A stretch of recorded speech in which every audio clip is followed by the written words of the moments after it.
in a country where all the people is in the emperor's control. Every body worships him. He is the god of the land. But our MC is the only one to rival him. The MC kills all the knights of the emperor in front of the royal palace. The knight group, which was especially drafted by the emperor, named the Special Force. The only reason this special force exists is to protect the mighty emperor, Leon Avalon. Our MC is none other than the commander of the special force, Yan. He is going to kill the emperor as the emperor has made all to the soldiers and his people as his puppet. Yan is setting all the knights free by killing them. In the palace, the emperor is sitting and talking with a fairy.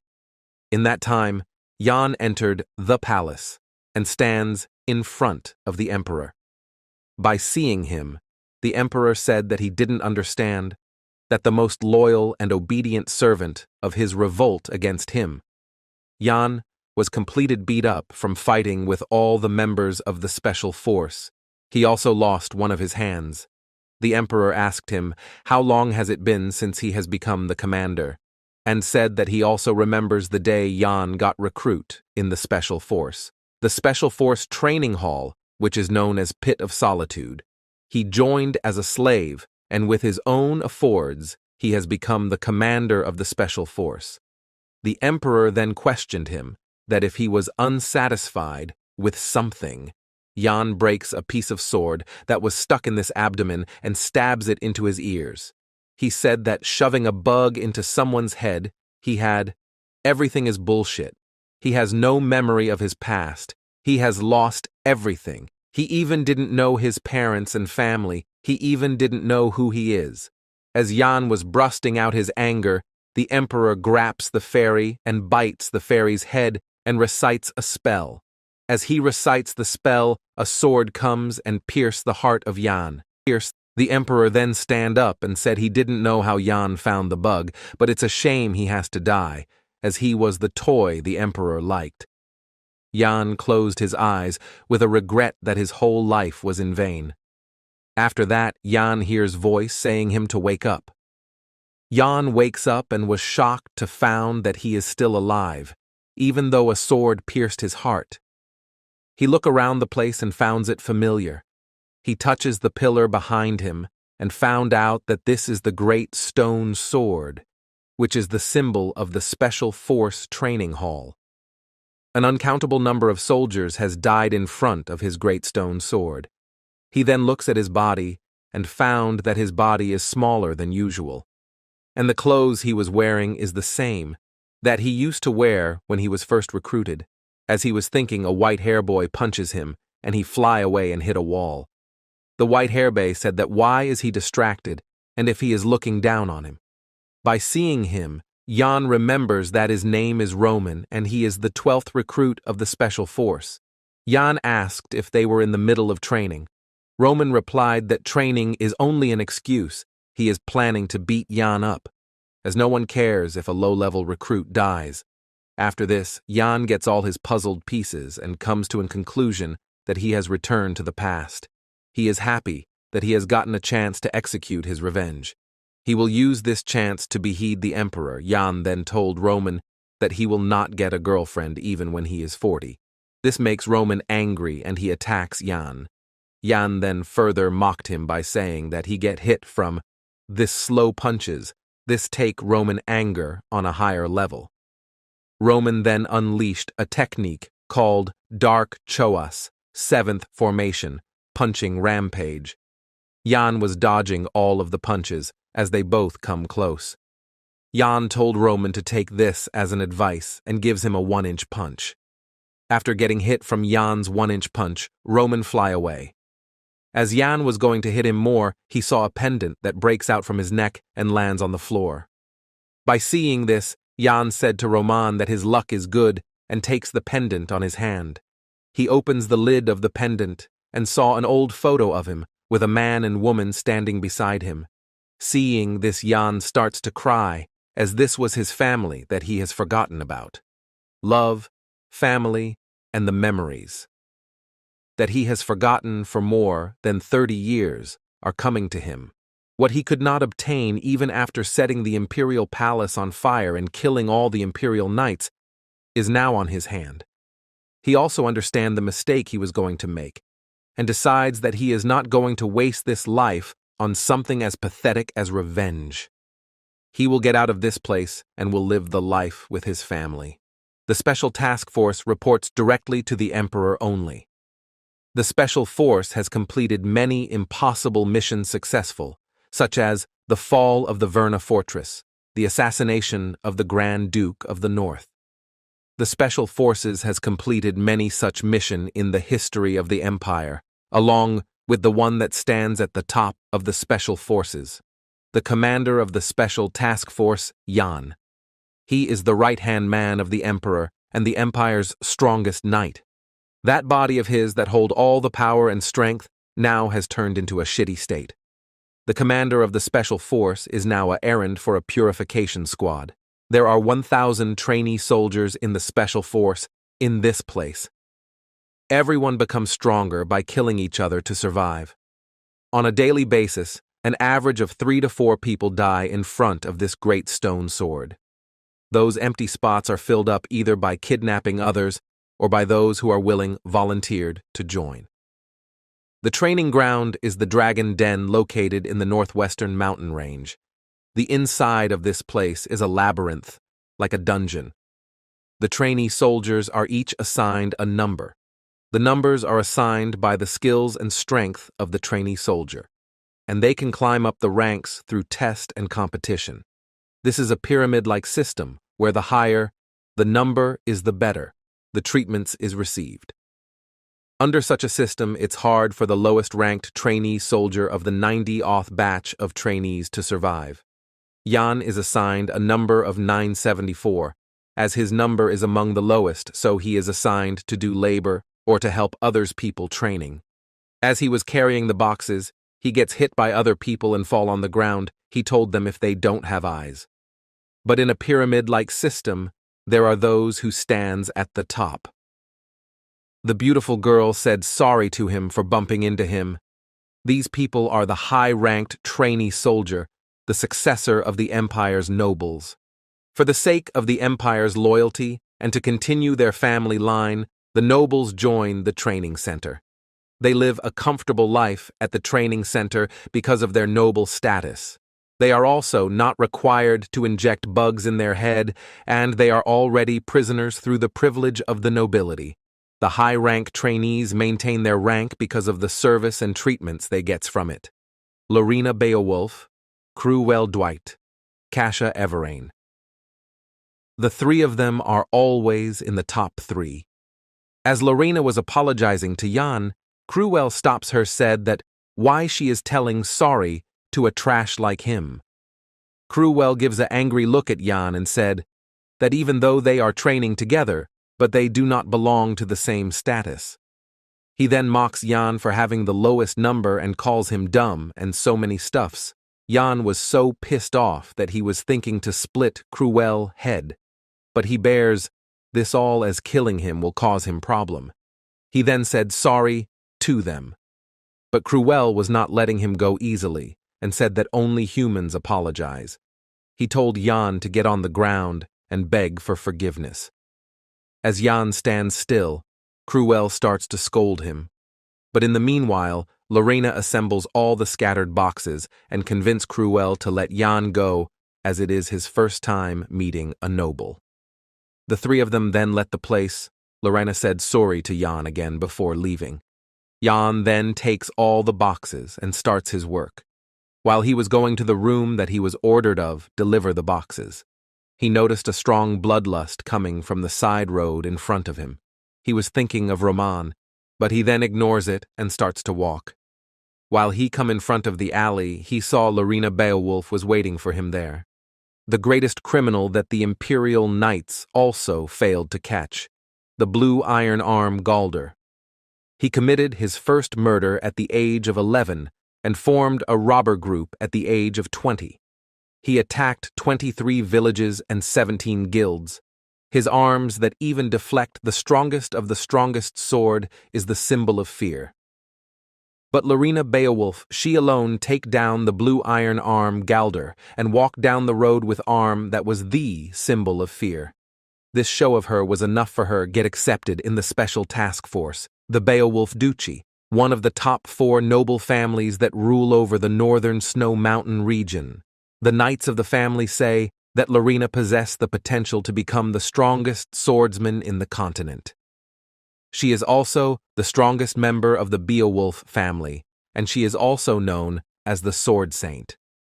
As Lorina and Jan stands in front of each other, she asked Jan what is his objective and why he is hiding his true power.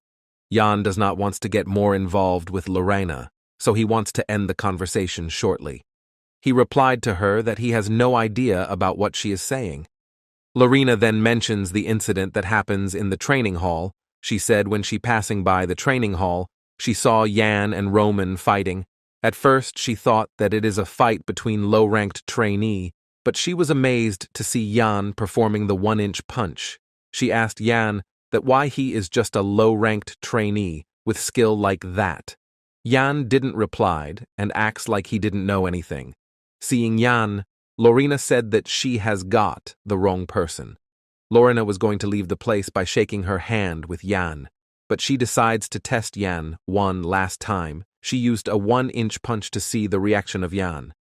Jan found out about this plan of her. He didn't move and takes the hit from her. After getting hit by her punch, he fall on the ground and starts to act like a pitiful commoner. By seeing this, Lorina was very shocked as she thought Jan would dodge her attack easily. As Lorina has a kind heart, she feels guilty for punch a poor boy, so she helps Jan to carry the boxes. She carried the boxes with Jan to the storeroom. Jan then expressed his gratitude to her. As she was taking her leave, she asked Jan if he saw her punch. She said that she saw Jan's eyes were following her hand, and she also hopes that her assumption is also wrong for this time too. She leaves the room by saying that she will meet with Jan again. As she leaves, Jan thinks of her as a potential threat. He wants to kill her. Jan can kill her easily, but this will be a great problem to him as the whole Beowolf family will become his enemy. So he ignores all these foul thoughts and starts to focus on his plan of escaping this place. He comes to a toilet and was searching for something. When he was the special force commander, he caught a person who was able to escape from this place. He tortured that person to know from where he was able to escape. The person said him that in the 3rd area of the 5th cubicle, in the abandoned toilet, if he breaks the toilet wall, there is a small exit found. Jan goes to the located place and also found the hole, but a digging is needed for him to fit in as the hole was quite small. He gets happy that at last he can escape the special task force and regain his freedom. Afterwards, we can see at the special task force the guard is roll-calling everyone.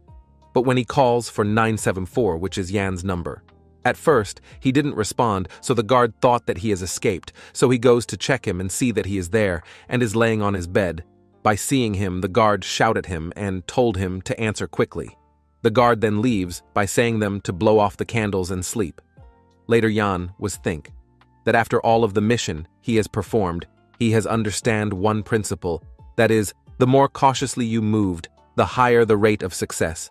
Jan has only one chance to escape, and if he managed to escape, the pursuit team will chase after him. That will cause him a lot of troubles, and if he gets caught, he will be executed, and he will be an example for all the special task force members. So to avoid all these cases, he decides to train himself in a special technique, even though his current body cannot bear this technique. He sits on the ground in a lotus position and starts to practice the dark dragon's breathing, a mana circulation, technique that only the special task force commanders know, as Jan body cannot bear the effects of the technique. So to reduce the after effects, he creates an energy core which will act as a mana engine. But there is a catch that the energy core cannot be created shortly, but there is only one other way, and it is to use the divine dragon breathing.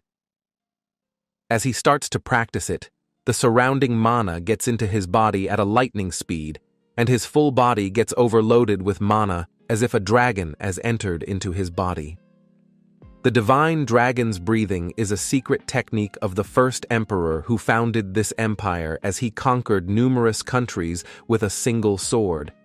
The technique was so powerful that the emperor who was bored and went out searching for it, personally. As Jan was practicing, he notices that all the mana from his body is no getting out. He tried his best to hold the mana into his body. This also causes him to deal with a great amount of pain. But unfortunately, he failed to learn the technique. And one of the main reasons is that he only knows the half of the secret technique. Back when he was the commander, the emperor taught him this secret technique, but he was only taught half of the technique, which is how to absorb the mana. He didn't learn how to compress it, that's why he failed to learn the technique. So he decides to leave the technique for now, as it will take a lot of time to get the other half of the technique, so he focuses on how to escape this place. On the next day, all the trainees were gathered in the training field. A rumor has spread among the trainee that today they will be released from this place. By hearing this, Jan thinks that what a ridiculous dream it is. He then hides himself as Roman was searching for him. In the meantime, the instructor comes and shouts at them to shut up their mouth from hearing. The voice of the instructor, all the trainee holds their ears in pain, and some of them starts to bleed and also falls unconscious. This all happens because the instructor used a voice technique called the aura, voice, echo. This is a technique where one uses mana while speaking. Jan also gets a bit nervous to see the person as he is, the commander of all the instructors in the special task force named Demise. After that, some instructors come and take up all the unconscious trainees and told all of the other trainees to be quiet and line up immediately and carefully hear the words of the commander. Jan starts to get very nervous as the commander is a person that treats the low-ranked trainees as his toys and plays with them, and if he by chance gets caught in his eyes, his escaping planning will all be gone and he will be killed. The commander then speaks up and said to all of the trainees that they all are trash, and if he could, he would kill all of them. He then puts a smile on this face and said, not to be worried, as the emperor, who is a very kind person, has given them one last chance, which is to be selected to participate in a mercenary project. This is a project to select the members to protect the emperor, the dragon of the empire. The selected ones will have the honor of protecting the emperor as a dragon warrior, but the reality is different. They'd brainwash the trainee soldier by inserting a bug into their brains. The true objective of this project is to create puppets for the emperor to control. This is also to create people who can't even kill themselves without the order from the emperor. The commander then told all the trainees to clap at this generous offer of the emperor. All the trainees starts to clap. Jan was clapping, but he was thinking of how to lay a low profile so that he didn't get into the eyes of the commander. In the meantime, Roman spoke up and asked, "The commander is being a dragon warrior that great? And if he gets selected into such a great project, will he be able to get the chance to beat the shitty face of his and all the other instructors?" As soon as Roman finished his words, the commander launched an attack called the figure flick art and pierced the right side of his chest. He then asked Roman if he is all right, as he thought of him as a one as he spouted such nonsense confidently. But after seeing Roman fallen on the ground, the commander said that he is just an insect. As Roman was laying, everyone thought that he is dead, but Jan knows that he will be saved if his bleeding is stopped, but does not want to do so, as doing this will cause him great problem. After a while, Roman gets up by holding the hole in his chest. As he gets up, he again questioned the commander. He told the commander that what the hell did he said if they are insects, so what the hell are they who gathered all this insects? He also said that in order to survive, he did all sorts of dirty work and endured all sorts of humiliations. Is the emperor and the dragon warrior are the only important things. He then said that if they ought to protect their oh-so-important emperor, they should do it themselves. By hearing this, the commander said to Roman that he is a very tenacious insect, just like a cockroach. He then said that a cockroach can even survive if their head is chopped off, so he wants to see if Roman is the same. After saying this, he attacks Roman, but as the attack was about to land on him, a crystal mole appears between. Crystal moles are a breed of wild rat that's found in the deep undergrounds of a mountain range. It's very notorious despite its cute appearance. It's notoriously known for the fact that when its crystal comes into the slightest contact with something else, it will start to shine and explode. Everyone along with the commander was shocked to see the crystal mole, but because of it, Roman survived. The crystal mole was Jan's. He found it in the toilet and brought it with him, in case if he needed it somewhere. But he never could have imagined that he have to use it so soon. Jan was also at a very serious situation. He was thinking of the commander, has he noticed him or not? And if he get caught, all of it will be over. The commander then said that Roman is really as tenacious as a cockroach, and he likes him. He then dismissed the meeting and leaves. By seeing this, Jan takes a breath of relief and thinks that he is safe. He also feels sorry for Roman, as he knows the reason why he gets so desperate. On the other hand, we can see the commander is smiling because he has found for himself new interesting toys. Afterwards, we can see at the Area 3 in the abounded toilet, Jan is digging the small hole. He has been working for 3 days and has made quite a progress. In this 3 days, he had only done digging and support the place with wooden boards. He also used mana in his eyes so that he can able to see even in this dark tunnel. He digged the whole tunnel with a knife. He is able to do the work peacefully, as no one passes through this place because it is in an abounded building that doesn't even show up in the map. While he is progressing at a faster rate, his knife hits a hard think as he used force and pierce his knife. An unexpected situation happens. On the other hand, the guards are roll-calling everyone, and again, when Jan's roll was called, he was not present there. But after a while, B comes with covering his head with the hoodie. As he arrives in front of the guard, he shows his face, which is covered in shit. The guard asked him, that is this disgusting smell coming from him. Jan tells the guard that while he was carrying the barrels, one barrel breaks off, and that barrel contains waste which has fallen on him. By hearing this, the guard told him to go away and wash himself and his clothes. Jan does according the instructor's orders. He was also happy that no one suspected him. The real incident is that the thing that he pierced in the tunnel was a drain pipe, and he pierced it, all the shit brushed into him. But all that aside, his plan is going smoothly. He was gathered some daggers, ropes, and other equipments that is needed for his escape. His body condition is also good to a certain extent. This is the result of his die-harding train. While he was washing his clothes, he hears the taking of 2 instructors and found an important info that makes him happy. The info is that the instructor commander is going away for some work. After hearing this, he thinks that it is a very good change for him to escape. He then starts to walk towards the abounded toilet in the Area 3. As he is going to enter the building, he hears some footsteps, which is coming towards him. He gets every tensed. He was thinking of 2 persons. One is Lorina, and the other is the instructor commander. But as the person comes in front of him, he gets a huge shock because the person is none other than Roman.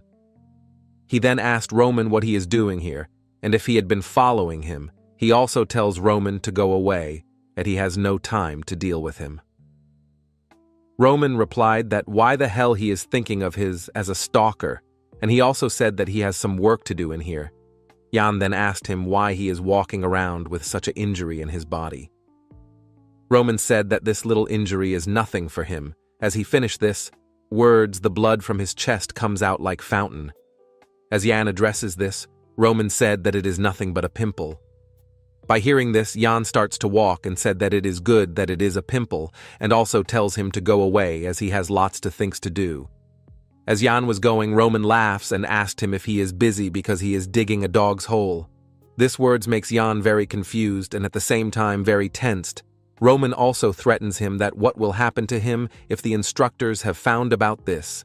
By hearing this, Jan gets so angry he takes out his dagger and uses his dark hunt skill and slashes the neck of Roman in a second and kills him. "Hey, why aren't you saying anything?" Roman said. By hearing this, Yan get out of his thought in which he is killing Roman. Roman says if he is so scared that he cannot utter a single word. He also tells Yan that Yan should now start begging him and he might show him some kindness and keep his secret. From the inspectors, Yan then speaks up and said he wouldn't do that and tells Roman that he would say anything to the inspectors. Roman then asked why he thinks that he won't tell the inspectors. Yan replied that the reason he won't tell the inspectors is because he loathes the special inspectors more than he does. And the reason he knows it is because of the rebellion he does against the instructor commander, even though he would have died there, and the strong determination for escaping this place. Yan also said that he is the one who is more willing to escape this place than him, and as the only escape route is the tunnel, will he really tells this to the instructors. By hearing this, Roman says to Yan that he is extraordinary, and the first time he fight with him, he understands that he could have killed him if he wanted, and after that he could figure him out among the others. Trainees, as he has a certain unique scent. After that, Yan asked Roman how did he find that he is digging a tunnel. Roman replied that he figures it out by his footprints. Yan gets confused and asked to explain it. The training center is mostly made of granite, but I discovered weird footsteps that contained lime powder and the width and size of the stride were the same as yours, Roman Siad. By hearing this, Yan gets surprised to see that Roman gets to secret only by this small amount of clues. He then says to Roman that he is sharper than he looks. Roman gets confused and couldn't decide if it is compliment or not. As Yan was leaving, Roman tells Yan to tell him about his escape plan and where the tunnel leads to, and what is the probability of escaping.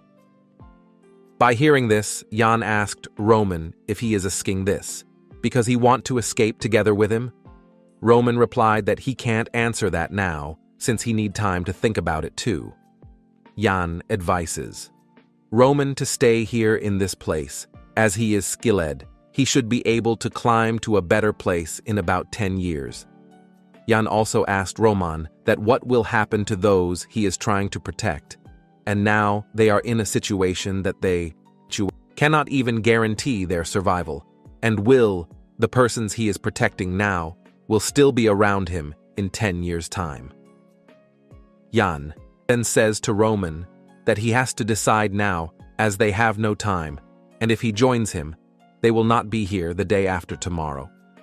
Roman then asked Yan if he had a plan after he escaped this place.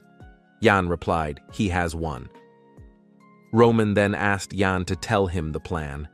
Yan says the difference between their ranks is 962 places. If they escape, the instructors will definitely go after Roman first. Roman says to Yan, just like you said, the both of us won't be here the day after tomorrow because he will be in his grave. Yan then praises Roman for being able to think so far in a short amount of time. Yan also says Roman to not complain so much as he is also taking a huge risk. He then asked Roman what he will do. Roman thinks a bit and says he will take the bait. The instructor commander tells all the trainee who have gathered at night that he gathered all of them as he has an announcement to make. The instructor tells everybody to see this night meeting as a positive thing, as he has some good news to share. Meanwhile, Yan thinks today this announcement is about the test details. The instructor then enlightened them by saying the new test date had been confirmed, and it will held in a specific location, and if anyone manages to survive one entire week, he would pass the test, and the location for the test will be the Blade Mountain Rangers. For Yan, it was as he predicted. In the past, there was an adventurer named Nilfra, who knew that a medicinal herb that could cure his mother's sickness grew in the Blade Mountain Ranges. So he went there and he promises his mother he would find the herb and cure her. After that, a tragedy occurred. Nilfra's mother was fortunate, as she never knew what happened to her son until her last breath. Mountain ranges contained numerous monsters and were known to be a prohibited area, even within the Empire. It starts with goblin appearing, and the deeper you go, the more dangerous the monsters will be. from large demi-human that were rarely spotted, to humongous monsters that only appeared in stories. Such monsters would appear in the Blade Mountain ranges. Besides that, there were also monsters that the world still didn't know about. The world is still in the midst of discovering those monsters, and the monster that lives in the deepest part of the mountains, you will also encounter that being. The instructor finishes the story by saying he would be happy to see how many of the insects would die there next week for the test. In the meantime, a man comes to the eye interview with a report about a contract, and he need to go there, which made the instructor quite upset. The instructor dismissed the trainee and goes with the man.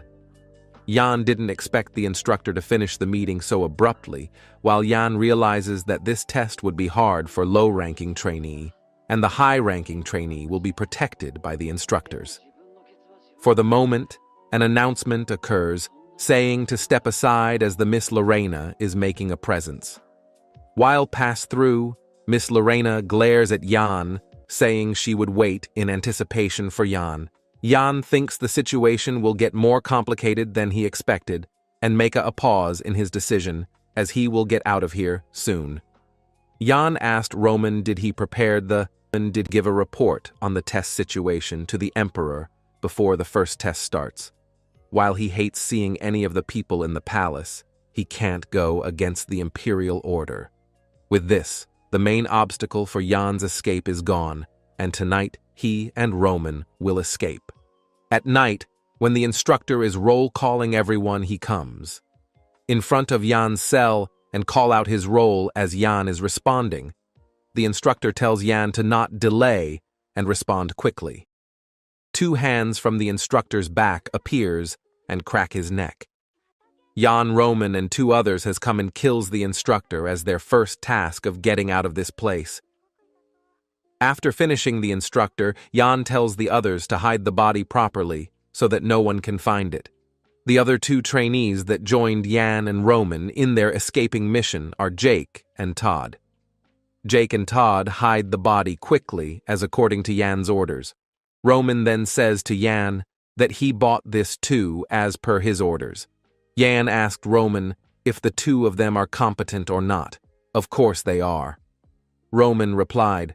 Roman then asked Jan if he has plans to use these 2 trainees as a bait. There's no way I'd ask you to bring 2 people if that was my intention, Jan said. As they were walking, the Jake and Todd hears this conversation and tells Jan that they will not be death weight and they have come here prepared to lose their lives. Jan understands it and tells everyone to stay quiet as it will. A lot of trouble if they get caught by someone who has a very high listening power. After walking for a while, they comes in front of a huge red gate. Jan says that he needed 2 more people for opening this gate as it cannot be opened by a single person. Jan then says in order to go from our dorms to the abandoned area's toilet. We need to open these doors, but to open these doors, 2 pressure plates need to be stepped on and the switch outside that controls the door must be pulled firstly. 2 of us will step on the pressure plates. After the other 2 go across, they will pull the switch and fix it in place. Then, the 2 from the switches will cross over, after hearing the words of Jan. Everyone understands how to open this gate and escape from this. Jan replied that they should stay here until he gives a signal after that. Jan and Todd goes through the red gate. It's been a while they have gone, and a single signal was given by Jan as time was passing by. Roman gets tensed, and after few minutes the red gate also shuts by. Seeing this, Roman gets totally confused and moves towards the gate, and by hiding the gate he shouts Jan's name. As there is no response, he thinks that Jan has left him behind. He also shouts at himself for not understanding that Jan would betray him. While he was cursing Jan, he heard a voice which says, "Have you gone senile?" By hearing this, Roman asked if it is Jan. The red gate then starts to open, and Jan says to Roman, "That didn't. He told him to wait, and he cannot even do that." Jan was covered with blood, and by seeing blood on Jan's face, Roman asked him, "What has happened?" and if Todd is okay. Jan replied that both of them are okay. and an unexpected situation has arisen, which made him so late to open the gate. Roman asked Yan about the unexpected situation. As they passes the tunnel and gets to the other side to the room, Roman gets shocked, and Yan tells him that he tried feeding sleeping pills, but it didn't work, so he had to fight and kill it, so it took him some time. It was Great Wolf that, by seeing this, Roman asked Yan if he alone killed the Great Wolf. Yan says yes and tells them that they need to move quickly and get out of here. After that, the escape went as planned. Using the passageway that Yan dug in the abandoned toilet, they could see the area outside of the training center. They safely gets out of the tunnel and steps to the ground. Yan then moves towards the cliff and tries to sense for the presence of other, but he couldn't find any presence of other people in the area. He thinks they, the instructors, had probably just found out about their escape, and the pursuit squad should already be on the move. Roman then goes to Yan and tells that if he knew escaping was this easy, he couldn't waste his time in the special training center. Yan then looks at the moon and says that they have taken way too long. Roman then asks to Yan if they are done once. They gets out of this place. Yan tells them to not let their guard down. As this is just the start, Yan then takes out the pendant and opens it, and by seeing the picture, he thinks that this is the start of the journey to get everything back. Yan then tells everyone to stop and listen to him carefully, as they have no time to waste. Yan says that they are in the middle of the Atrian forest, and the Atrian forest is made of sequoia trees. It's located near the front of the Empire's northern mountain ranges. As they are in the center of the forest, they need to run 2 days to get out of the forest. Roman then stops Yan and says, "Wouldn't it be good to hide in the forest? As the sequoia trees are tall, they can hide among them."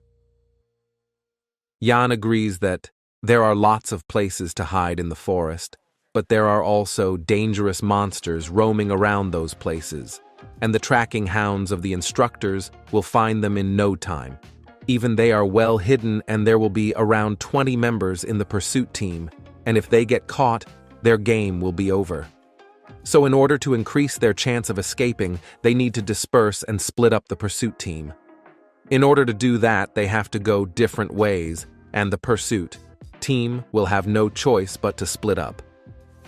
Yan then says that they just need to shake off 5 members of the pursuit squad each. Roman then gets angry and says that he will be the bait, as he is a high-ranked trainee. The probability of all the pursuit team members chasing after him is high.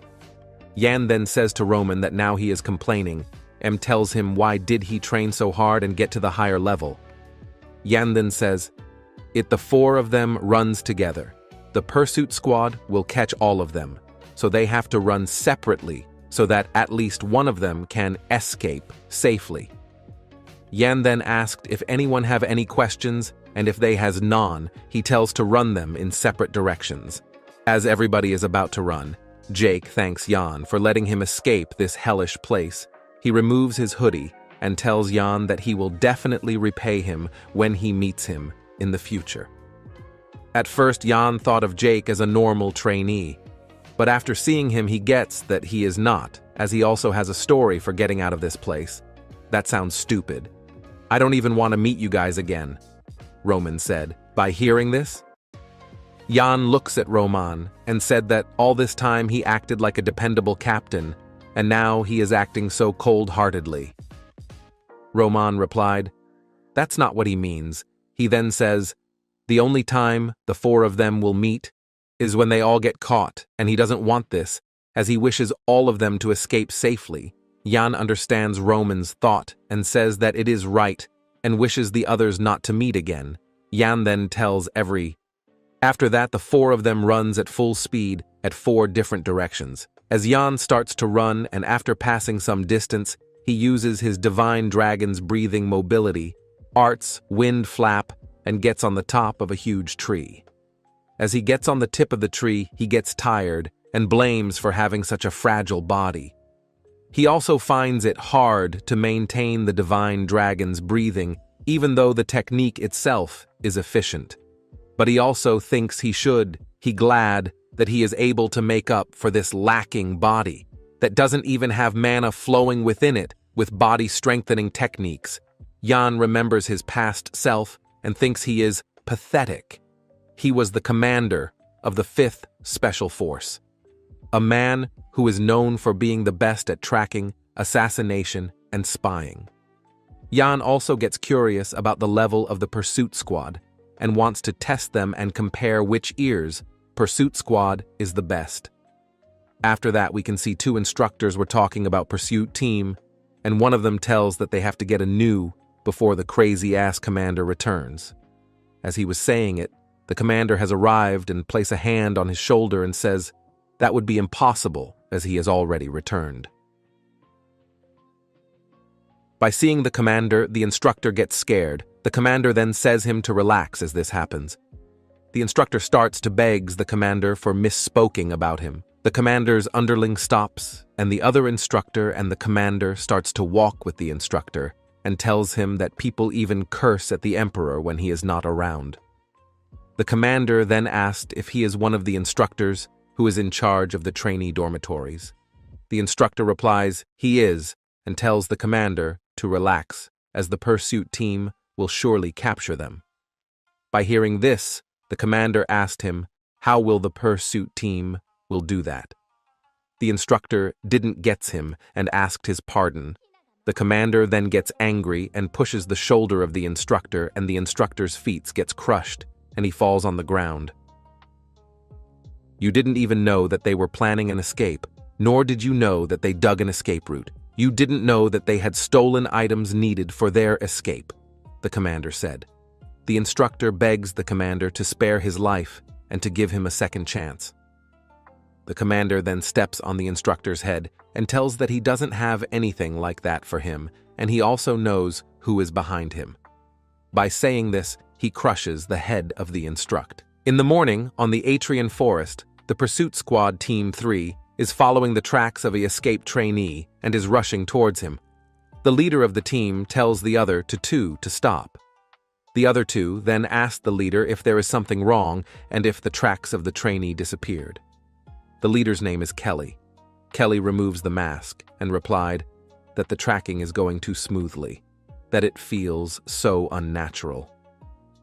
The other 2 members of the Team 3 are Jair and Anderi. Jair said that the tracking should be going smoothly as the trainee. They are tracking is number 974. Anderi tells the leader to stop suspecting on everything as they tracked the footprints from the cliff, and also discovered tracks here. The leader then doubts himself for overthinking, but he cannot get out from the uneasy feeling he is having.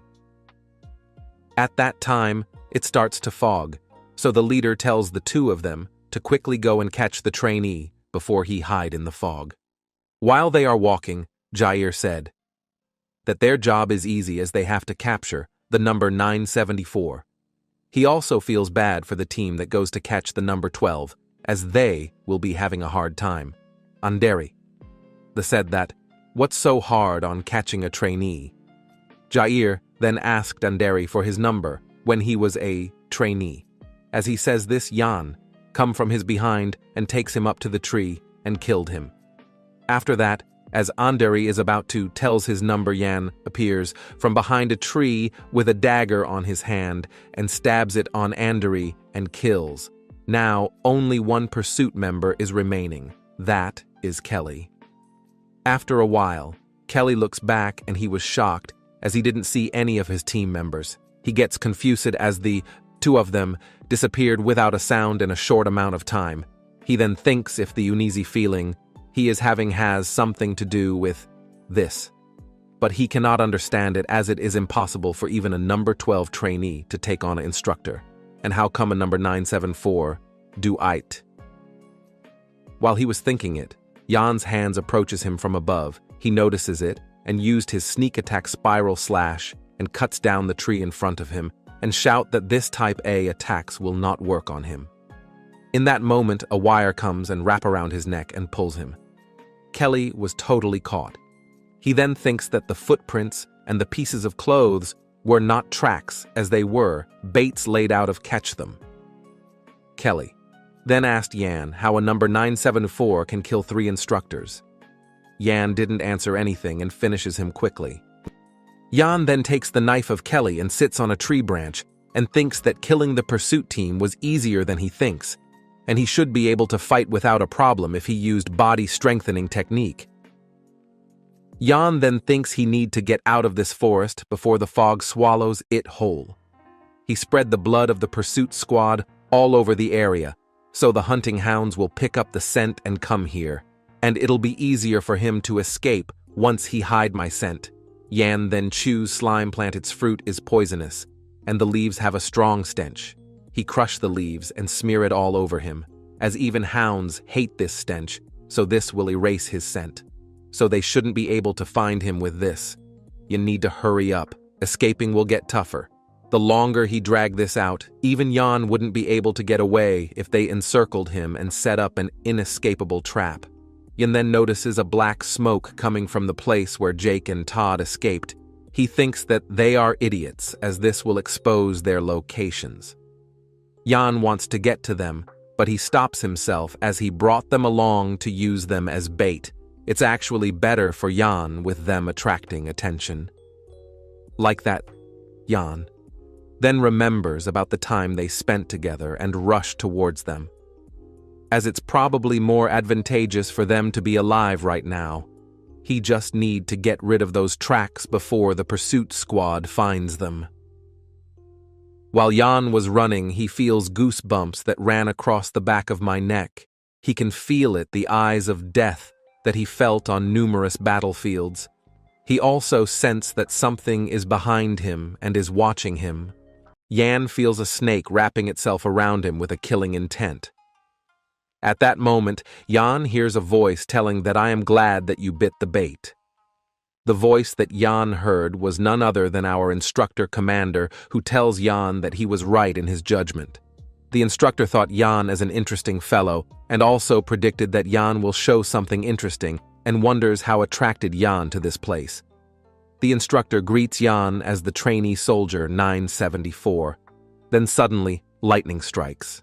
Yan thought, what's the instructor is doing here? This was impossible, as before Yan regressed.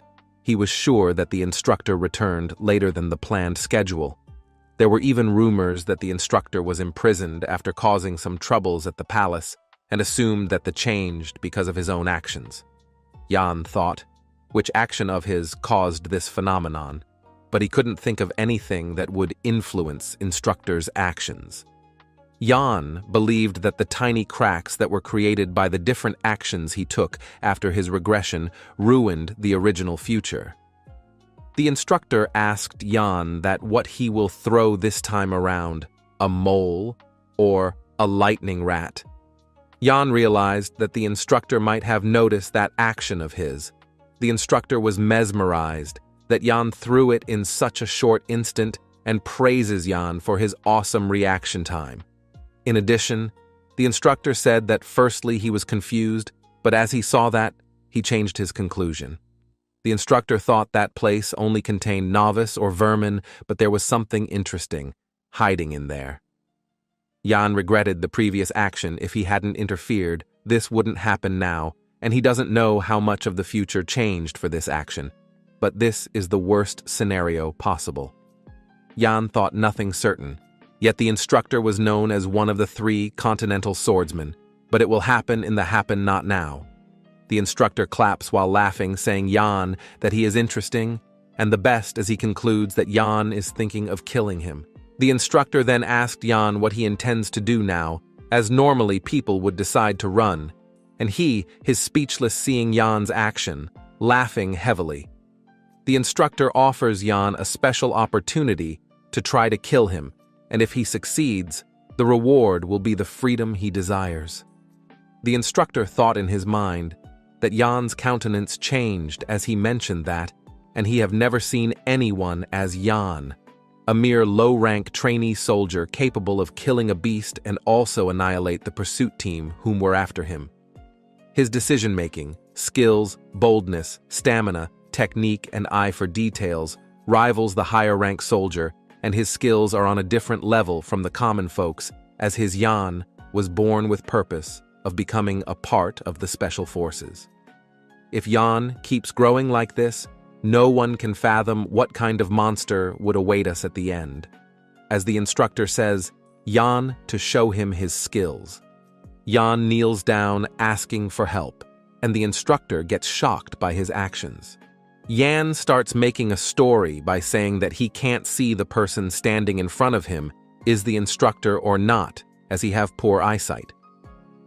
Yan also says that he has no intentions of escaping, and he was dragged with them because if he refused to follow them, they would kill him. However, they abandoned Yan and suddenly went off by themselves, and Yan thought he was a dead meat, but he met the instructor. The instructor investigated Yan that according to him, he was forcefully dragged here.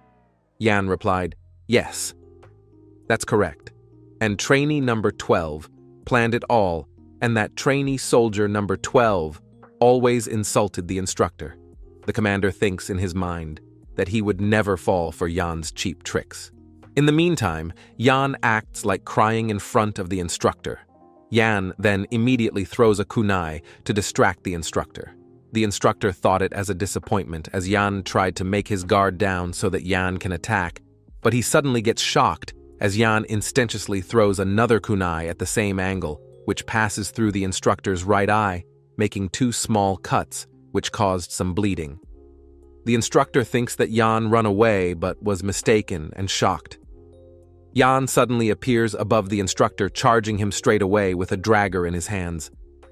Yan uses Dark Shadow 15th form, Shadow Erase, but his attack was deflected. The instructor's body was covered in black fog. The instructor then attacks with the black fog, and it chases Yan. Yan thinks at this he won't be able to shake him, and uses Dark Shadow's secret art Shadow Drop. As a result, his dagger gets broken. The instructor says to Yan that he have to take his words back when he said that he would let Yan go if he defeats him, as he couldn't let go an interesting toy like Yan and he could play with him for an eternity without get bored, as he truly is the best. Yan then saw the pattern in the right shoulder of the instructor and the incident that happened 22 hours ago before he escaped. He was in the Special Forces low-ranked trainee soldiers' accommodation named Cavern. The roll calls were done and the lights were said to be turned off. Yan finished his preparations for escape and thought that after today, he would never see this place. He wanted to get out quickly from this place and met his family whom he doesn't know anything about. The only clue he have was an old pendant. Yan promises himself that he would make sure to find them and enjoy a peaceful life. Suddenly, the upper part of the pendant's glass started to break and he discovered that same pattern. Yan thought, is this his family's insignia? The pattern was carved into the lid of the pendant, hidden behind the glass. Yan questioned himself, why is this pattern hidden in this pendant? And if this pattern is really his family's insignia, then is neither a common nor a slave. It was great for Yan, as he found a new piece of information, and if he finds a person who knows about this, he would be able to find his family. But Yan was troubled to see the same pattern on the instructor's body. By seeing Yan lost in thought, the commander asked if he is done as he is doing nothing, and it was getting fun for him. Yan didn't respond to the commander, as he was in his own thought as he found the insignia in such an unexpected place. By seeing the insignia on the commander's neck, Yan thinks that the commander might be related to his family, but it is impossible for the commander to be from his family, as Yan knew the commander, the identity from his past life. While Yan was in his thought, the commander approaches near him and gets anger and tries to kill Yan as he is doing nothing and ruining his fun. From the intense killing intent of the commander, Yan comes to his senses and quickly kicks the commander. Yan guessed that he landed a clear blow, but his guess was wrong when he sees the commander stops the attack with his hand and the kick didn't do a single damage. The commander praises Yan from this powerful kick and asked Yan from where did he learn this types of attacks. The commander then launches his Dark Shadow sword blade suppression technique. As the commander launches this attack, sharp projectiles that are dark in color comes out of the ground and attacks Yan. Yan does back flips to avoid the spikes, but some of the spikes pierce him. As Yan back flips, he sensed that the black spikes has faint killing intent, and from this he figures out that the commander is toying with him. He then thinks that it is good for him, as he will be able to escape when the commander lowers down his guard, but there is a problem.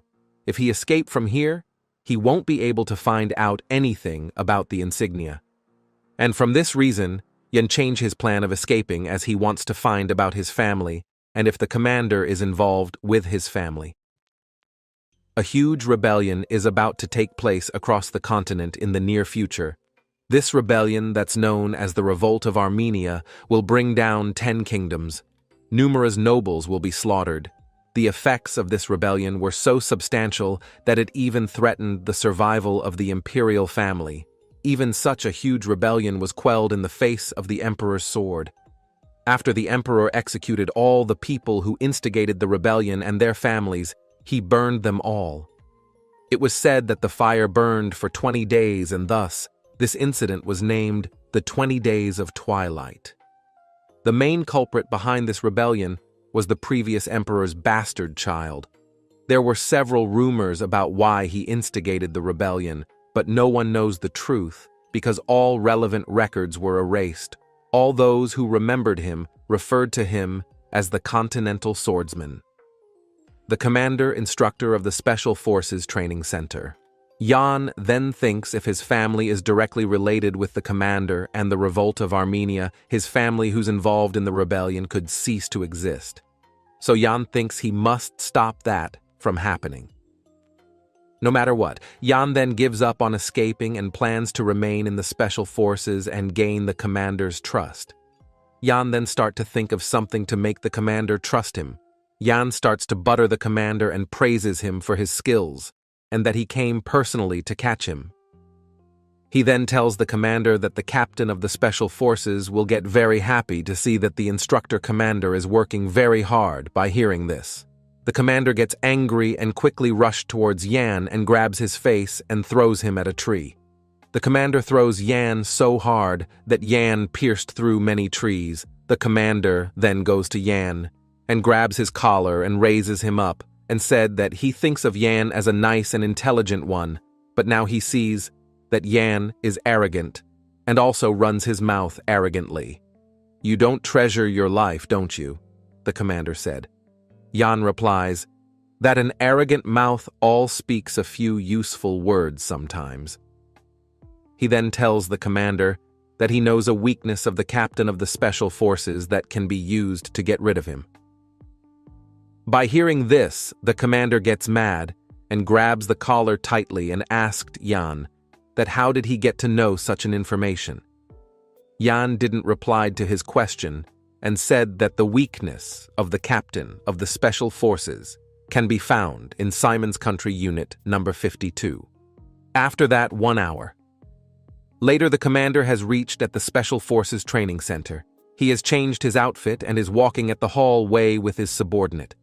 This subordinate asked him that what he should do to the 3 people that he mentioned before. The commander replies that he should throw the 3 into the cavern again, as he did not want to think about those insects. As the commander was talking to his subordinate, as voice for a head comes, which says, "You are acting all busy, and so here you are.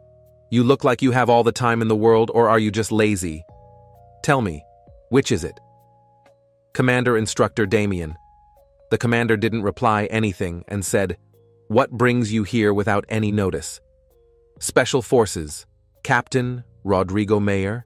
The captain then moves closer to the commander and asked him about the situations of the training center. The commander said that it's running perfectly, as usual. The captain then asked if is it Toure, as he has heard something completely different. "Aren't there rumors that the standards of the trainee soldiers are better than the actual squad members?" the commander said. After listening to this, the commander said that he is hearing something such nonsense for the first time. The captain then said he came to take a look because the quality of the squad members that came from the training center was horrid. "How are the squad members at fault? The in-charge who's unable to handle the squad members is to be blamed instead," the commander said. As the two were talking, the mana from them starts quivering in the air. The mana is so intense that a weak would probably faint right away. The captain tells the commander instructor that he heard he didn't attend the imperial family's morning meeting.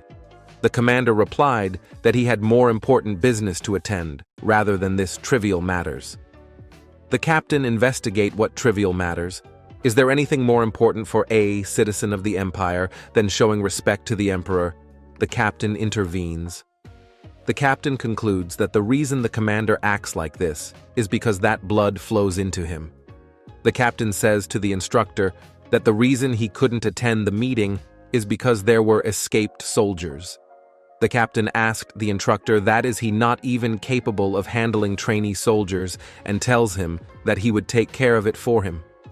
The instructor replied abruptly that the captain has mistaken because there were no escaped soldier and that he have heard the wrong information as his ears have grown old and dull. The trainee soldiers simply went out with the instructors to prepare for a test. The commander instructor tells the captain that he have seen a lot of insects recently and asked him he has any idea of if or not. The captain replied that he couldn't comprehend what the instructor is thinking. The instructor then illustrates that he is trampling all the insects he saw in his training center until they meet their demise, but there are so many of them that it's getting troublesome. The instructor has found the den of the insects and says that he would exterminate all of them in one go. Lastly, the instructor takes his leave, saying the captain to have a nice journey. The instructor says to his subordinate that all the indigestion he was experiencing has dissipated after seeing the Special Forces captain taken aback and asked him that the information he gave him, it is true or not. The subordinate replies that the instructor will know once he looks into it while removing his mask. The face was revealed, saying that the instructor will know the fact that his information are correct, and the face none other than our MC Jan's. Simons County, Street 52, is a neglected street, and Jan has lived on that street before. It's a place where almost on one is at sight. It is a street that isn't good for children to live on. But in that place lived the Special Forces captain's daughter. Jan tells this to the instructor commander. By hearing this, the commander asked if he has played with the captain's daughter. Jan replied, yes, and says that as there were not many children, so they all knew each other. By seeing the commander expressions, Jan gets that he is not believing him. All the things that Jan has said is a lie, so how in the world the instructor commander will believe in such a half-assed lie? But Jan has no other choice. He had to make the commander believe in his lies. In a situation where the Special Forces captain and the commander instructor are at loggerheads, although the commander has been searching high and low in the country for the captain's weakness, but he wasn't able to find out the exact location, and the evidence of that would be him reacting to the location that Jan spoke of. Jan thinks that he must make use of this information. The commander says that he finds it a bit strange that even though Jan knows the location of the captain's daughter, but how he is sure that she is the captain's weaknesses. Jan replies that he heard it in person in the past when he was talking to the captain's daughter. She told him that she will be leaving this place soon, and after. Jan asked her for the reason. She replied that there are bad people who are after her dad, and those bad people are looking for her so they can threaten her dad. So, her dad said to her that she have to leave this place, and after a few days later she disappeared as some people in black clothes brought her away. Jan then says that he only knew after he came here that those people were members of the Special Forces, and she is the daughter of the Special Forces captain. The commander hears to Jan's story very carefully, and after that he says that how come all the things have come together like puzzle pieces. Jan says that it might be that the goddess of luck is helping him. By hearing this, the commander throws a pen at Jan. Jan dodges the pen so it did pierce him and hits the wall behind him. The pen makes a small cut on Jan's face. After that, the commander says that, after heeding all the things, he thinks that Jan is the spy of the captain. Jan says to the commander that he understands why he thinks that. He also says that it is not a coincidence that all the pieces of the puzzle has come together. He is the one who personally picked the puzzle pieces and connected them so he could survive. Jan then says that if he really were a spy. As the commander mentioned, there's no need for him to risk his life and try to escape, and this information is for him to use in case his escape attempt failed. So he kept it for this moment. The commander hears him and nods his head. To make the commander believe him more, Jan tells him that he also knows that where the captain's daughter is taken to. The commander then stands up and faces towards the window and says that if really the goddess luck is on his side. By hearing this, Jan gets happy as his plan to the make. The commander believe him has worked. Commander then says Jan to go back. With this, Jan has overcome a crisis, even though the commander probably doesn't believe everything. Jan said, but this is enough for now. As time goes, Jan will get closer to him, slowly. Jan then says, the commander farewell and takes his leave. As Jan leaves, the commander thinks that how a guy like him is number 974, and he thinks that the instructors have no eye for evaluating people. The commander then takes the form of Jan in his hand and smiles. After that, a week later, at the demonic realm Blade Mountain ranges, the first Special Forces trainee soldier exam starts. The demonic realm Blade Mountain ranges is a restricted area in the Empire. This area is one where all sorts of monsters inhabit and is undoubtedly the most dangerous place. As the first Special Forces trainee soldier exam begins, some trainee soldiers are hunting in the swamp goblin area. The scent trainees killed all the goblins there and make the place flooded with goblins' blood. The trainees starts to think that the demonic realm Blade Mountain ranges is not dangerous at all, and the 7 days they need to spend here to pass the test will be done easily. The leader of the trainee team told them to be quiet and also reminds them about the other condition for passing. The test is to kill monster and collect demonic crystals from them. He also says that even if they survive, their scores are determined by the number of demonic crystals they have gathered, and if they get a lot of demonic crystals, they will be able to climb not just higher status, but maybe even higher than the 4 great families. While they were talking about this, a huge hand comes from the top and grabs the head to a trainee and just simply twist it.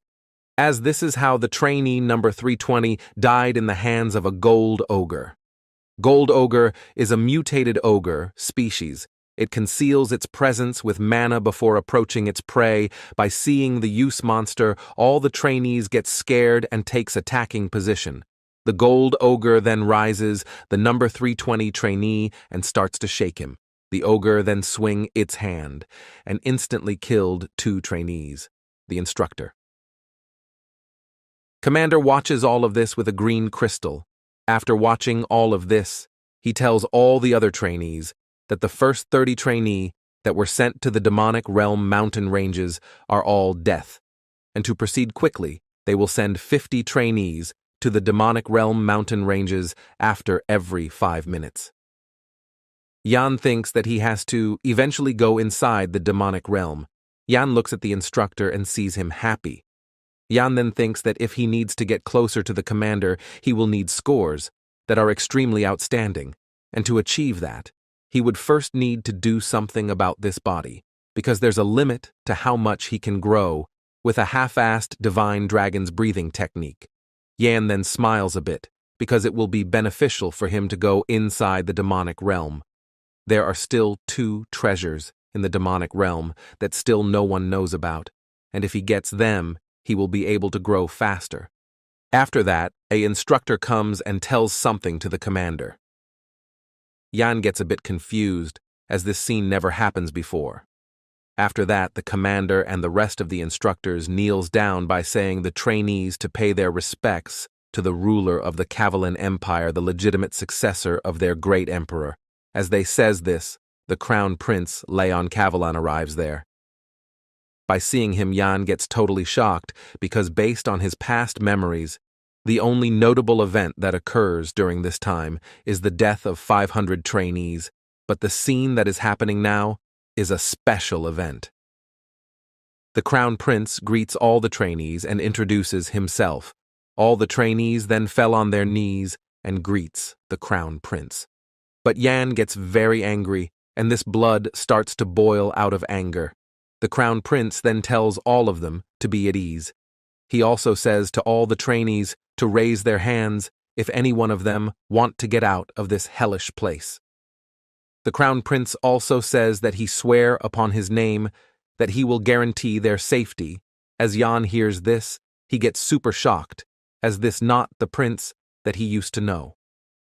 After that, we can see a little flashback of Jan's past life at capital Avalon at the Emperor's residence.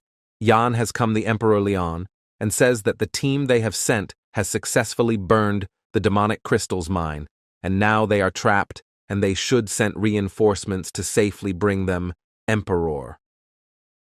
Leon says Jan to leave them as they are so that they can sacrifice themselves and take down some enemies.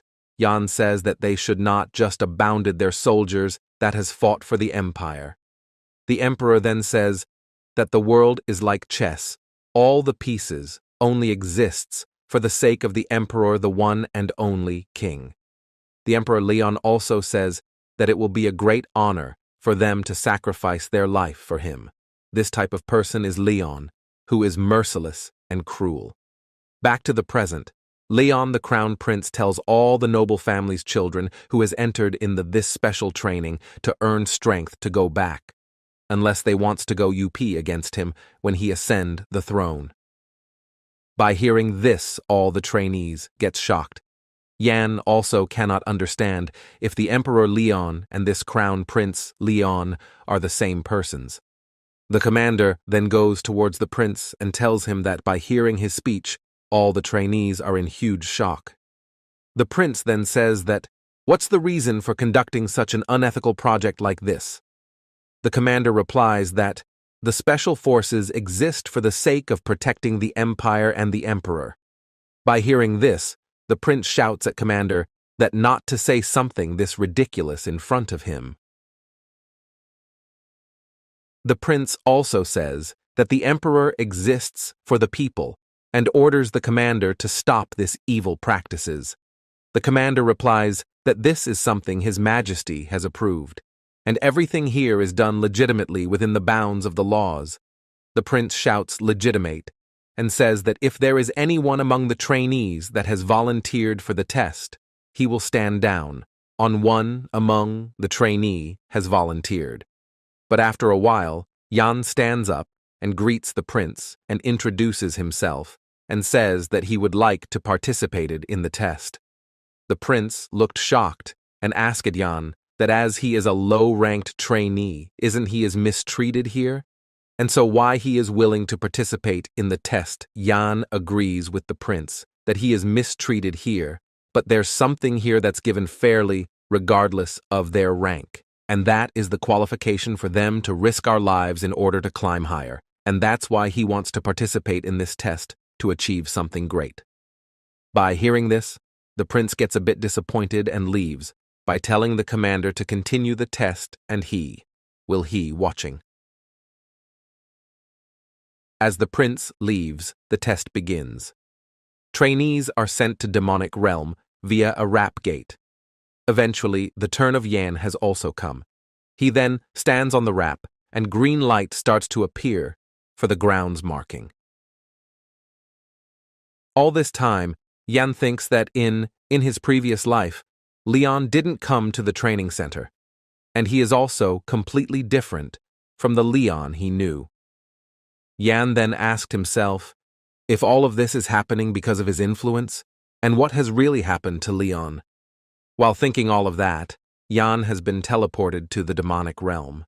As he gets teleported, he sees that there is no one else around him. So he walks to scout the area and tries to find a weapon.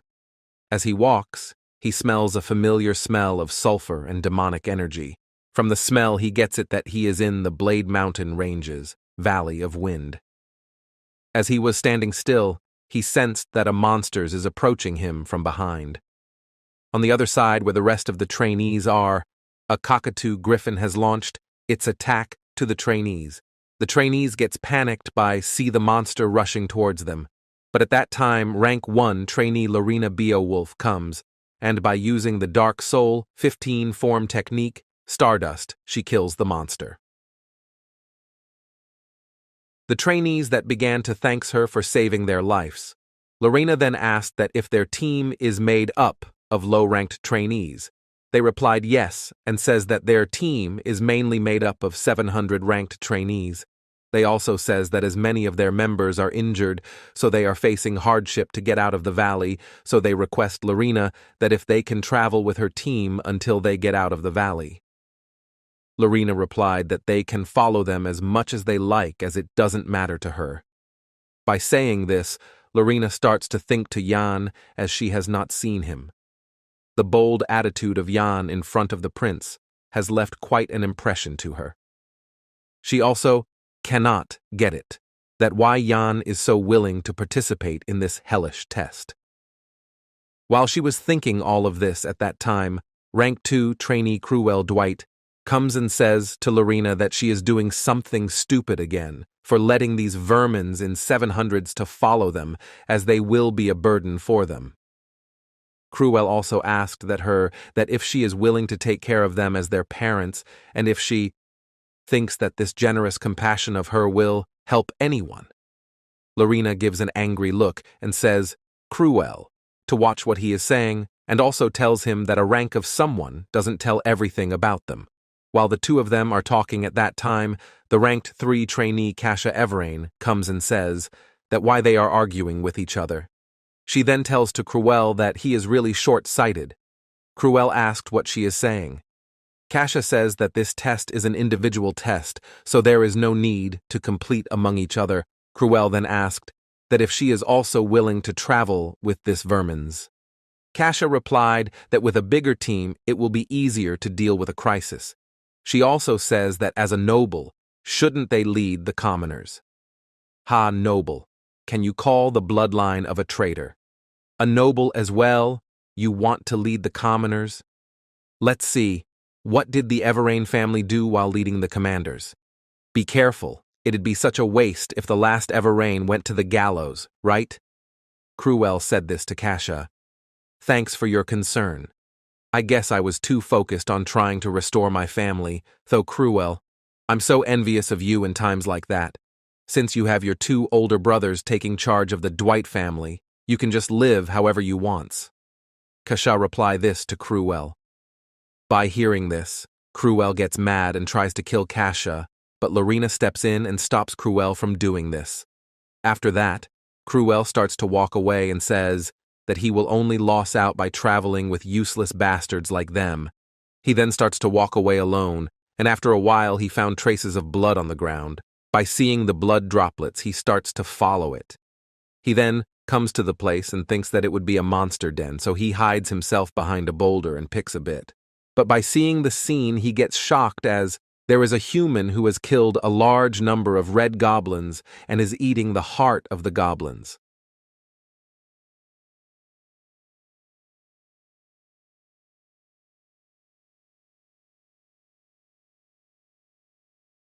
The 2 items that are found in the Blade Mountain Ranges. Jan must obtain them in order to execute his plan. As Jan is waking, he thinks that the first thing he should obtain is the goblin's heart. While he is thinking this at that time, ambush him from behind. Jan notices it, and by using Dark Soul, 21st form draconic flames, he pierced through the goblin's chest and takes out the heart. He then uses the draconic flames to burn the goblin to crisp.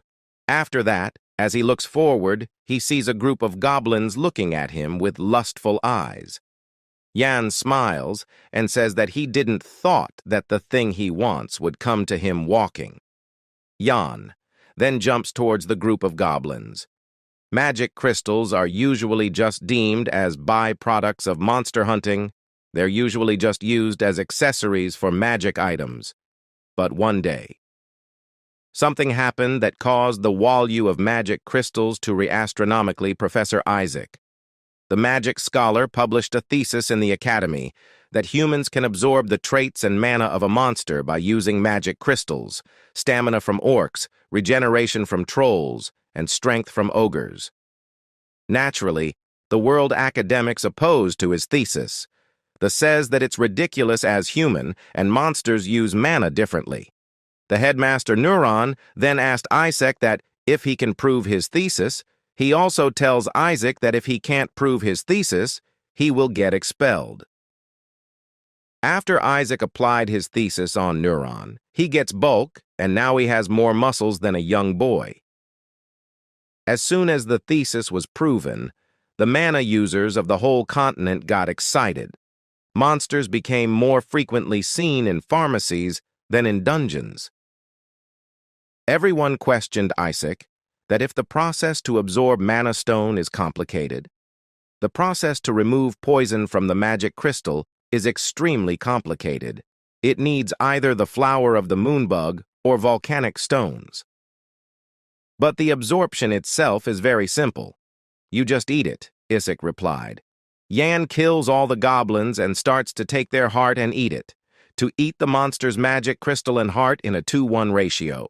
This method of eating that harmonizes the magic crystal's mana and the poison that expels from the heart. As Yan eats it, he feels very disgusting and he spits a bit of it due to the poison. To absorb mana, crystals, one must be prepared to risk their life. The poison starts to destroy the indies of Yan, so to slowly purge the poison, he uses Divine Dragon's breathing. After using the breathing technique, the poison calmed down. While Yan is absorbing the heart at that time, Cruel sees this, and he launched a sneak attack. The attack of Cruel makes the area to get covered in dust. In the meanwhile, Cruel says that he is surprised to see this sight, that a 900s rank trainee killed all of this goblins. He also says that now he will kill him and take all this magic crystals with him. As the dust clears, Cruel gets shocked to see that Yan is not there. Yan escaped Cruel's attack and he gets behind a stone.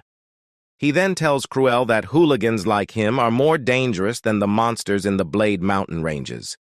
Did you manage to get away? You sure got lucky.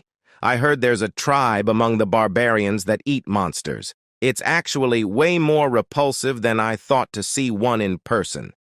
While I'd love to beat a barbarian like you to death right now, I'll spare your life if you show me sincerity. Cruel says this to Yan. Yan asked that he means by showing sincerity. Cruel replies that if Yan give him all the magic crystals he has gathered so far, he will show him the mercy of the noble. Yan tells Cruel that he doesn't have any magic crystals because he ate all of them. Hearing this, Cruel gets angry and threatens Yan that no one is here so he can kill him easily, so if he value his life, he should hand to him all the magic crystals. Yan gives a sinister look, says that right. No one else is here. Yeah, you're finally realizing the situation you're in. Quietly hand over. Cruel says this. As he says this, Yan moves quickly and punched at Cruel's stomach. Dwight estate. I must become the master of this estate. I was 12. When I came to understand the state of the world, its trash-like state made me feel I'd be the natural choice to succeed this family. However, misfortune had struck me as I was stuck with 2 trash cans above me. They were scared. They didn't want me to succeed the family. Hence, I was thrown into the Special Forces Training Center by them, under the pretext of training me. I can't believe it was their decision to throw me in that dump site of a place. I will never forget them. Cruel Dwight, is the true successor of the Dwight family. I'm on a whole another level unlike in trash. The moment I get out of this place, I'll exterminate all of the trash bastards. This is the history of Cruel. In the fighting between Yan and Cruel, Yan comes out as the winner, and he takes Cruel of the Valley of Snakes, the single path that leads below the cliff. The shape of the path denotes the slithering of a snake. Hence, it was named the Valley of Snakes. As no living organisms approach this area, no one knows where the end of the valley is.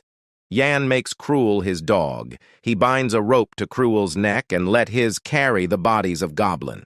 After following Yan for a bit, he tells Yan that he is not a person who can do this types of work, as he is the true successor of the Dwight family. "I don't want to hear you yapping about your family," Yan tells him and pulls the rope and tells Cruel to walk faster. Cruel asked Yan that why is he making him do this? Yan replies that he is the one to brought this upon him. Yan also tells that this punishment is very low for trying to kill him. Cruel then questioned that why is he bring so many goblin cropses with him? Yan tells him to shut up and walk quietly. "You know you can get punished via the Empire." Laws for making a noble do manual labor. Cruel says this. Yan throws a stone at Cruel at it, hits at his nose. Cruel lays on the ground and rolls around due to pain. He couldn't says anything by remembering the beating he received from Yan. At first he thought that he can defeat Yan easily. Yan slaps him and defeated him in a humiliating way. After that, Cruel gets up and starts to walk behind Yan. He gets angry and thinks that after he recovers his mana, he will kill Yan for sure. The killing intent of his gets noticed by Yan. Yan turns around with a scary face and tells him that if he needs to make him understand things further. Seeing this, Cruel gets scared and his killing intent vanishes and he starts to talk about becoming friends with each other. After Cruel settled down, Yan finds him a bit strange. There's a small trace of bloodlust, but it's heading in all directions. Yan only know of one thing with such an energy, just like how there's black magic that uses the power of darkness among the world of magic. There are also demonic martial arts that uses the power of darkness in the world of martial arts. Anul can obtain more power, quicker than the usual martial arts. But it breaks down the user's mana and body as they continue to use it, and the user would eventually be devoured by the darkness and fall into a state of madness. Cruel's nickname in Yan's previous life was Bloodstar. He was notorious for all the evil deeds he committed in order to succeed his family. Yan wonders if the notorious deeds Cruel has in his previous life is because of the demonic martial arts. But in this timeline, it doesn't look like he's learned that at this point in time. After walking for a while, Cruel tells Yan to wait and requests his to release the leash. At first, Yan didn't intend to do so, but as he hears the words of Cruel, his gets convinced and then he releases the leash. Cruel rubs his neck and says that now he feels good. Yan then tells Cruel that his job is done as they have reached their destination. Cruel asked Yan about this place. Yan replies that a real treasure is hidden in this place. After that, Cruel throws the corpses of goblins in the huge crack. He then kicks the bag and tells Yan that he has done the job that has been instructed for. Yan tells him that as he has finished the job, he will give him a piece of advice. "Advice?" Cruel asked. Yan looks down and seems a bit tensed. He advises Cruel to run to the gate without looking back. As Yan says this, we can see two eyes glows at the bottom of the crack. As the bodies of the goblins fall on the bottom, their blood spills on the floor and activates a magic circle. After sucking all the blood from the goblins, the circle glows red and black. Smoke emerges from there. From that, a monster awakens, and it roars. Cruel and Yan is seeing this from above. Cruel asked Yan that what the hell he has done. Yan says that it was all Cruel's doing. He then tells Cruel to get ready as the monster is coming. Seeing them, the monster jumps and rushes towards them. A vertical eye opens on the monster's head, and it tells them to offer souls to him. Kasha and Lorina is with the other trainees. Kasha asks Lorina that if she is feeling all right. Lorina replies, "Yes," and says that an unimaginable evil mana is spreading throughout the whole area. They finds that the center of that mana is coming from the Snake Valley, and they wonders that the hell is going on. Kasha says that she has never encountered anything this strong before, so she is not sure what to make out of it. Looking at the situation, Lorina tells Kasha that they have to change their plan and they should head towards the gate right away.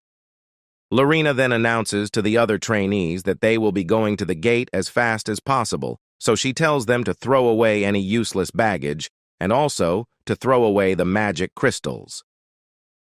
The trainees asked her that what will happen to the test. Lorina tells them to shut up and quickly get to the gate.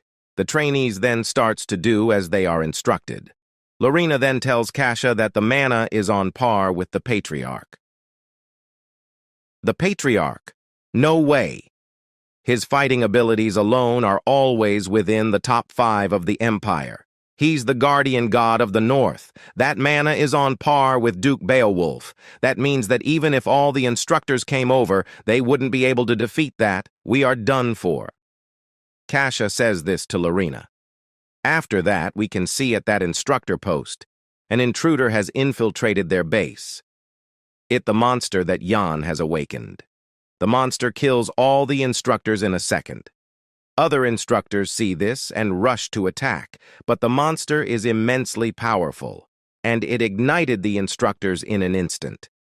The monster's quench for the soul hasn't gone yet. It wants more soul.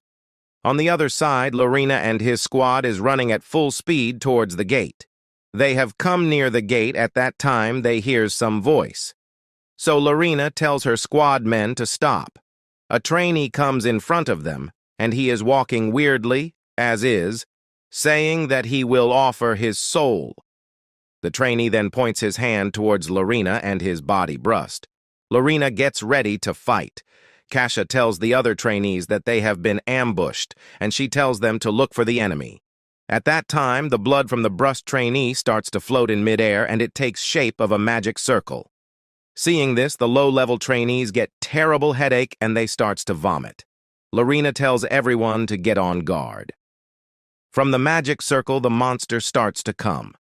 The monster tells them that they are the ones who have awakened him from his slumber, so now he will express his gratitude by taking their souls. As the monster has now shown his full body, we can see that it is an ancient lich with 4 hands and 3 eyes. The mages were saddened, because human life was finite, whereas magic was infinite. Blinded by greed, the mages researched on how they could pursue magic eternally. As a result, they offered their souls to the darkness and obtained eternal life. They turned into undead, a monster that loathes all living things, into a lich. As Lorina sees it, she gets that it is not a normal lich. It has absorbed numerous lives and become a being that has existed for almost an eternity.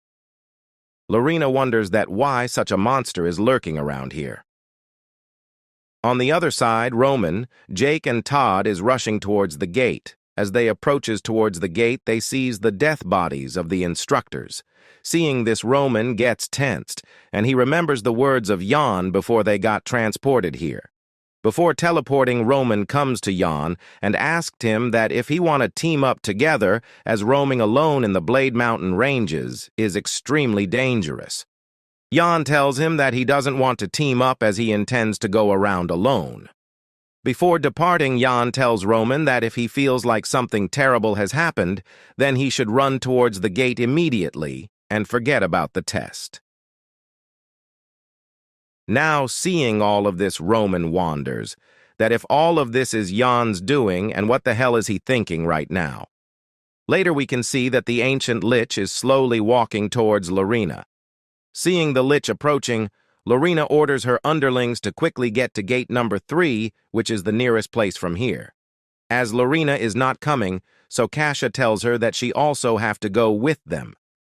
Lorina unsells his sword and tells Kasha to go, as she will be buying them time for escape. Lorina looks at Kasha and tasked her to safely evacuate all the trainees. At first, Kasha didn't want to leave Lorina alone, but after thinking that she has to take over her family, she decides to leave.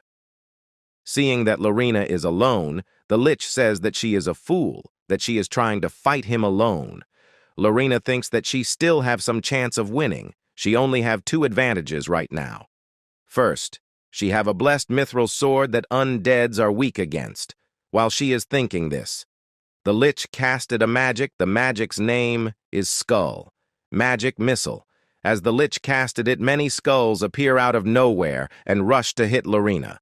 Lorina uses her Dark Start mobility skill Wings of the Wind Swallow to avoid all the skulls. She then throws her sword cover towards the skulls as the two of them collides. An explosion occurs which binds the lich. Lorina uses this chance and gets up. She then jumps towards the lich and slash him vertically. As the attack lands, Lorina gets shocked to see that his attack is being blocked by the lich's defense magic protect wall. Lorien gets shocked again to see that the lich is double casting. In the meantime, the lich casts a attack, magic using his skulls, and it hits Lorina at the back. Getting hit, Lorina fall, and her weapon gets away and falls on the ground. The lich then binds Lorina using his skull. Lorina now gets into a terrible situation. She shouts at the lich to unbind her and let her go this instant. The lich laughs and says that he will now destroy that haughty soul. After that, the lich starts to cast his magic. A magic circle comes in front of Lorina, and the lich says that he will turn her into a corpse that will only serve him. On the other side, at the ancient lich's lair, Yan enters the lair alone. He walks along the lair wearing a monster leather. As he is about to climb the stairs, a magic circle activates. This is an advanced flame magic trap, known as Flare Tempest. A huge flame totally engulfs Yan, but after a while we can see Yan is absolutely fine. He is totally fine because of the volcano. Monster armor, the leather of the volcano. Armadillo has high fire resistance. It also has a durability that can even withstand explosive fire magic. Yan knows this trap beforehand, so he bought this with him. He then throws the leather and starts to walk. There are a total of 492 magic traps. Among them, there are about 30 moving traps. Yan used the goblins to lure the lich out of his lair so that he can get his hands on the treasure while the lich is gone. Although he came up with this plan, but he can't believe it's this simple. Of course, this could only be possible if Yan knew everything about the lair. He got to know about the lich when he was the captain. After he returned from an assassination mission, he received a report, case number A582157, Ancient Lich. In this case, 1,000 trainee soldiers have gone to the Blade Mountain Ranges, and there they found an immensely powerful monster that killed 900 trainees, and only 100 of them survived. A huge loss that placed the Special Forces Training Center in a critical state. Additional Report 1. We're assuming that the lich woke up and left his lair after sleeping for a long time and began to suck the blood of the trainees. After that, we were able to locate the lich as we investigated that incident. The lair was assumed to have been built during the ancient times. It was filled with mysterious treasures, grimoires that would make you a sage even if you read one of them, jewels that would make you so rich that you wouldn't have to work for life if you had one of them. But the most important thing was missing a life vessel. The egg of mana that contains the lich's life and mana. The life vessel that was missing in Yan's previous life still exists here. Additional report. To discovery of the remnants of a life vessel assumed to have gotten damaged while the lich was fighting someone, the culprit is undetermined. The incomplete secret technique that the Emperor gave Yan only allowed him to absorb it, but he couldn't compress it.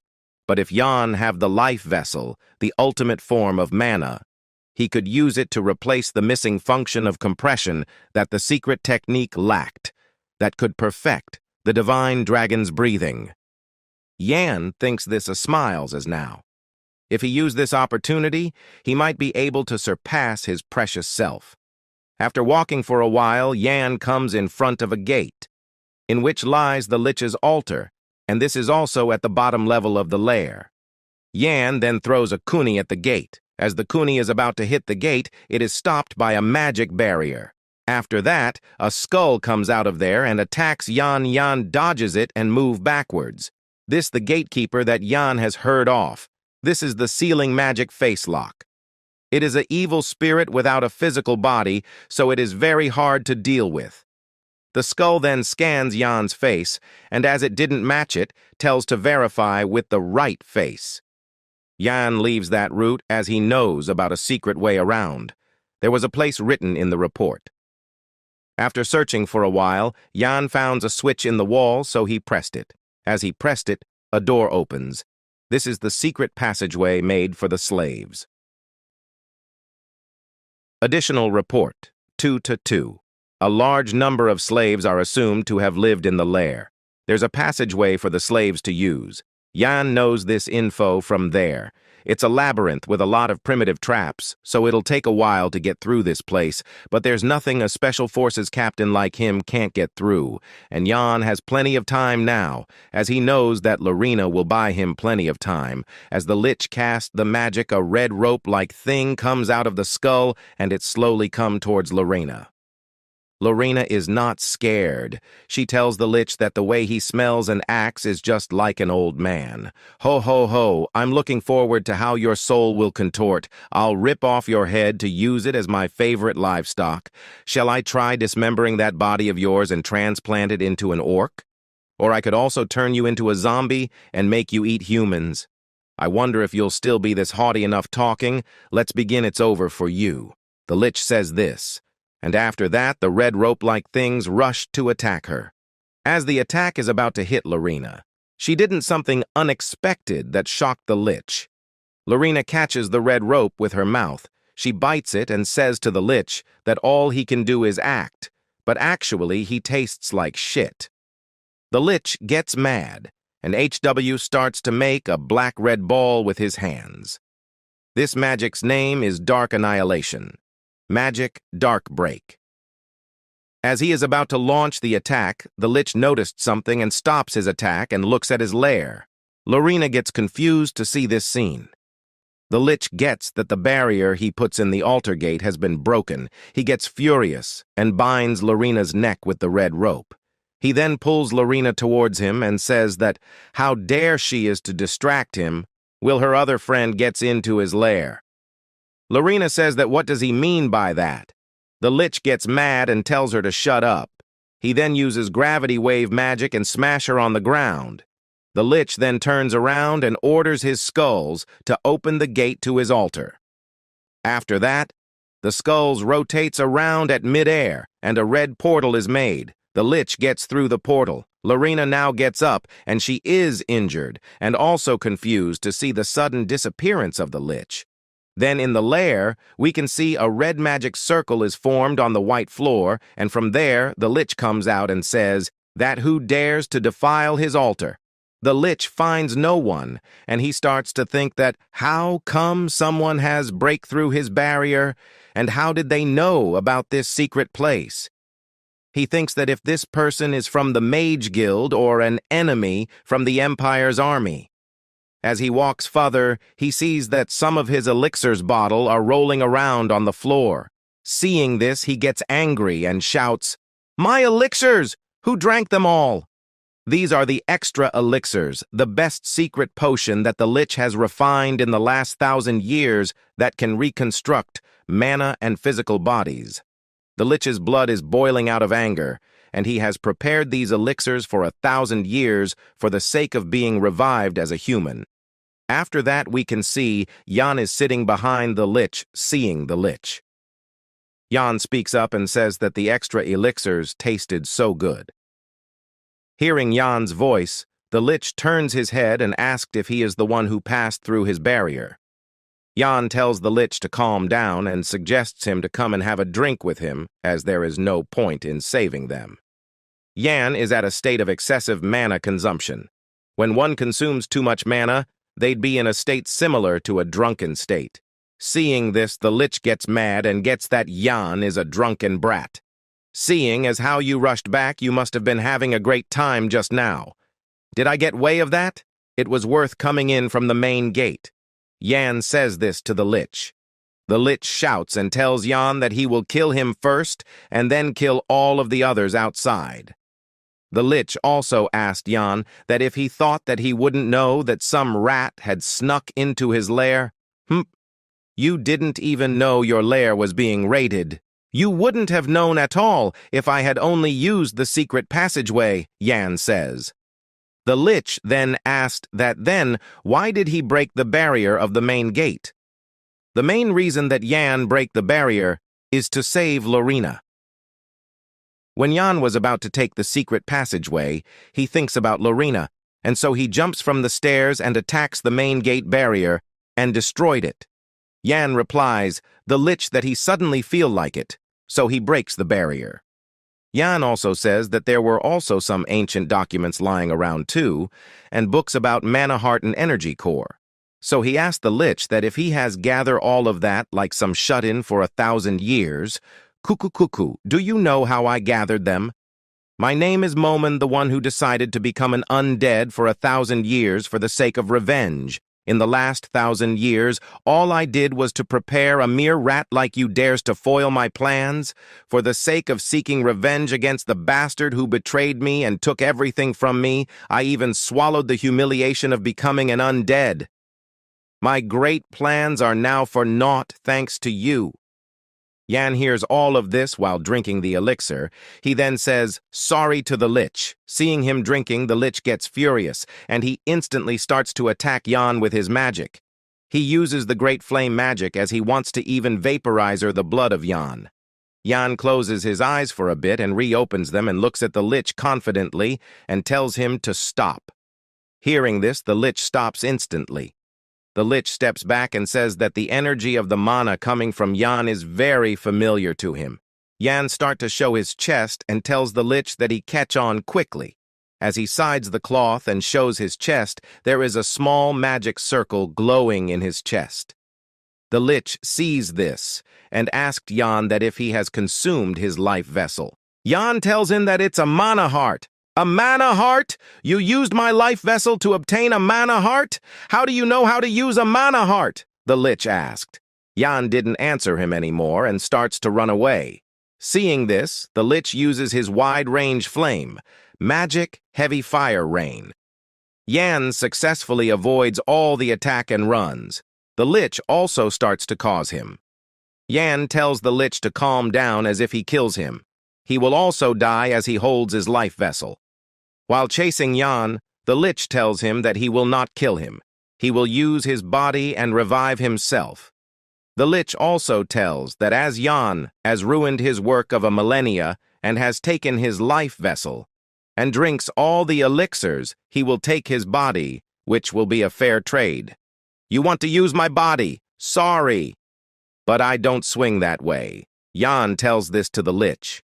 The lich then starts to cast a magic, and he tells Jan to give up already and hand him his body. The lich uses parallel circulation magic, and many magic circles appears and surrounds Jan. The name of this magic is Hexastrom.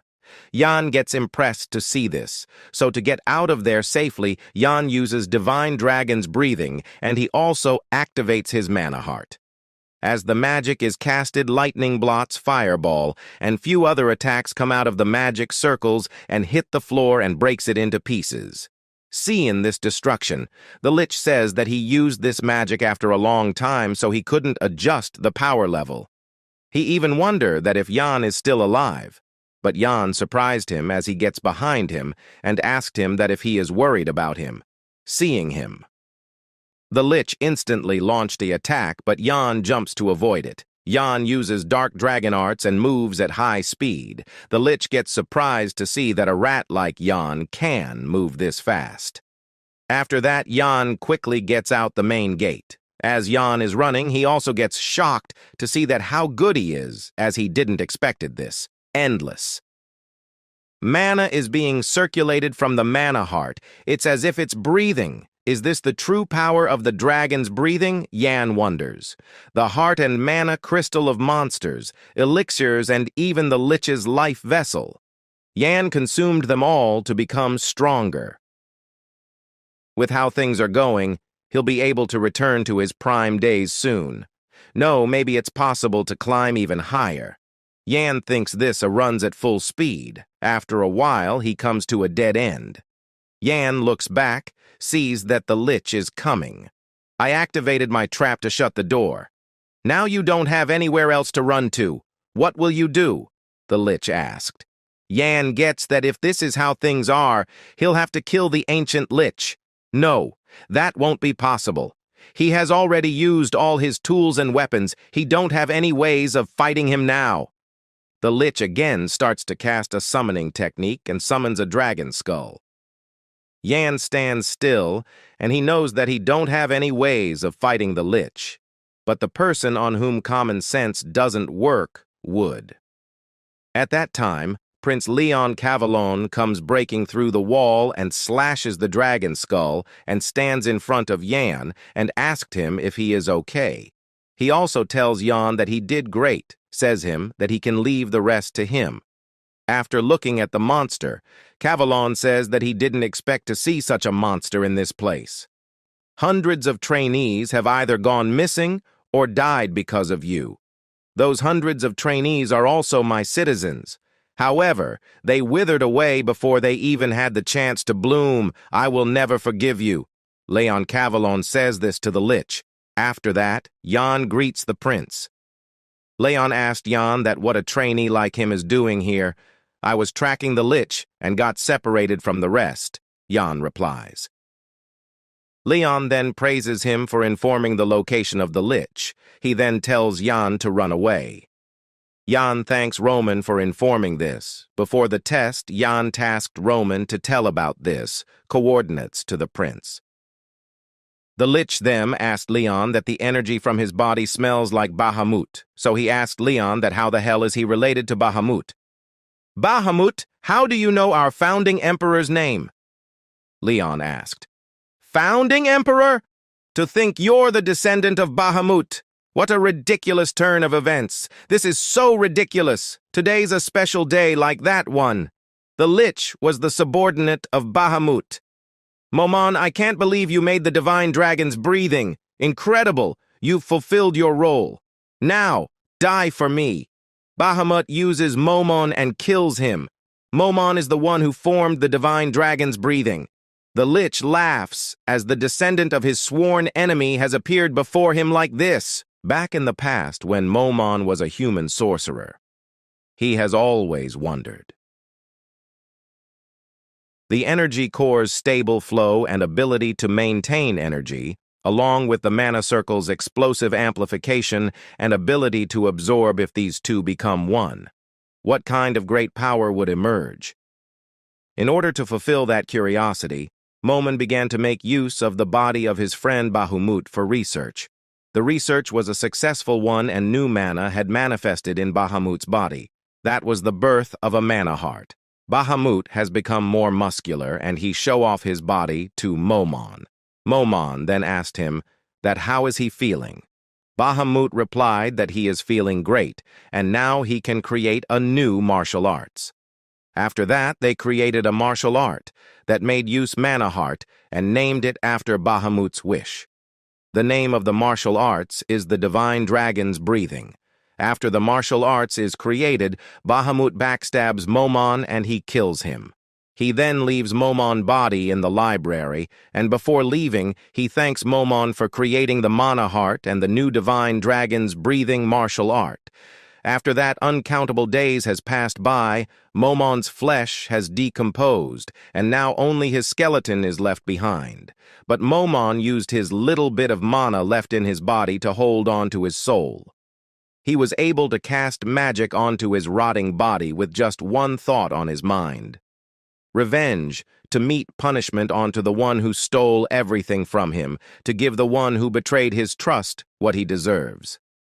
Momon had prepared 1,000 years for that. The fight between Momon and Leon broke out, the come to the long hall to fight. Momon uses his parallel calculation hexastrom. Leon uses secret art of the dragon's breathing and cuts all the magic circles. Leon then rushed towards Momon using the golden dragon descent technique. Seeing this, Momon says, "Ban a nut! Even after death, you seek to torture me." Prince Leon gets angry and warns the lich not to mention the name of their founding emperor. After that, the both of them jumps. Momon creates tons of magic circles, but Prince Leon cuts all of them and chases Momon. Momon gets shocked to see that all of his magic circles are being destroyed even before they are activated. In this case, Momon summons his slaves and tells him to garb Leon. Leon didn't get nervous, as he already know how to handle this situation. He rotates his sword and stabs the sword in the ground and uses the golden dragon summoning third technique Hungry Demon Dragon. All the slaves of Momon gets kills even before they are completely summoned. Momon then uses his fourth darkness magic element Strengthening, which is counted by Leon's golden dragon summon, 7th form dragon sword art, 3rd form. Momon then uses a upper level magic, 5th darkness, magic extermination magic, but this magic of his is also destroyed by Leon's imperial secret sword art ultimatum. The clashes of their techniques creates huge explosions. Jan is standing far away, and he sees this and thinks that this battle is truly incredible.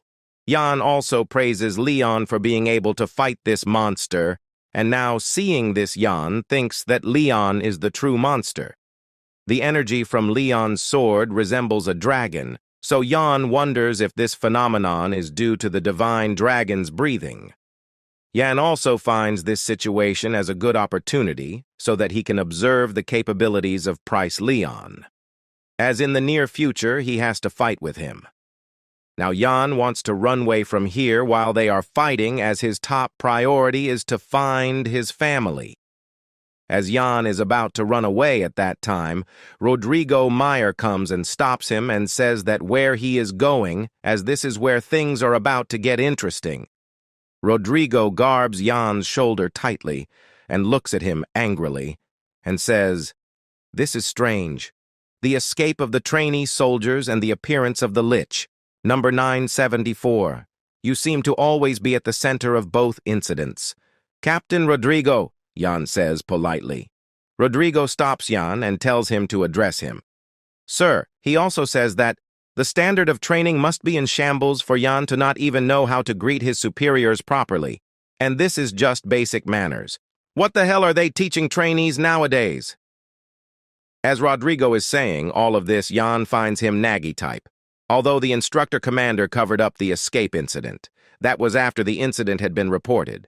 A total of 4 escapees ranging from the trainees with numbers starting from 10 plus to 900 plus. 3 of the higher-ranked trainees were captured in a nearby forest pursuit squad. 3 that had been chasing down the final escapee had all been discovered dead, and the escaped trainee was nowhere to be found. Jan is the last trainee in the escape attempt. Captain Rodrigo then says that he heard the instructor commander personally join the pursuit later on, and a mere low-ranked trainee was able to survive both the pursuit squad and the instructor commander. You also survived the ancient lich this time round. Could all this be pure luck? I doubt so. Jan smiles and says that it's just not pure luck. He is super lucky. Jan also says that he was threatened by the rest in the escape attempt to become their porter. When he was almost offered as a sacrifice by the lich, the crown prince appeared and saved him. "That's all thanks to luck? Are you seriously asking me to believe that?" Rodrigo asked. Jan says that it's true that he is lucky. He then give a cunning look and asked Rodrigo that if he is going to punish him for being lucky.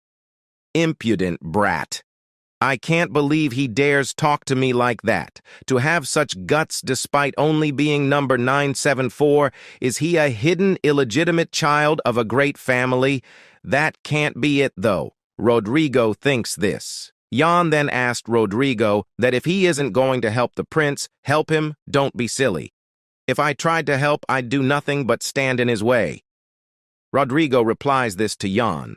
As the two of them is watching the battle, Jan notices that the lich's vessel disappeared, but he's still alive. He thinks that it is because he couldn't completely absorb it.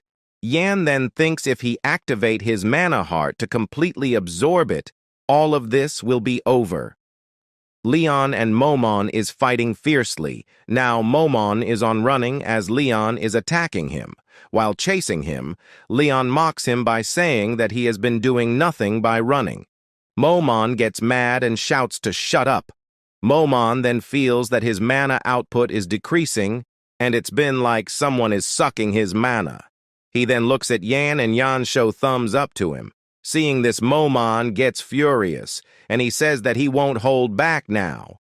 Leon sensed something unusual, so he looks at Momon with his eyes wide open. Momon then tears apart his robe, and from there a huge red eye-like thing appears. Showing this, Momon says that he will kill everyone. This is another Momon's technique known as domain expansion. Domain expansion manifests the inner world of the user. Other than the Emperor, there are only 4 patriarchs who are capable of using this skill. Yan and Rodrigo sees this scene from above. Momon shouts, "Die, descendant of Bahamut." Leon gets a bit shocked to see this. Yan then uses the mana heart's full power to absorb the mana of Momon's life vessel. Momon suddenly feels a huge decrease in his mana, and he starts to shake. Leon sees an opening and attacks Momon with his Gold Dragon Dissension's ultimate technique. But as Leon attacks, his sword breaks into pieces. Seeing this, Momon laughs and says that domain expansion is in effect, and an attack like this will do nothing to him. After that, Leon shouts, "Come forth, Dragon Sword!" As he shouts, a golden light comes from the sword's handle and takes its form into a sword. Now Leon uses his Gold Dragon Dissension's ultimate technique. This time, he cuts all the magic circles in half and also slashes Momon into 2. Momon then starts to vanish away. He tries to garb Leon and says his last words of resentment. After that, his body turns into dust and flies away with the wind. Leon looks up and says that it's done. What a terrifying opponent. That was definitely domain expansion. If that had been perfect, the only thing left here would be is dust. I'm still too weak. After that, Rodrigo and Yan comes to Leon, and Rodrigo says that he has taken so much damage, and why did he have to come personally to do such a tripling job? Leon tells Rodrigo to stop nagging. He then asked Yan that if he is injured anywhere. Yan say he is not, and thanks Leon for saving him. After that, Leon orders Rodrigo to take Yan to the medical center. After that, all training in Blade Mountain ranges ceased. The results were way beyond what Yan had imagined. Yan managed to create his mana heart with the life vessel. He was also able to see what the Crown Prince is capable of. Yan thanks Momon for all of this. Later, as the hall is completely empty, we can see that the single piece of Momon's cloth that is lying on the floor shines. After defeating Momon, Yan comes back to the mansion and he takes a break after such a long time. He sits in a couch and is reading a book and enjoying his drink. Yan can't believe that a mansion like this is the residence for a trainee soldier. He wonders that if all the nobles live in such place. It's way too different compared to that hellhole Yan lived in cavern, 178 square feet, with urinal, chair, metal chains, and cockroaches. Compared to that, a mansion is 1,000 square feet, has bed, sofa, shower room, and proper food. This privilege that Yan is enjoying is because of scoring high in the test. The result of the test are given not too long ago. At the hall, all the trainees are gathered, and an instructor comes and says, "Great job, everyone." Although the first test was put to a halt due to the sudden incident, thanks to the Crown Prince's quick response, we were able to bring the whole fiasco to an end. We were able to stop the test safely. Those who survived the test take pride in that. We'll now announce the results. Rank 1 to 10 would be top. Rank 11 to 100 would be the middle. The rest will be bottom, and accommodations will be assigned according to your results. Those who obtained good results will be able to access Imperial Vault. a vault where various weapons, treasures, and technique manuals that existed from the establishment of the empire up till now can be found. There are hundreds of sacred swords and shelves containing technique manuals that are said to be as large as a fortress. Rank 1 to 10 can access up until the 3rd floor. Rank 100 and above can access up until the 2nd floor. The rest will only be able to access the 1st floor.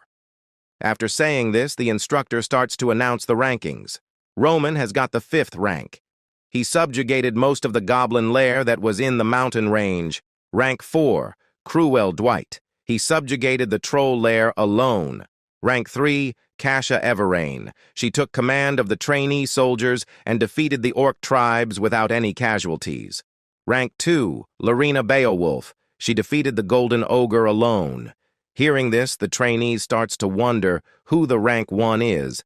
Kasha seems shocked as she thought Lorina would be number 1. But the results didn't bother Lorina as she thinks the ranking are meaningless. She thinks that rank 1 is simply a facade.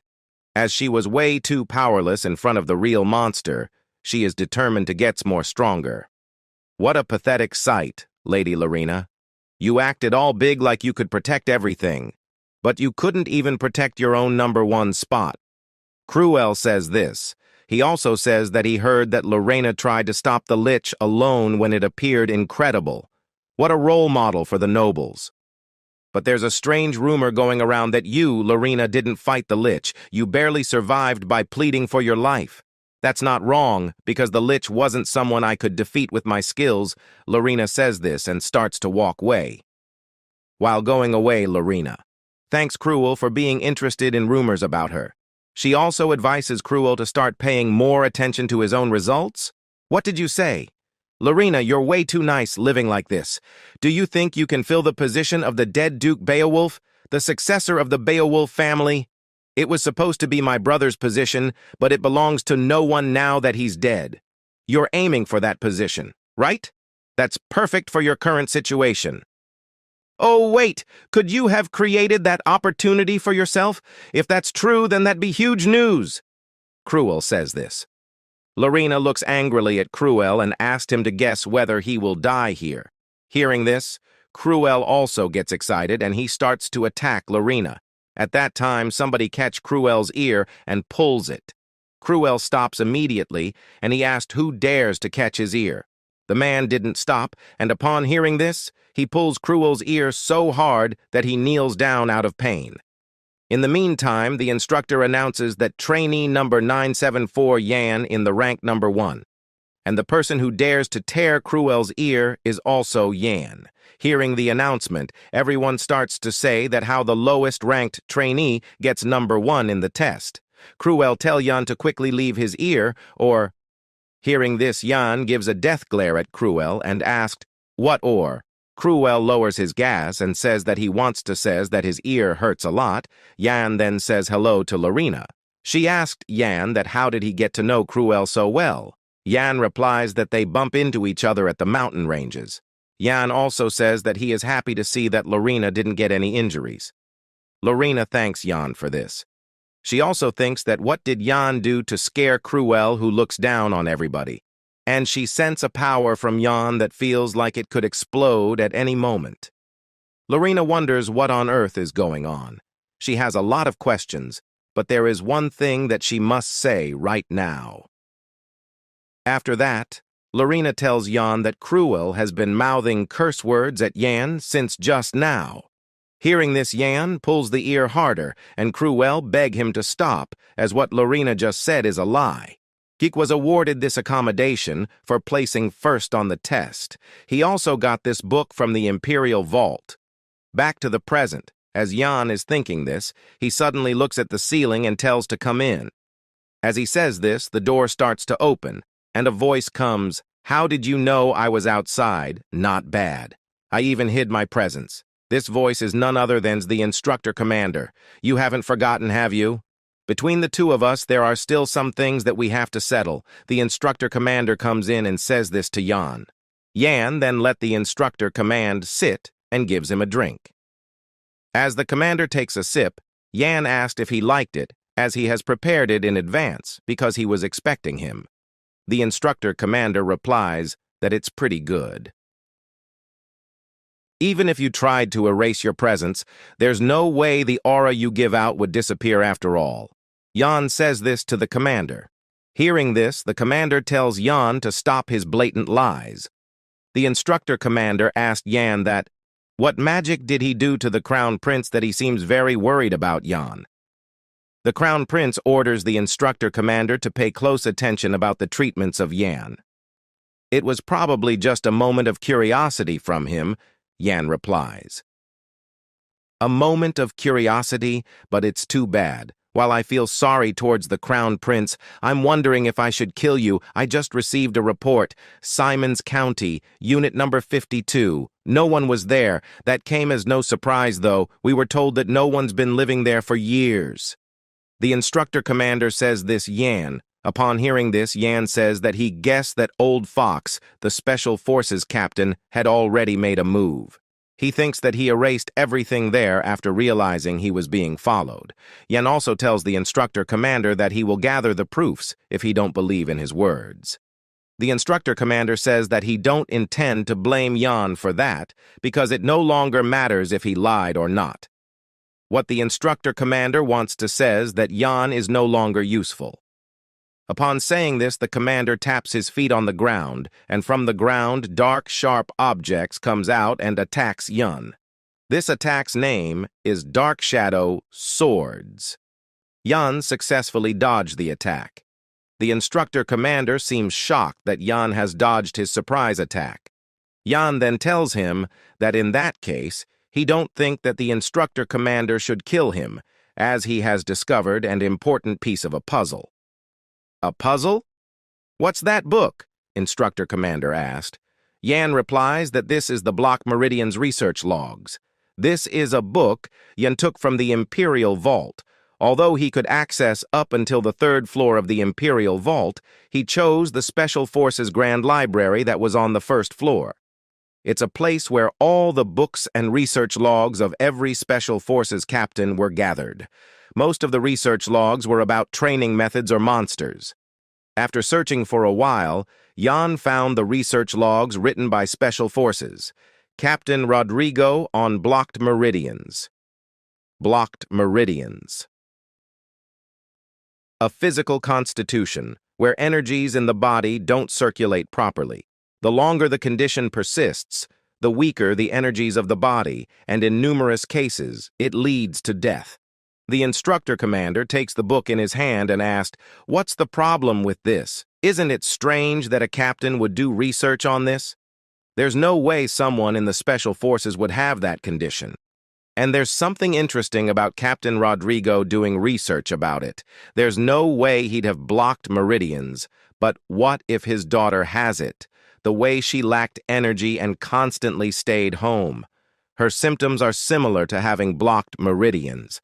The Special Forces captain had researched it to cure his daughter of it. Yan thought Capital Rodrigo had kept her hidden because her existence was his weakness, but that wasn't it. He had changed where she lived for her treatment because it wasn't easy to find a good doctor. The way Yan approached this was wrong to begin with. His daughter isn't the captain's weakness? What exactly are you trying to get at? The instructor commander asked Yan after hearing his story. Yan then says that they wouldn't be able to leash the captain with just this. But instead of just a leash, they could get his life instead. Blocked. Meridians aren't curable yet.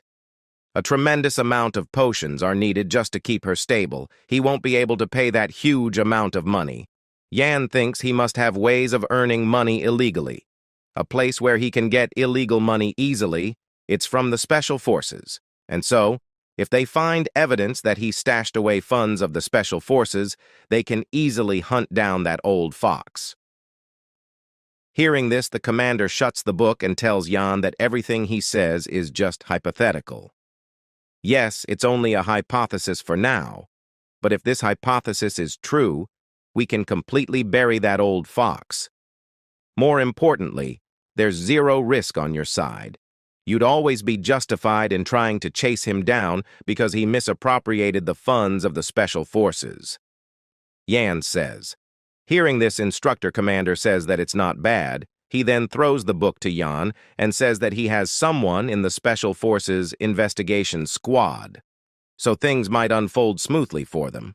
Commander also tells Yan to go and learn more about blocked meridians.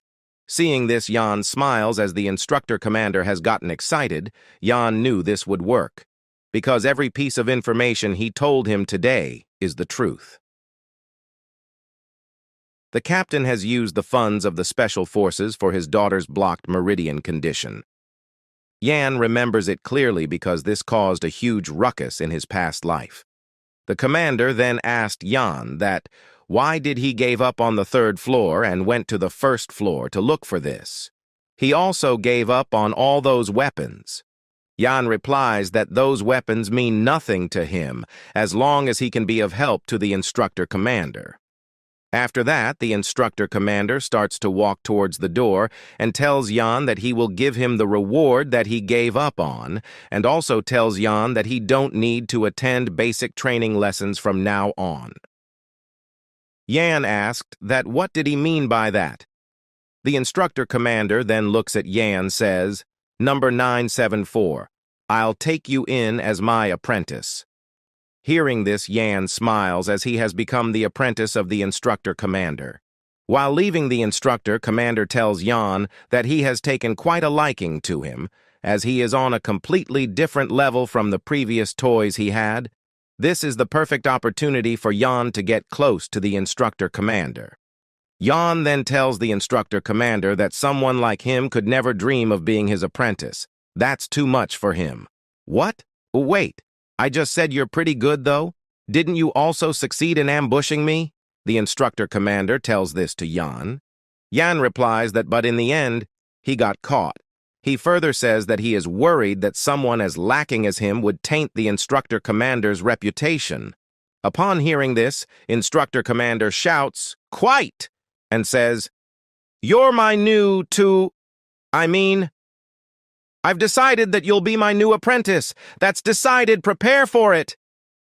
Saying this, he immediately left the room. As he leaves, Yan seems in a chill mood as he has made the instructor commander impatient.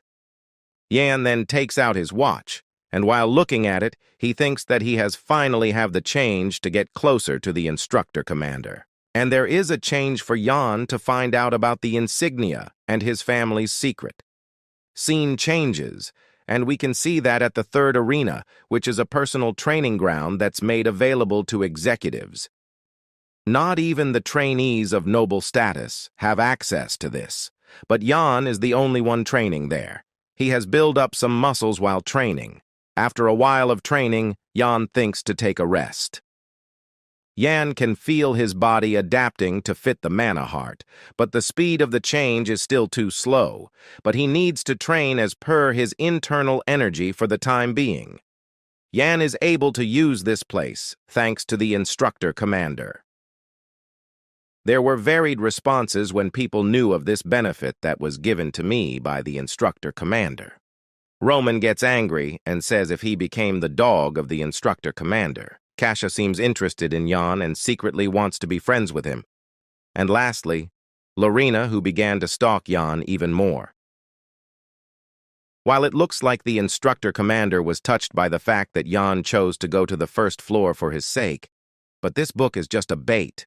The real thing is something else. The book that Yan really want to get was The Birth of the Empire. Although it looks like a normal history book, it's a book that would cause an uproar in the future when people find out that it was written by the founding emperor. Although Yan now have a mana heart, but he is still unable to perfectly use the divine dragon's breathing. The divine dragon's breathing was the product of the founding emperor, Bahamut and Momon. In order to perfectly use the divine dragon's breathing, both of them are needed. Right now, Yan need the knowledge of the founding emperor. Come to think of it, Momon is quite pitiful. He got his ultimate technique stolen before he got killed. It's no wonder he became a vengeful lich. Yan opens the book in a thought that he will be able to find any hint about the divine dragon's breathing. But as he opens, he gets shocked as the book is empty. He searches all the pages of the book, but all the pages are blank. Yan gets tensed and starts to think that if all the rumors of his past life is fatal. He also thinks that as the emperor killed Momon to get monopoly for this breathing, so there is no way he would leave the technique so easily. While Yan is deep in his through at that time, a black hand appears above his head. Yan sensed it as he quickly looks around, but he didn't find anyone or sees anything. Yan then leaves the book and goes back to his training. He starts to train his shadow slash. He uses the technique and slashes the pillar. Yan tried to cut the pillar in half, but he is still too weak for that, and he still can't do it as well as the instructor commander. While Yan is training, he hears a laughing sound, and that sound tells Yan that he is a fool. Yan noticed the sound and gets that it's coming from behind a pillar. The sound also tells Yan that he will never be able to solve the secret of the book. Yan tells to show himself. After that, we can see Momon comes from behind the pillar and says, "Long time no see, foolish brat." "Momon, how are you here? You survived despite taking that hit," Yan asked. "Cuckoo, cuckoo. I learned something through that incident. If I ignore something just because it's a mere insect, it'll still turn into a pain in the butt, especially child like you. You have to pass on sight." Saying this, Momon rushed to attack Yan. As Momon rushed, his robe gets slid away as his appearance is reviled.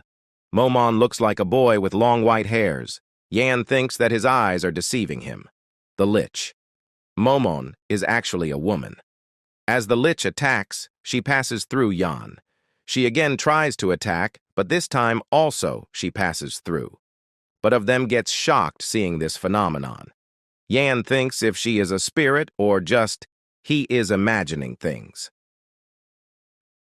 During the process of the life vessel turning into a mana heart. Did Momon become a part of my thoughts then?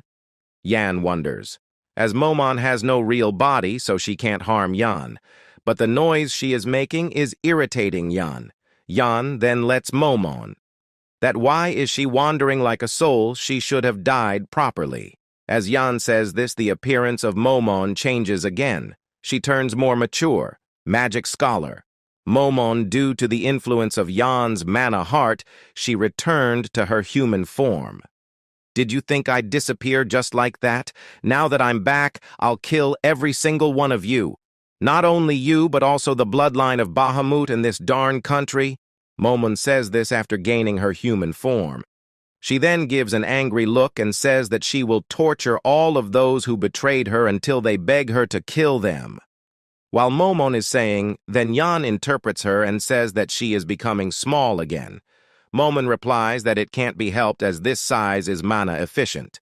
Yan then asked her that how can she take revenge in that form as she looks like a gimmicky plastic surgery advertisement. That's how everyone looks like once you take a good look inside of them.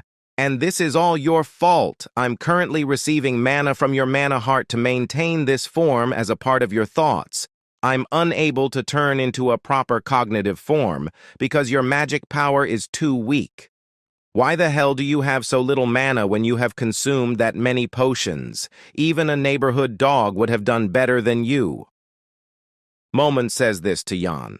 Yan tells her to stop as she has been too harsh on him. Yan then thinks that now Momon will not be a threat to him. Yan, I can sense a faint amount of his mana going to her. The fact that there's a pathway between the two of them means that Momon can also affect Yan. She's the best magic scholar. If she starts to affect Yan by using mana, Yan would be left helpless. After thinking all of this, Yan takes his book and starts to leave. He says goodbye to Momon and tells her to roam the world before disappearing. Momon hears this and shouts bullshit and says that how can a boy who has such low mana adaptability wants to get rid of a cognitive form like her. Hearing this, Yan says, I just need to cut off your food source. You're basically living off my mana heart. If I reduce the mana supply from my mana heart, will you be able to maintain your cognitive form? Disappear now, Momon. Your era has long ended. Momon grinds her teeth out of anger as she has gone through many things to survive, and she don't want to disappear like this. Momon then tells Jan that if she disappears, how will he be able to know the secret of Bahamut's book? Hearing this, Jan decides to keep her alive. After that, Momon tells Jan to open the book and cut his hand and put his blood on the book. Jan does according to Momon's teachings. As Jan does this, Momon infuse a little bit of mana into the book. As the mana gets into the book, the blood starts to take shape and turns into words. The blood makes two words, light and darkness. Seeing this, Jan gets confused, so he asked Momon that what is the meaning of this. Momon says that she didn't know, as this book was solely written by Bahamut.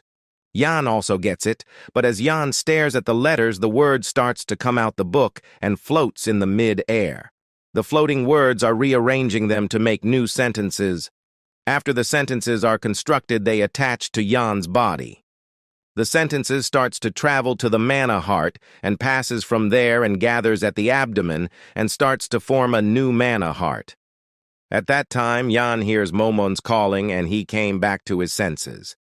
Jan drops the book and starts to think if all this that just happened is an illusion, but the feeling is so teak that it doesn't look like an illusion. Jan then wonders that what kind of incredible secret did Bahamut stash away? Jan didn't unravel this secret to Momon, as he thinks it'll probably be dangerous. Jan thinks to make use of Momon. Jan then starts to walk away and tells Momon to follow him. Jan tells her that they need to find a solution to get a new body for Momon. Hearing this, Momon gets happy and says that she didn't think that Jan has such a nice heart. Jan tells her not to butter him as this will be of no use. He also warns her not to do anything strange. Momon replies, "Of course," and behind Jan she revels her monstrous face and thinks that once she has enough mana she will get rid of Jan. Jan then turns at her. Momon quickly changes her face and starts to whistle. Jan then says that he will just get rid of her as he don't feel good. Hearing this, Momon starts to sweet-coat her words and tells Jan that they are one. So what's the worry? Later on, we can see a giant, abandoned colossal. The colossal is deep in the forest, surrounded by long trees. The walls are cracked and has moss grown on them. It's evening time, and Jan is there fighting. He is using lots of different moves, and it seems his muscles has gotten bigger again. He uses different types of punches and kicks, but in the end, none of them are useful against his opponent, because his opponent is none other than the famous instructor commander. Jan again rushed to attack him, but the instructor commander is standing still. As Jan gets closer, some black reddish liquid-like thing gets out of the instructor commander's feet. The instructor commander then raises his hand, and the black liquid gets up and takes the shape of a sword. The instructor holds the sword in his hand and swings it towards Jan. Seeing this, Jan quickly crosses his hands to defend himself. Due to the swing, a slash of black mana moved towards Jan. The structures behind Jan gets cut into half. After a bit of silence, a huge explosion occurs, and a bright light covers the whole area. After things settle down, we can see thousands of tress gets cut in half, and the cuts are extremely precise.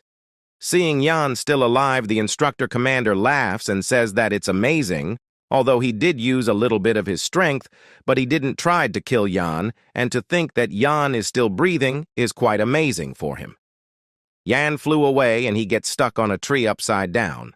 Jan then tells his master to stop trying to kill him when they are sparring, and at least teach him how to defend this attack. You focus the enhanced protection energy solely into your arm to withstand the attack and used centrifugal force to deflect the attack, the instructor commander asked. Jan replies yes and says that although he tried to deflect the attack, but in the end, he was the only one who gets deflected. The things Jan learned from the details that he read in the Found Emperor's book helped him. As if it weren't for that book, only his lower body would be left, like what happened to the trees. While Jan is getting up, Momon appears and says that the instructor knows how to control the black dragon pretty well.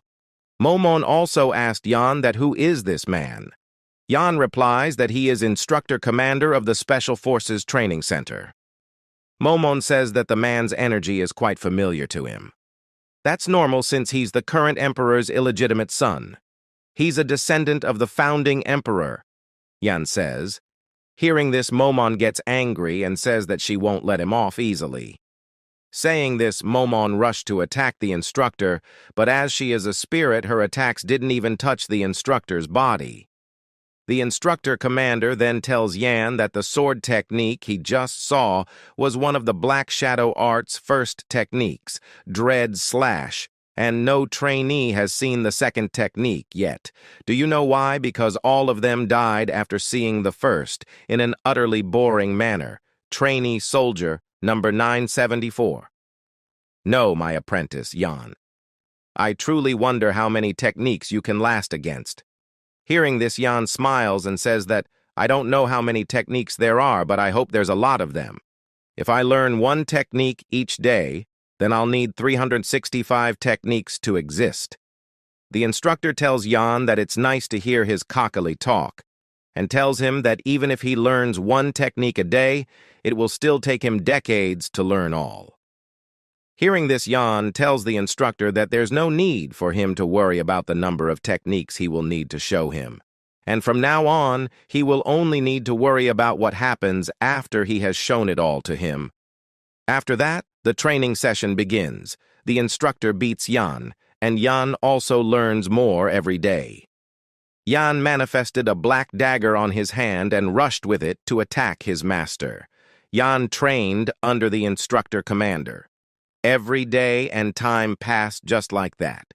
It'd been 2 years that Yan has been training with the instructor commander.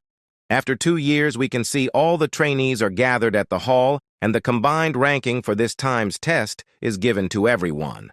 The top 50 trainees' names are put on the hall. This time also Yan is first, Lorina Beowolf is second, and Cruel Dwight is third. Everyone has grown taller and bigger. Lorina can't accept the results. After that day, Yan disappeared.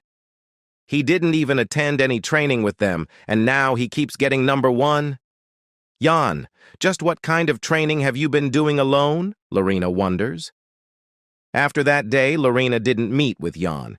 She is frustrated and trains hard daily. She goes to dungeons and slays countless monsters, with the strong determination that on the next test, she will definitely beat Yan. Later, 2 more tests passed by, and Lorina couldn't get the first ranking from Yan. She deliberately pushed herself to Terran harder. She went to high-ranking dungeons and slays the boss monsters. Now she is on a level where she can easily kill an A-rank monster. Time passed by, and now, the last test for the trainees is conducting in the 3rd arena. The last test is to fight an instructor. This is an important test that decides who will join the special forces, depending on the performance they shown in the fight. Current Cruel is fight, and the others are watching the fight. Among them, Lorina is also there. To her, this test is just a formality and nothing else, as most of the high-ranked soldiers have already easily surpassed the instructors. Since a year ago, there haven't been any instructor that are of match with her, but if she don't participate in this test, she can't join the special forces. That means all trainee soldiers must attend this. Lorina is looking forward to see Yan. She wants to see that how much strong Yan has gotten in the last 4 years. While the instructor is fighting with Cruel, the instructor gets exhausted and tells Cruel that the test will stop here, and tells Cruel to go back to his seat as his evaluation is over. Even after hearing this, Cruel didn't stop and attacks the instructor. Cruel has gotten taller and he has turned more evil. He didn't want to stop the fight and tells the instructor that this is a fight, and he can't stop it just because he is afraid and wants to run away. Saying this, Cruel attacks the instructor's arms and leg and cuts them with his sharp nails. Lorina is seeing this silently. At that time, Roman and Kasha comes there and says Cruel has been acting like an asshole, and after he surpassed the instructors, he acts like he owns the whole world. Roman has bulked up and is the 4th rank holder. That poor instructor. He was unlucky enough to get paired with Cruel Roman. Go and help him. He's so pitiful. Kasha, who is the 5th ranked, says this.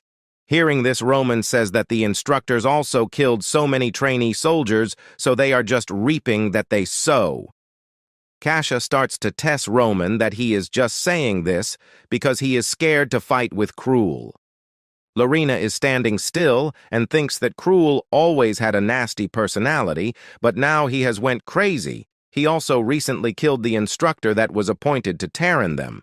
Seeing the hopeless instructor, the others starts to says that Y-on-1 is helping him. Some replies that Cruel is a crazy dog with a super rich family, and now, as they all will be graduating soon, no one wants to get in a scandal with the Dwight family. Cruel now breaks the sword of the instructor, and the instructor fall on the ground. Cruel rushed towards the instructor to kill him. At that time, Lorina uses her powers and creates ice spikes and makes some gap between Cruel and the instructor. Lorina gets on the arena and unsheath her sword and tells Cruel that she don't want to cause a scandal, but it's hard to overlook his behavior. Lorina then tells Cruel that she will make sure that there will be no scandals involving the Dwight family by not allowing Cruel to make a single sound.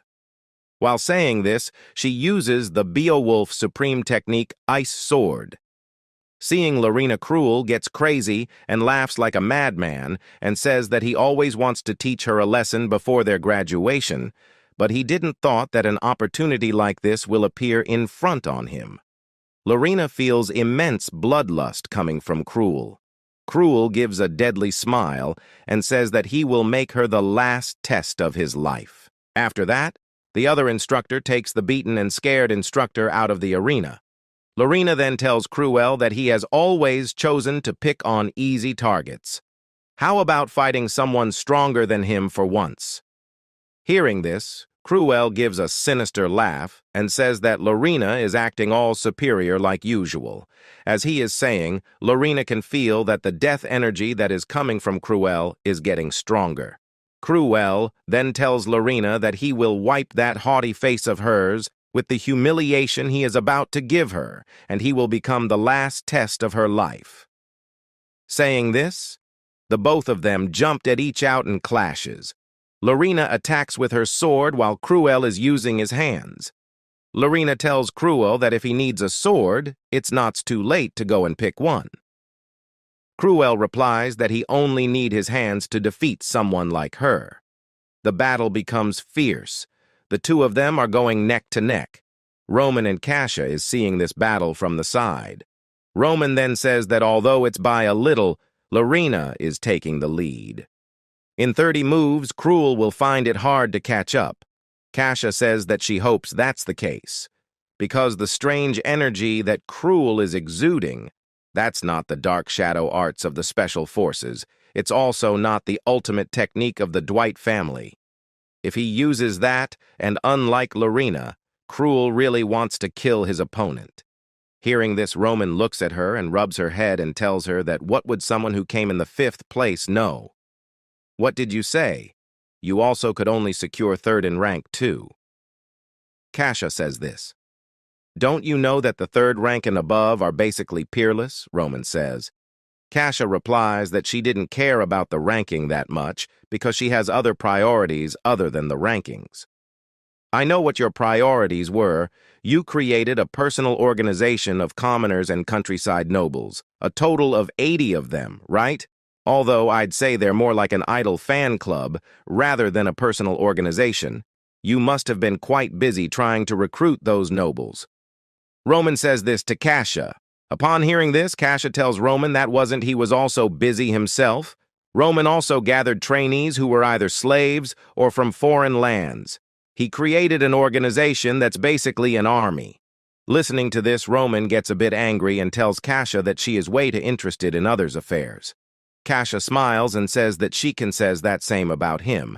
A battle is about the break between them, but hopefully they stops after hearing Cruel's scream. Lorina beats Cruel and holds the sword on his neck. I think this fight is over.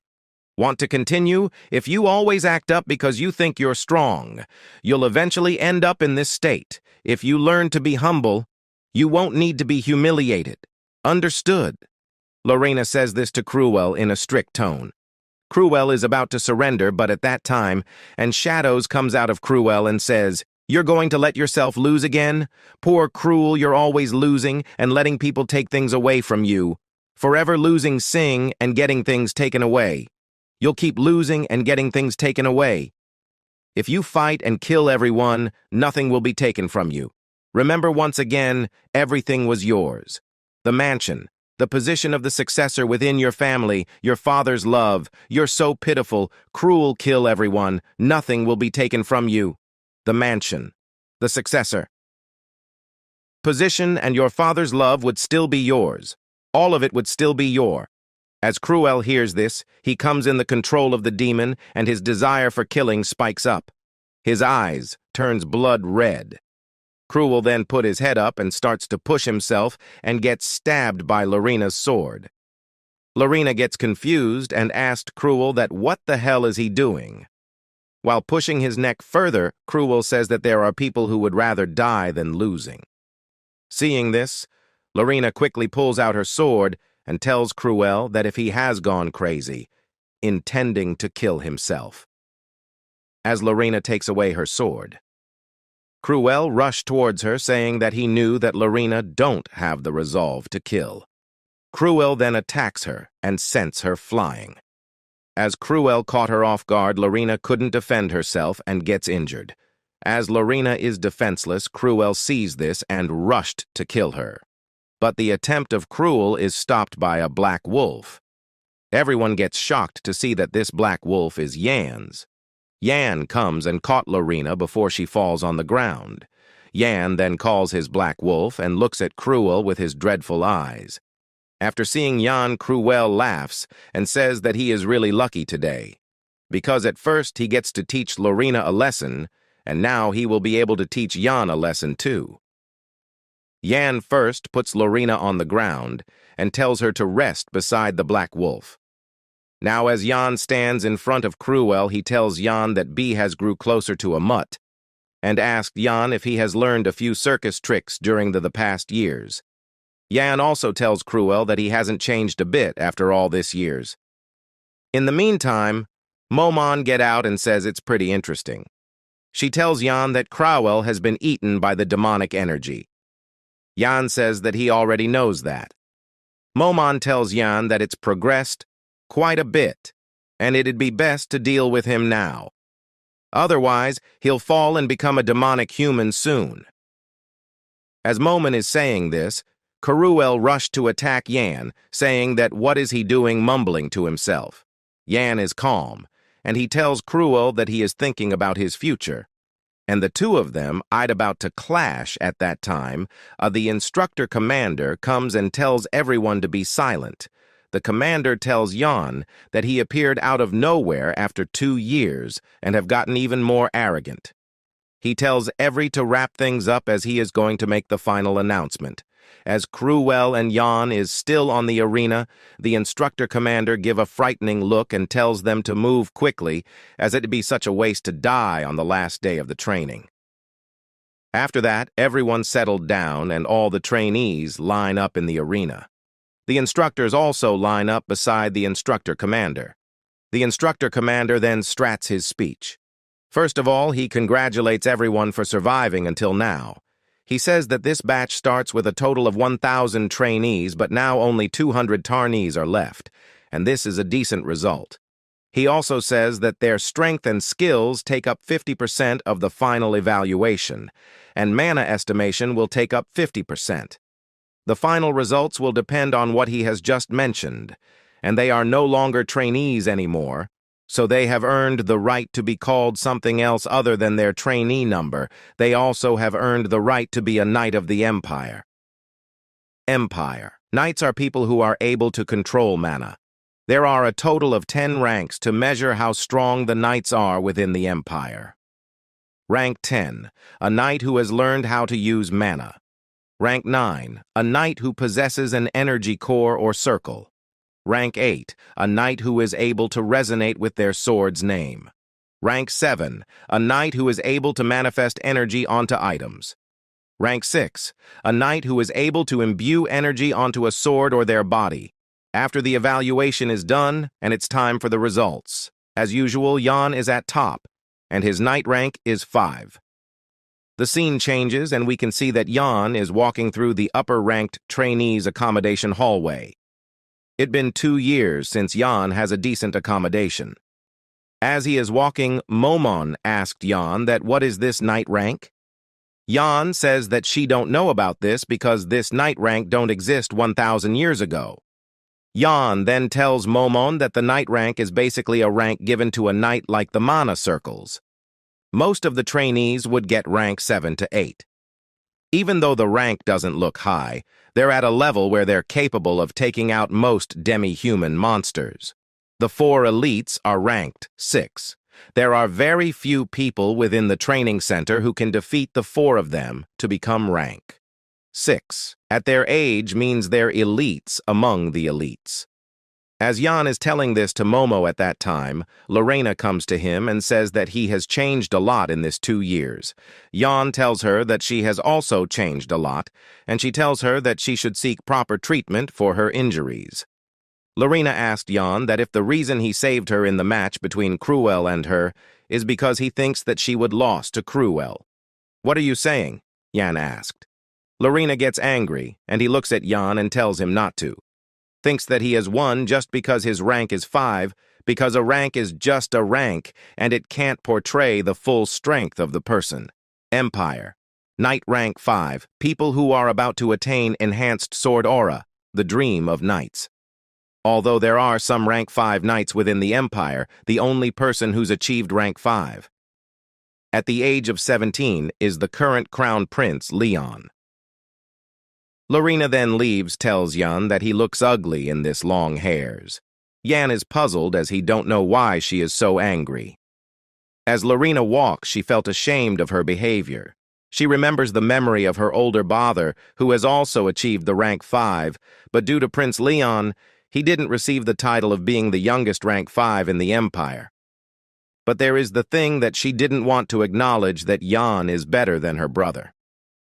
After that, as Jan is walking to his room, Momon tells him that she didn't thought that being ranked 5 would be such a great deal. She then asked Jan that why he is hiding his real strength, and if he showed his real strength, he would get rank 4. Showing only this much is perfect for now.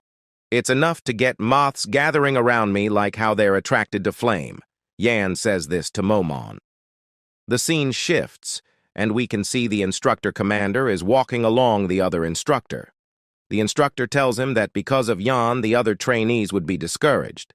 The instructor commander says that Jan has exceeded his expectations, especially the Black Wolf. He never taught Jan anything about this.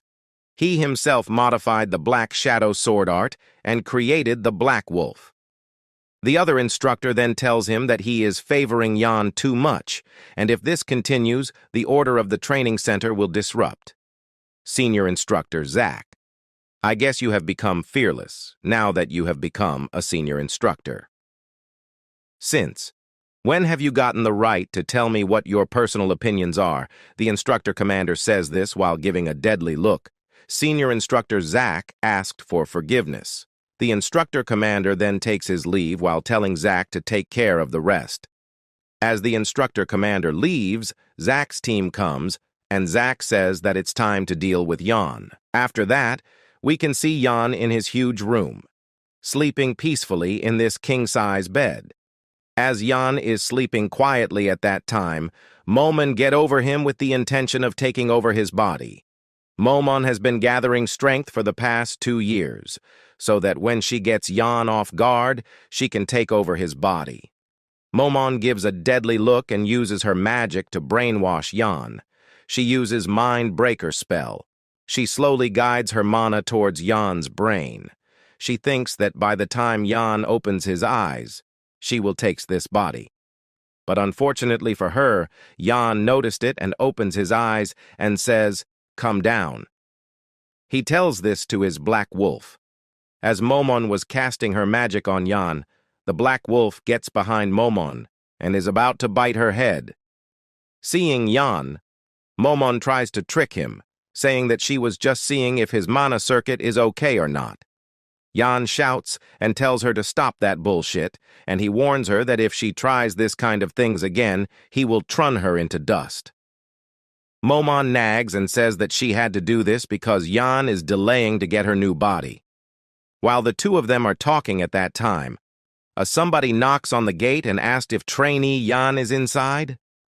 Yan gets out of the bed and starts to walk towards the gate, thinking that who would come to him so late at night. As Yan opens the door, we can see senior instructor Zach. Zach tells Yan that the instructor commander is looking for him. He tells Yan to be quick and follow him. After that, Yan walks behind the Zach, and they comes in the Special Forces Freedom Shopping Street alleyway. As it's nighttime, the street is empty, and there is a strange silence. Yan and Zach is walking.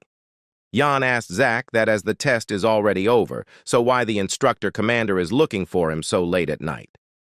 Zach is staying silent and is walking quickly. Yan asked him that why the instructor commander asked him to meet in such a silent place. He then asked if is it really true that the instructor is looking for him. Hearing this, Zach stops and he draws the hidden weapon from his hand. Sliffs. Zach attacks Yan with the dagger and says that he is quite smart. As Zach turns to attack, he gets shocked to see that Yan is not there. Using his agility skills, Yan gets behind Zach and says that he is fast too. Yan then attacks the instructor and sends him flying with his 1-inch Dark Soul 7th form punch. Zach lands and his mask gets out of his face. Zach gives an angry look and asks Yan if he already knew about this. How could I not, when you guys exude such intense killing intent? Guess you guys are not that well trained in covert training yet, Yan says. Yan then looks at Zach and noticed the crimson-colored sword energy that is coming out of his dagger. The only people capable of using that sword energy are rebels. Yan then asked, "You're a senior instructor, right? Does the instructor commander know about what you're doing? This isn't what a senior instructor should be doing. Are you sure you can handle the consequences of this?" Zach hears this and calls Yan a bastard. Zach tells Yan that if he thinks that he is such an amazing guy just because he is ranked 5 knight, and if that arrogance of his is coming from because he has done well in the tests. Zach then calls his subordinates and says that he wants to see how long his arrogance stays. Yan looks at all the people and says that they won't be able to beat him with his few people. Later we can see that Yan is defeated and he has been caught by the instructors. Momon asked Yan why didn't he fought back and just let him caught by them. Yan tells Momon to shut up and watch what happens. The instructors put Yan in the middle and surrounds him. Yan begs them to at least tell him what the reason behind doing all of this. The other instructors tell Zach they should kill him quickly, and there is no need to hear his last words. Yan requests Zach to tell him the reason, so that after death he can reflect on that. Zach then speaks up and asked Yan that if he remembers what happened 2 years ago. Yan asked, "What happened? You led some trainees and escaped from the special forces. A lot of instructors were mobilized to capture you and the other escapees, and everyone was killed by you. My brother was among them. You probably don't even remember it, killing the squad leader of the 3rd Pursuit Squad. My brother, I won't forget how my brother lost his life because of a vermin like you. I still remember how his corpse looked. It looked like he was in great pain, the expression that he made. I've been waiting so long for this day. I'll kill you today and appease my brother's soul. Go to the afterlife and ask my brother for forgiveness." Zach tells this to Yan and tries to kill him. As Zach is about to attack, Yan calls his wolf and uses the Black Shadow Sword Art 1 Materialization Back Wolf. He cuts the hand of the instructor, Zach. Yan tells sorry to Zach for what happened to his brother. And as that, they both fought to survive, and Yan won, so there is no place for grudges to exist here. Yan tells Zach they were the guy to taught them this, and said that he didn't believe that so mang instructors come here for this personal grudge. Zach hold his cut of hand and asked Yan that what nonsense he is spouting. Yan then looks fiercely at them and asked if they are rebels. Zach was from Armenia. They had a revolt that shook up the whole continent, even though it still ended in a failure. There was a group of people that led numerous rebels, so they rallied all sorts of rebels and called themselves the Revolutionary Army, the Crimson Revolutionaries. The name originated from the sword aura that they used, the Crimson Revolution. Their swords are always bloody, and they use their own blood to create a dark red sword aura. The battles of the Crimson Revolutionaries always ended in a bloodbath. The Crimson Revolution was known to be an artistic skill that was passed down when the leader of the Crimson Revolutionaries founded it. If a knight on his level had used it, they could have made it even more destructive. But there was a downside, which was that it consumed blood. In order to overcome this downside, the Crimson Revolutionaries absorbed blood. Yan tells the rebels that he actually wanted to meet them, but they have saved his time by coming here their own. Yan then asks them that if the instructor commander is the one giving them orders, or is it someone else from the special forces. Brat, I don't know how you found that out, but the moment you mention the revolutionary, you can forget about dying easily. Zack says this while boiling in anger. Zack commands his men to begin the Crimson Revolution. Hearing this, two men steps forward, pointing their sword at Yan and releases the crimson-colored sword energy. Yan gets surrounded, and the rebels' men attacks him from both front and back. Yan determines that the level of this Crimson Revolution Knights is rank 5. Now Yan gets serious, and he calls the Black Wolf, and the wolf gets attached to his arm, turning into a sword. Yan then uses the Black Shadow sword art, Dread Slash. Zack sees this and gets astonished that at such a young age, Yan has reached the level where he can use the instructor commander's Dread Slash skill. Yan covers his sword with a pitch-black awar and slashes vertically. As soon as he slashed, the whole area gets covered in this pitch-black aura. The awar was so intense that it reaches the sky. Zack gets flying away and hits a wall. He is sitting down and is speechless to see what just happened. Yan just swings his sword once and all the rebels expect Zack is torn into pieces. As Yan stands in front on Zack, that Yan is the real monster. Zack asked Yan that what is he? Is he the spy planted by the Empire? Zack also asked that how did he find about them, and if the instructor commander also knew about them. Yan steps on Zack's injured leg and tells him that he is the one who will be asking the questions. Yan reached his pocket and takes out his pendant. He tells Zack not to worry, and he mighty spare his life if he gets a satisfactory answer. Yan opens the pendant and asks Zack if he has seen or know anything about this insignia. Zack sees the insignia and gets shocked. He asks that what is this insignia doing in such a pendant? What's this insignia? Does it represent a family or a guild? How is it related to the instructor commander? Does anyone else wear this insignia too? Yan asked Zack while grabbing his collar. Zack looks at Yan and asked why someone like him have that? As Zack is saying something about the insignia, bump starts to occur in his face. Yan asked, that is happening to his face. As Zack is about to say something, his face gets bloated, and after that, his face just explodes. Yan wonders if Zack committed suicide. Momon gets out and says no. She further tells that there was restriction placed on him via magic, and he probably had no idea as well. Yan asked, what's that? Energy and blood that would be triggered when a certain word is mentioned or a certain action is done, it'd explode and kill the one it's placed on. I don't know who was behind it, but he's very meticulous about security. Just so you know, what I tried to cast on you was also a type of restriction. Momon says this to Yan. From this incident, Yan finds something that not only does the instructor commander carry the same insignia, but it's also related to the rebels. Yan's parents are also involved. He's starting to get a bad feeling about this. Yan then turns around and starts to walk. He is going to instructor commander to report this. You're going to find him after killing all his subordinates? You sure he's not the one who sent them? Momon says. Yan tells that probably the instructor commander sent them, but Yan probably wasn't the one that the instructor commander wanted to kill. In the meantime, the instructor commander arrives, and he is silently standing behind Yan. Yan noticed it and asked him that if he sent them to him so that he can kill them. Natch. Why would I? No teacher would ask their own subordinates. Zach had seen talking back lately.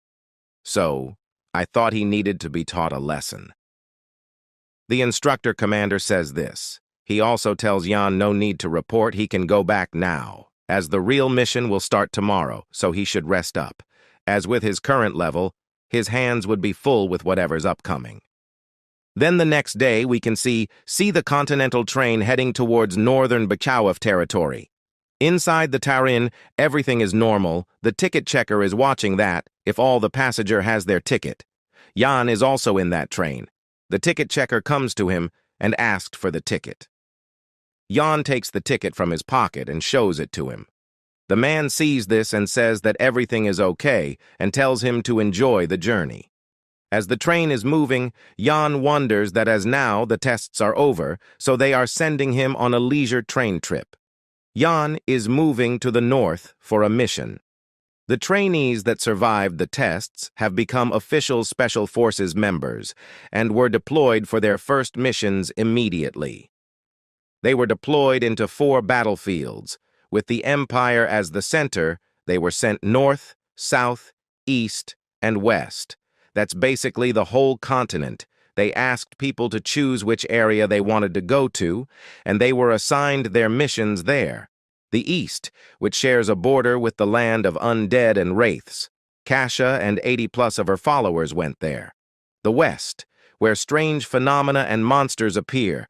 Roman and 50+ people under him were deployed there.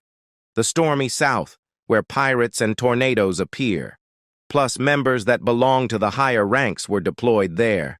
The harsh north, where the lands are frozen and the borders are shared with the Barbarians' territory. The training center's #1 trainee, Yan, and 3 other members were deployed there. Only a very small number of people volunteered for the north. It's because the cold there is said to be able to freeze even dragons. Yan wanted to come here alone, but as 3 other trainees volunteered, so he has to come as a group of 4. The 3 other trainees are rank 6 knight Cruel and Lorina, and 1 rank 8 knight Churly. Cruel asked Lorina that if she followed him here so that she can take revenge. Lorina stays silent and just ignored him. Churly tells Cruel to shut up and says that probably Miss Lorina also thinks so. Cruel looks at her and asked who is she, that she is acting like her maid. Churly says that she has been working with Lorina ever since Blade Mountain Ranges. After Lorina saved her that day, she decided that she will go where she goes. No one has ever stepped in like that for her before. Churly then tells Cruel that he should keep his smelly mouth shut. Cruel gets angry and asked if she had a dead wish. The 2 of them starts quarreling. Yan feels annoyed and says that his trip will not be a quiet one. The reason that Cruel decided to go to the north is because of Yan. Cruel wants to kill Yan in this trip. He hated the sight of Yan from the very first of their meeting. Yan always humiliated him, and as he can't kill Yan inside the training ground, so Cruel decides that he will surely kill him in this trip, as Cruel holds his dagger. Yan noticed it. He gives dreadful look at Cruel and asked, how many hits does he want? Cruel gets scared and he says 1. Yan then punched Cruel. Lorina is sitting quietly in her own thoughts. She didn't thought that she would go back to his hometown so soon. The head of the Lorina's family scolds her and warns her that if she takes her bother name one more time, they will exile her from the family. Hearing this, Lorina didn't look back and left her family territory. But even after she left the family, she didn't find any news about her brother. So she don't want to go back like this. Yan sees Lorina's gloomy face and gets that she is not happy going to her hometown. But Yan looks at her and smiles, thinking that she will soon hear some shocking news that will even make her surprise. After that, Yan looks back as see that the Imperial Advisor is in this train. The assistant of the advisor is convincing him to go back, or else the Crown Prince will be very disappointed. The advisor tells him that the teaching of the Crown Prince is complete and he has nothing more to teach him. The reason that Jan chose to come to North is because of the imperial advisor Hugo.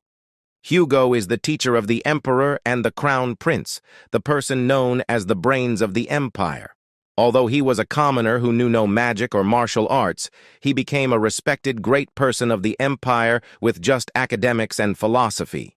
Even the emperor recognized that and bestowed the title of a count to him, who was a commoner. Even in Jan's past life, Hugo was magnificent even in his last moments, befitting of his title.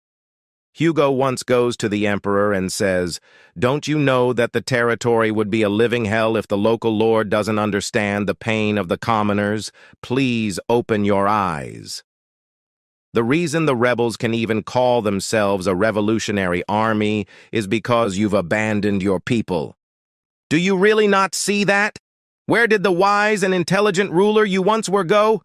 You mustn't become a ruler who is drunk on useless power by ignoring your people, who are the true strength of a ruler. Your Majesty, the imperial advisor kept advising the emperor while bleeding and crying for 3 days and nights. The emperor rewarded his loyalty by giving him death. But that'll only happen way later in the future. Not now.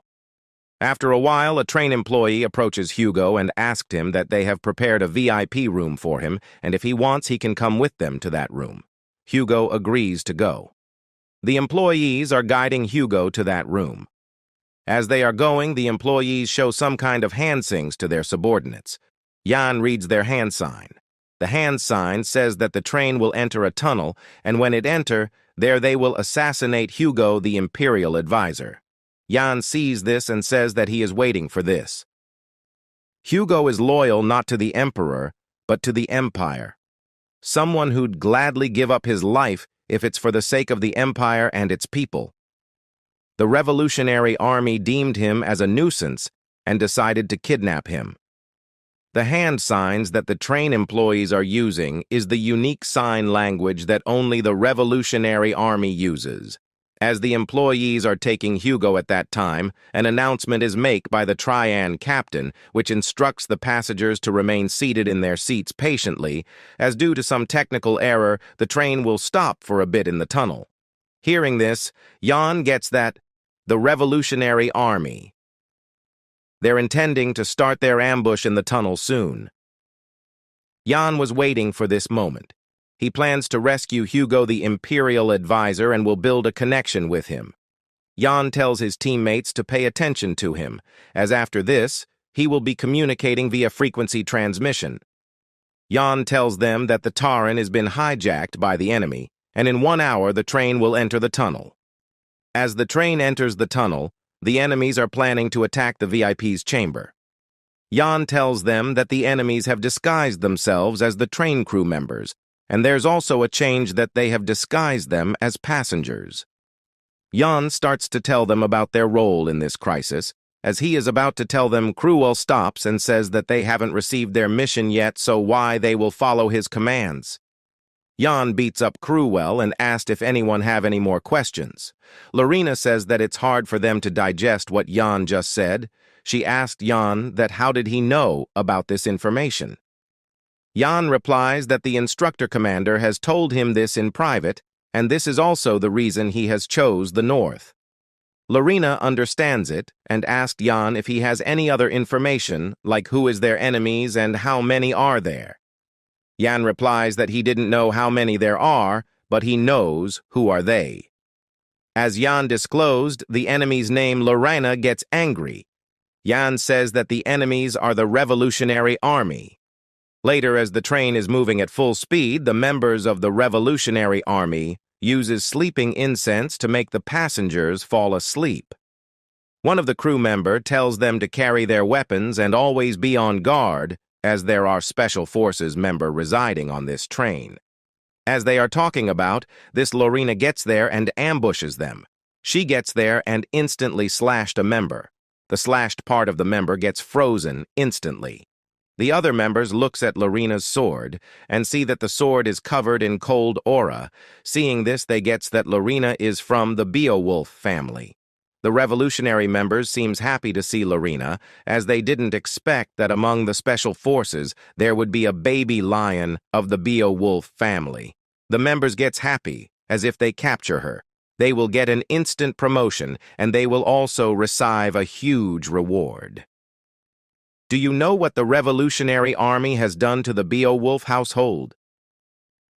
The reason my brother has disappeared was because he left our hometown to join the special forces and find all of you, but you've shown yourselves in front of me now. I can't help but be grateful to you for that. Lorina says this while giving immense killing intent. Coo. Ridiculous. Do you know what your family has done while you guys were living in laps of extravagance? My family survived by eating off rotten trash. Who do you think caused that? The member of the Revolutionary Army says this to Lorina while pointing the crimson-colored sword at her. The Beowolf household walks the path of an absolute ruler to protect the North and the Empire. If you make our family your enemy, that means you're the evil, which threatens the North and the Empire. Lorina says this and unleashed her attack. Her attack kills all the members and shatters the windows of the trains.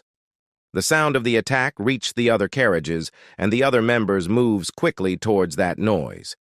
But their path is blocked by Duel. He uses a saw-like blade and cuts the members into pieces.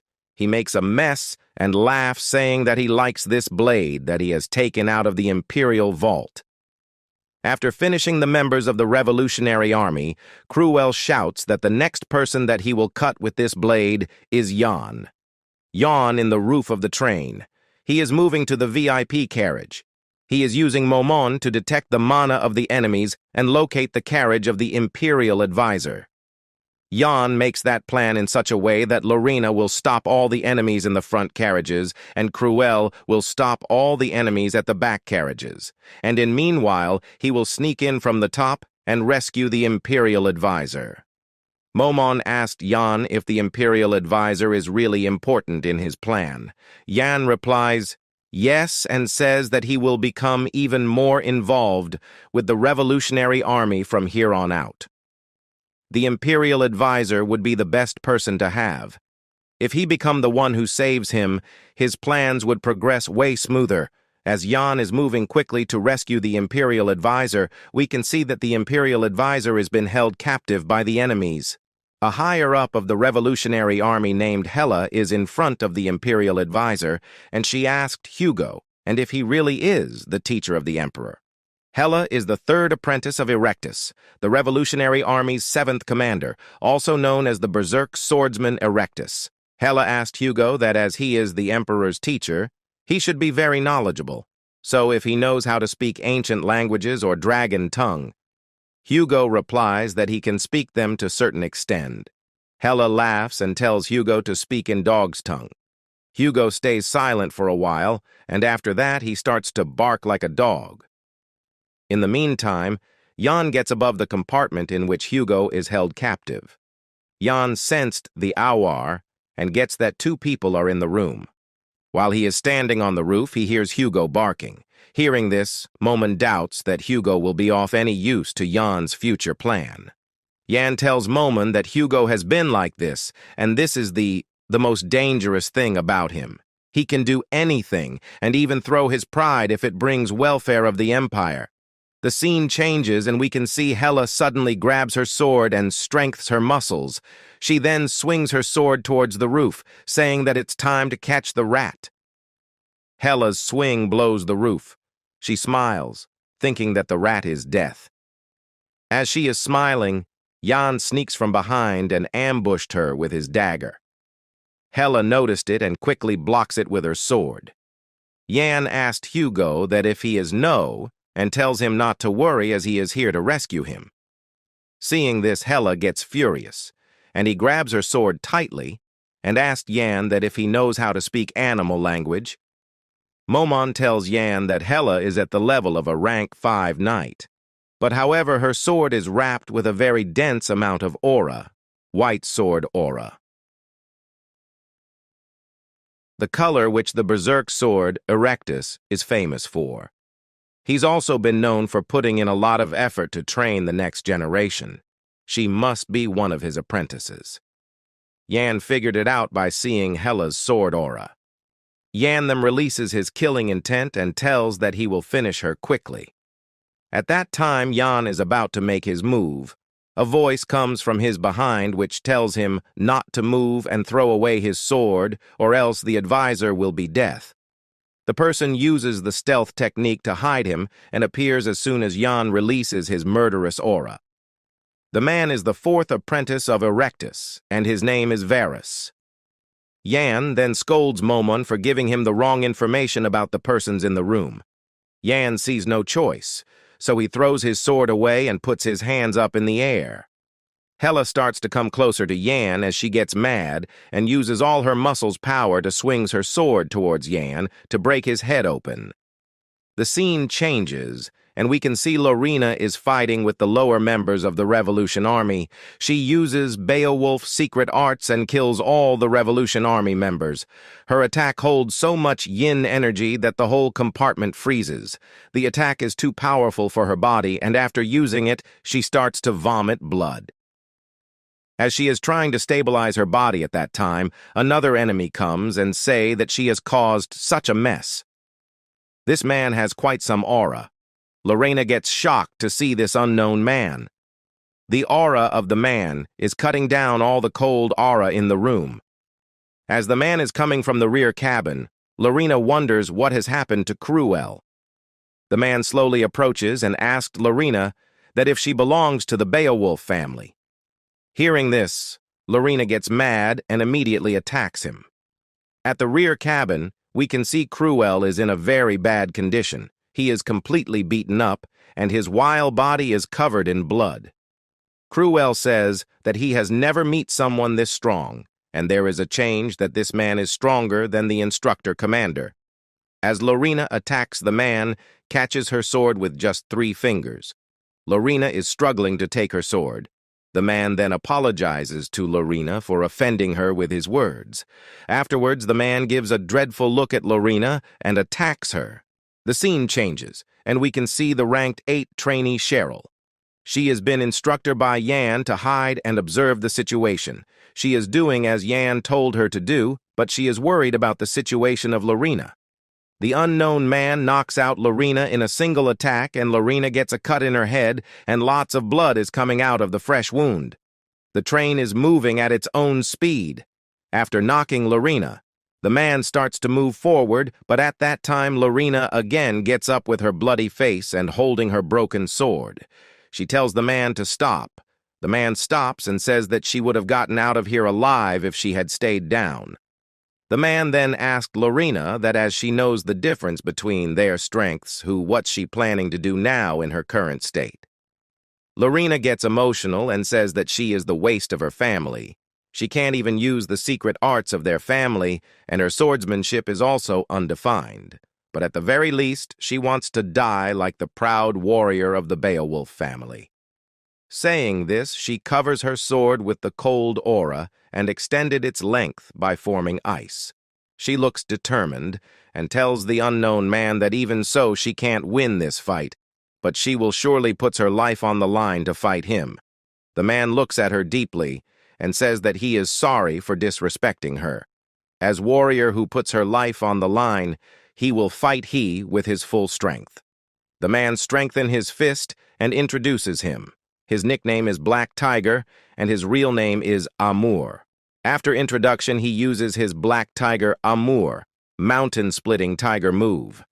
The scene changes, and we can see the 4th apprentice of Recgressed is in despair by seeing the strength of Yan. Varus is shocked and can't get it, how Yan has subdued them so easily when they had the upper hand in both number and weapons. Hela is knocked out in a corner. Her longsword has pierced her chest, and blood is all over her body. Yan uses his black wolf blade form and defeated these 2 apprentices of Recgressed. He then releases Hugo form, tells him to move to the next cabin. Varus asked Yan that how did he dodges all of their attacks. Yan smiles and thinks that how come he not dodge all of their attacks, and he is very familiar with their attack patterns, As in the previous life, he has fought directly with Erectus, who is far more stronger than these two apprentices of his. Yan then takes his pendant and shows Varus the insignia and says that if he wants to live, he has to answer all of his questions honestly. Yan asked Varus to look closely at this insignia and tell him anything he knows about this. Varus gets shocked seeing the insignia and says that this is the insignia of the start. Yan gives a serious look and tells Varus to tell him everything he knows. As Varus is about to say anything, the restriction magic actives and he instantly blows away. Yan gets into thinking that the information of this insignia is top secret, as even the apprentice of the Berserk sword, Erectus, has the restriction magic. Yan's job is done here as he has rescued the advisor successfully, and he has gotten a new info about the insignia. As Yan is thinking this, a huge explosion occurs in the train's front part. Yan wonders that now what has caused this explosion. Hela then starts to talk and says that the engine room of the train has blown away and this train will not stop now, and eventually it will directly crash with the Avalon station. Saying this, Hela lost her life. Yan starts to think that this incident has never happened in his past life. At that time, Momon tells Yan to leave the advisor aside as they have to save their life, fast as if the train collides with the station. There will be a massive explosion due to all the mana stone circuits embedded on the train. Yan tells Momon to stop panicking and says that even though it is an unexpected situation, but the monster will be able to handle it easily. As Yan says this, we can see that a person radiating an enormous amount of aura is standing in front of the train. This person is the 7th knight from the Royal Knights group. His name is Kyle. The train's engine is burning and it's out of control. The Emperor orders Royal Knight Kyle to rescue the Imperial advisor. As per orders, Kyle comes to rescue, but he can't do anything to this running train. He stands in front of the train. The title Royal Knights is only given to the strongest knights that protect the Emperor and the capital. Only superhumans that are ranked 3 and above can join them. Each knight individually prowess, which is known to be equivalent to a natural disaster itself. The 7th rank Royal Knight Kyle takes out his sword and points to the train. He starts to focus his aura, and as the train moves closer, he opens his eyes and performs the final form of the Imperial sword technique, as orange-red light gets out of his sword and pierces the train. As the front part of the train comes in contact to the light, it turns into ashes. Yan inside the train sees the beam coming towards him. The scene changes and we can see Kyle, and the train is out of the track and half of it is already destroyed. Seeing this disastrous sight, Kyle blames the Revolution Army and says that they are just cruel bastards. Hugo has been rescued and he is sitting in front of Kyle and says that what on earth is he saying as this disastrous sight is done by him. Hearing this, Kyle starts to mumble and he quickly changes the topic and asks Hugo, is he feeling completely fine? Hugo answered that it's a miracle that he is even alive as he was going to get vaporized along with the train. Kyle smiles and says that it's a misunderstanding. Kyle says that he knew Lorina was with him, so he knows that Lorina would put her life on the line to protect him. Kyle also tells that Lorina shifted the train from the track, and as a result only the front's cabinets are damaged and the rest of the passengers are absolutely fine. Lorina tells Sir Kyle that she is not the one who shifted the train's trajectory. Cruel steps forward and tries to play the main character part. He says that as member of the Special Forces to figure out what to do in this situation is very easy for him. Kyle praise Cruel and says that he didn't expect that all the amazing talents would be traveling together. Lorina then tells Kyle that Amur the Black Tiger was also on the train.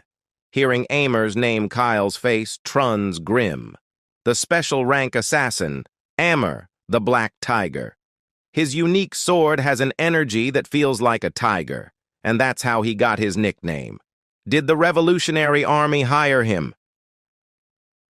It has been 10 years since he reached rank 3. By now, he should be... Kyle is thinking this after hearing Amur's name. Lorina tells Kyle that Amur fought with her, but the difference between their strength is unimaginable. And after the train flipped, Amur left, saying that they will meet again. Kyle tells Lorina that it's incredible that she had fought with Amur and is still unharmed. After that, we can see Yan is standing at a corner and is wrapping his hand with bandages. Yan gets tensed as the events that never occurred in his previous life is happening one after another. The Black Tiger's ambush, Kyle's attack, and the explosion of the train never happened before. So Yan wonders that why these incidents are happening now. Originally, no one volunteered for the North. The situation changed because Yan chose to go north. Yan asked himself if his decision caused the Black Tiger to appear in the North. Yan understands that his actions are causing a chained reaction like domino effect. Yan is worried, as he can't prediction that what will happen in the future. As Yan is thinking, this Hugo approaches him and says that he wishes to talk to him. Hugo and Yan starts to walk. Hugo feels guilty that because of him, all this incident has occurred, and even Yan has injured his hand to change the trajectory of the train. Hugo tells Yan that he owns him, and he gives Yan his token. This token proves that the person holding it is Hugo's representative. Yan takes the token, and Hugo takes his leave, saying that if fate approves, they will meet again. Yan gets happy, as he has gotten what he wants. He also gets ready to go to their next destination, the land of brutal cold. The scene shifts, and we can see a very narrow alley. Yan has come to a blacksmith to repair his worn-off sword. After examining the sword, the blacksmith asked for 500 gil for repairing. Yan says that 500 gil is very expensive. The blacksmith tells Yan that this sword is made of black steel, and the condition of it is very bad, so that much is not expensive at all. Yan can't afford it, so he takes the takes and keeps it in his robe. The black steel sword that the instructor commander gave me. He probably intended for me to use this as a normal sword, but not even the black steel can handle executing Black Wolf multiple times consecutively. Yan thinks. As Yan is about to leave, the blacksmith acts friendly and asked Yan to come back again, and he will do his best to assist him. Yan quickly leaves from there. The place that Yan is at currently is a place called Villian, which is a city near Beowolf. With the bad weather and the inaccessibility of train, Yan and his team decided to use the gate in Villian to Beowolf. But they can't get to Beowolf through the gate as the gate needs to.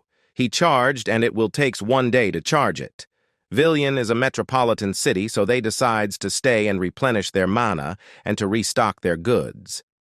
Yan is walking on the street, and Momon is sitting on his head. She asked Yan that if he has detected the golden dragon energy from the royal knight Kyle. Yan asked Momon that it's she taking about. "You're so naive. Do you not know the power that you have? A mana heart can have 6 types of powers: black, red, blue, green, metal, and earth. The golden dragon is the strongest among the metal elements." Momon says this to Yan. "That power is strong even if it's not a part of a mana heart, right? It's just an element, right?" Yan asked. Hearing this, Momon gets mad and says, you and your unintelligent orc-like brain. If it were that easy, anyone could have become the founding emperor. The only thing that can manifest the energy of a dragon is the divine dragon's breathing and the mana heart. How dare you look down on the mana heart? What the hell is in this thick skull of yours? After hearing Momon, Yan starts to think that the only ones whom Momon detected the energy of a dragon from were the instructor commander and the crown prince. I can understand why they had it, since they have the blood of Bahamut in them. How are the royal knights related, though? I better find that out. While Yan is thinking this, someone calls him from behind. As he turns, he can see that Lorina and Shirley is shopping. After that, they starts to talk and ask each other that what are they doing. Yan tells that he went to repair his sword and is preparing things for his next mission. Lorina and Shirley also tells him that they are also preparing for the mission, but Yan says that the amount of bags in their hands speaks that they are leisurely shopping around. To save her face, Lorina tells Yan that this are all daily necessities. As Lorina and Jan are talking, Shirley plans something funny, and she smiles and asked Jan that if he would go to shopping with them. At first, Jan didn't want to go, but after seeing the scary face of Shirley, Jan agrees to go shopping with them. Cruel sees this from a corner and goes away. After that, the three of them goes to a cloth store and Jan buys innerwears, boots, and gloves to prevent the cold in Beowolf. Shirley forced Lorena to changes her dress and tells Jan to tell which dress suits her. As per Shirley's orders, Lorena dressed up 3 times and shows it to Jan. After that, she gives up on dressing and dressed in her usually dress. After that, Shirley asked Jan to tell which dress should she wear. Jan tells that all the dress looks good on her, but the imperial dress is the best. As the knowledge of the swordsmanship and the strength she possessed, the imperial cloth is the best at expressing them. Hearing this, she quickly turns and starts to walk away, saying that she is going to the accommodation first. Seeing her leave like this, Shirley gives an angry look and tells Jan that what the hell did he just said? Jan is innocent, and he can't understand that he has done wrong. After that, Shirley also follows Lorena. As Lorena gets out, she blushes, thinking the words of Jan. Jan then gets out of the store and tells Lorena that they will meet at the front gate tomorrow at noon. Hearing this, Lorena blushes and says that not to say things like that as the other will misunderstand them. The scene changes, and we can see Shining Moon, a bar located in the commercial district near Villian's Transportation Bureau. It has affordable prices and tasty food, so both local residents and mercenaries love visiting the bar. Cruel is sitting there and drinking continuously. As he is drinking, he also gets mad at Jan and thinks of ways to defeat him. But he can't find a way to do so, as he didn't know the full extent of Jan's strength. While he is thinking this, he gets interrupted by the laughing and talking of the commoners that had also come to enjoy their drink. Cruel can't hold it anymore. He gets mad and yells at them, saying them to stop and not to make a single noise until he finishes his meal. He also tells them that he will show them the difference between the commoner and nobles. At that time, Jan gets there, and he sits beside him and tells Cruel to show him the difference. Seeing Jan, Cruel gets shocked, and in a shaky tone, he asked Yaha that when did he get here. Cruel then explains Jan that this commoners don't know basic etiquette and are causing a commotion, so he is just scolding them a bit. Jan tells Cruel that why did he does this, as he has also suffered from that before. Since Cruel also made it here because he was oppressed by the class difference. While taking a sip, Jan tells Cruel that he would be much stronger if he let go of the class thing. Hearing this, Cruel calms down and asks Jan that what is he taking about that he can get stronger. At that time, a big guy comes and puts his hand on Cruel's shoulders and says, "I overheard your conversation, and it seems like you want to become stronger. Want me to teach you the secret for that?" This big guy name is Billy, the captain of the Thunderhorn mercenaries. Cruel tells Billy to remove his hand from him. Billy ignores Cruel's words and says that training in weights for 8 hours a day would make a man strong. If you join our mercenary company now, we'll provide protein supplements too. Now Cruel gets furious and he punched on Billy's chin. Getting hit, Billy fall on the floor. Cruel also gets up and says that he is nothing but an inflated balloon. After that, the members of Billy's groups comes in front of Cruel and gives a deadly look. Cruel gets ready to fight and tells them to come all at once. But the scene turns completely opposite. The muscle man compliments Cruel and says that he has innate talent for muscles. Seeing the fight, the others in the bar also starts to talk about Cruel looks and praises him a lot. But surprisingly, Cruel feels to enjoy this moment. They all become friends with each other and all drank together and share their stories. Later at time, Cruel is completely drank and he can't walk on his own. So Jan is carrying him. Cruel is not in his senses and babbles around. He makes Billy his brother and asks Jan where Billy is. As they are walking, Cruel says they're just fools. Everyone was praising me just because I hung out with them. It's so strange that they warmly welcomed a stranger like me whom they've only met today. Yan. Don't you think it's really strange? Even people who met me for the first time today can treat me so well. Why have I never heard a single praise from my blood-related family? Something like, "You did well," or "I trust you." Cruel says this, and his tears rolled on the ground. Momon gets out and asked Yan that what did he put in his drink. Yan asked what did she mean. Momon replies that earlier at the bar, he saw Yan mixing something in Cruel's drink. "I put in a crystal powder used for purifying demonic energy." Considering how Cruel became less aggressive today, the powder was really effective, Yan replies. Momon says that how did he get that as it cost so much money. She also asked Yan that if he is seeing Cruel as his friend or if he is just helping him, who says I'm helping him? I simply recalled a moment from the past. Whenever I see a human who commits evil as they lose their own will, it eats me away.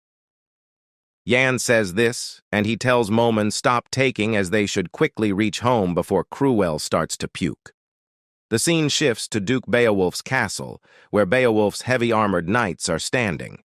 Yan teleports out with his companions, stating that they are finally here at the Beowolf castle.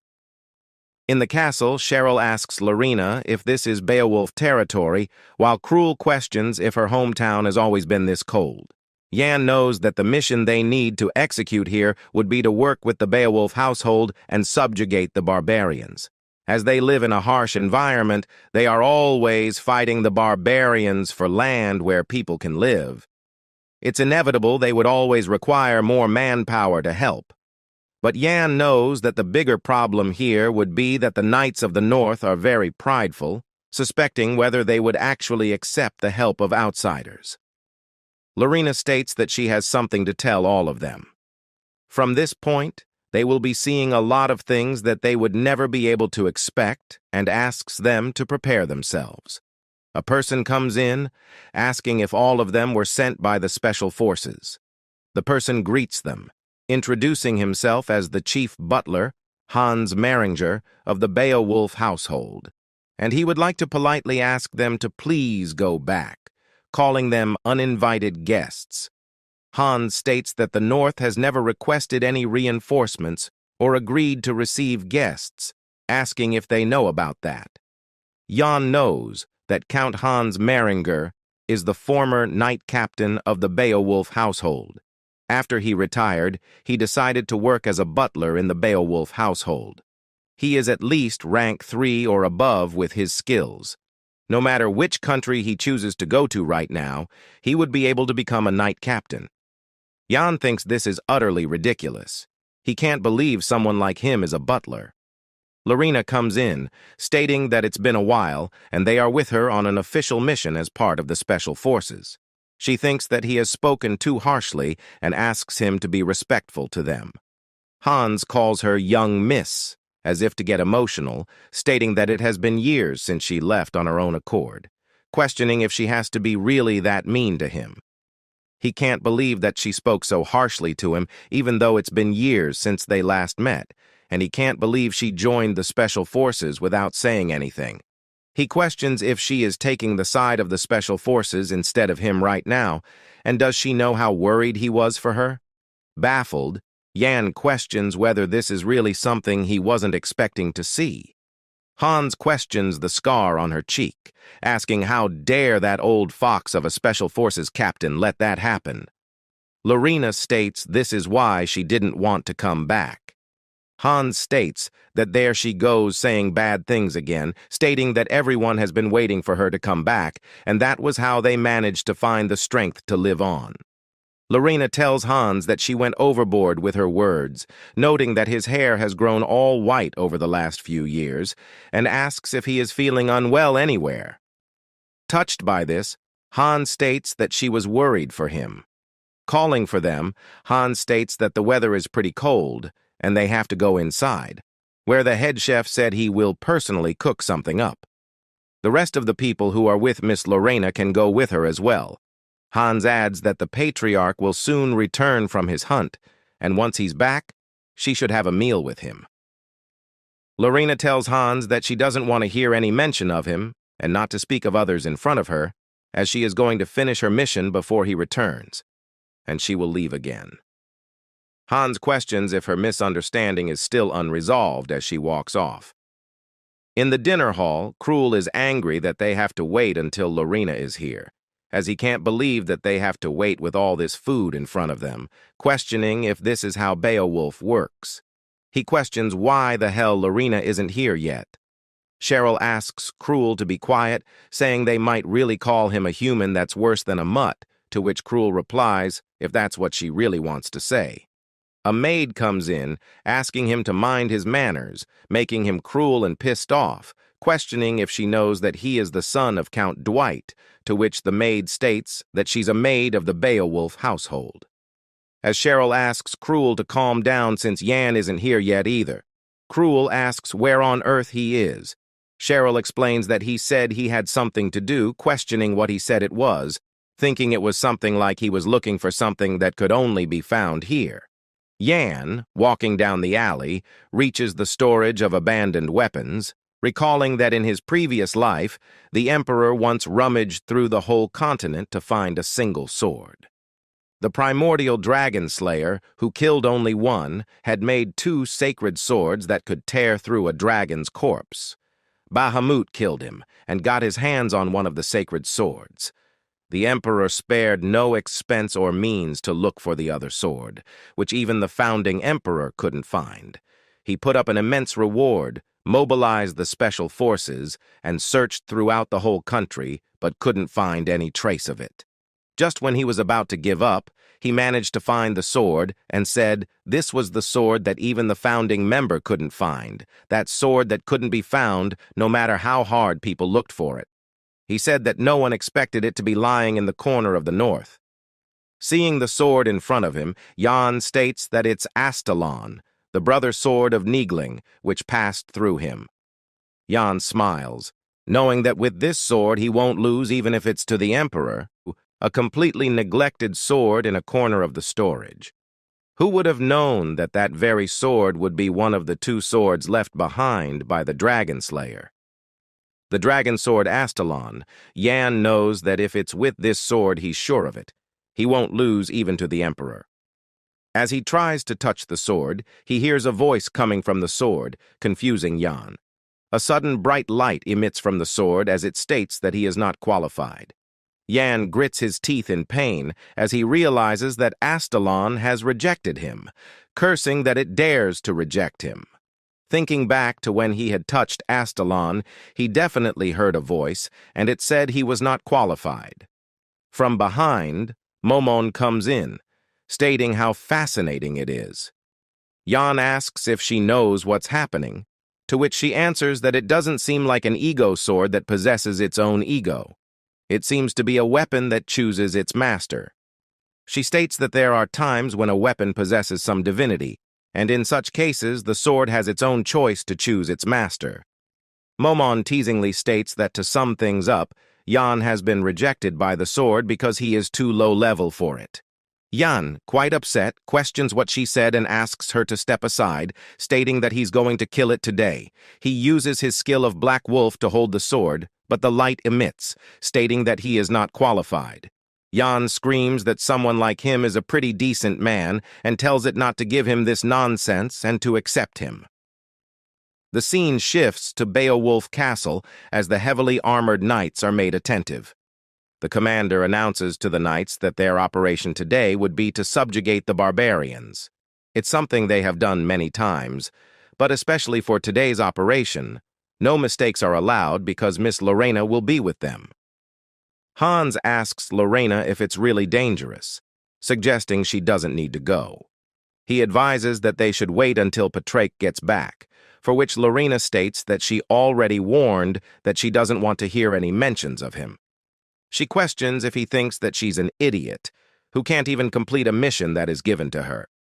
She tells Hans that if that's the case, then she won't see him forever either. They just need to obtain 10 of the Barbarian flags, and this will be easier than fighting an ancient. Hans asks her not to underestimate them. The barbarians believe that their tribe flags contain the souls of their ancestors, and they would rather lose their lives than lose their flags. Han states that since she isn't going to listen to anything he says, he asks Cheryl and Cruel that they must look after Miss Lorina, for which Cheryl affirms to leave it to her, while Cruel states that they are not guards of Beowolf. Cheryl thanks Hans for the clothes, stating without them they would have frozen to death. Lorina questions if Hans gave them to him, noting how considerate he is. Hans states that he doesn't deserve her praise. Lorina wears the team uniform, stating that this is her first mission as a special force member after all, but Yan isn't here, for which Yan teleports in, stating his errand ran a little longer than he thought it would be. Cheryl complains that he didn't even show up at lunch and wonders why he's in that state. Cruel grumbles that he looked terrible and thought he would be grilling meat somewhere. Momon teases Yan that he calls himself a decent man and serves him right for acting so arrogantly. Yan crunches his teeth, telling her to shut up, while Momon asks about giving up on that sword, saying a man that's too persistent is not popular with people. Yan states that he has time anyway. He knows that Nagling's brother's sword, Avalon, can't be wielded unless it acknowledges one, and he needs to find a way to get his hands on it. Lorina states that he might misunderstand, so let her tell him first. This is her first mission as a special force member. That's why she's wearing the team uniform. It's pretty durable and comfortable for combat situations.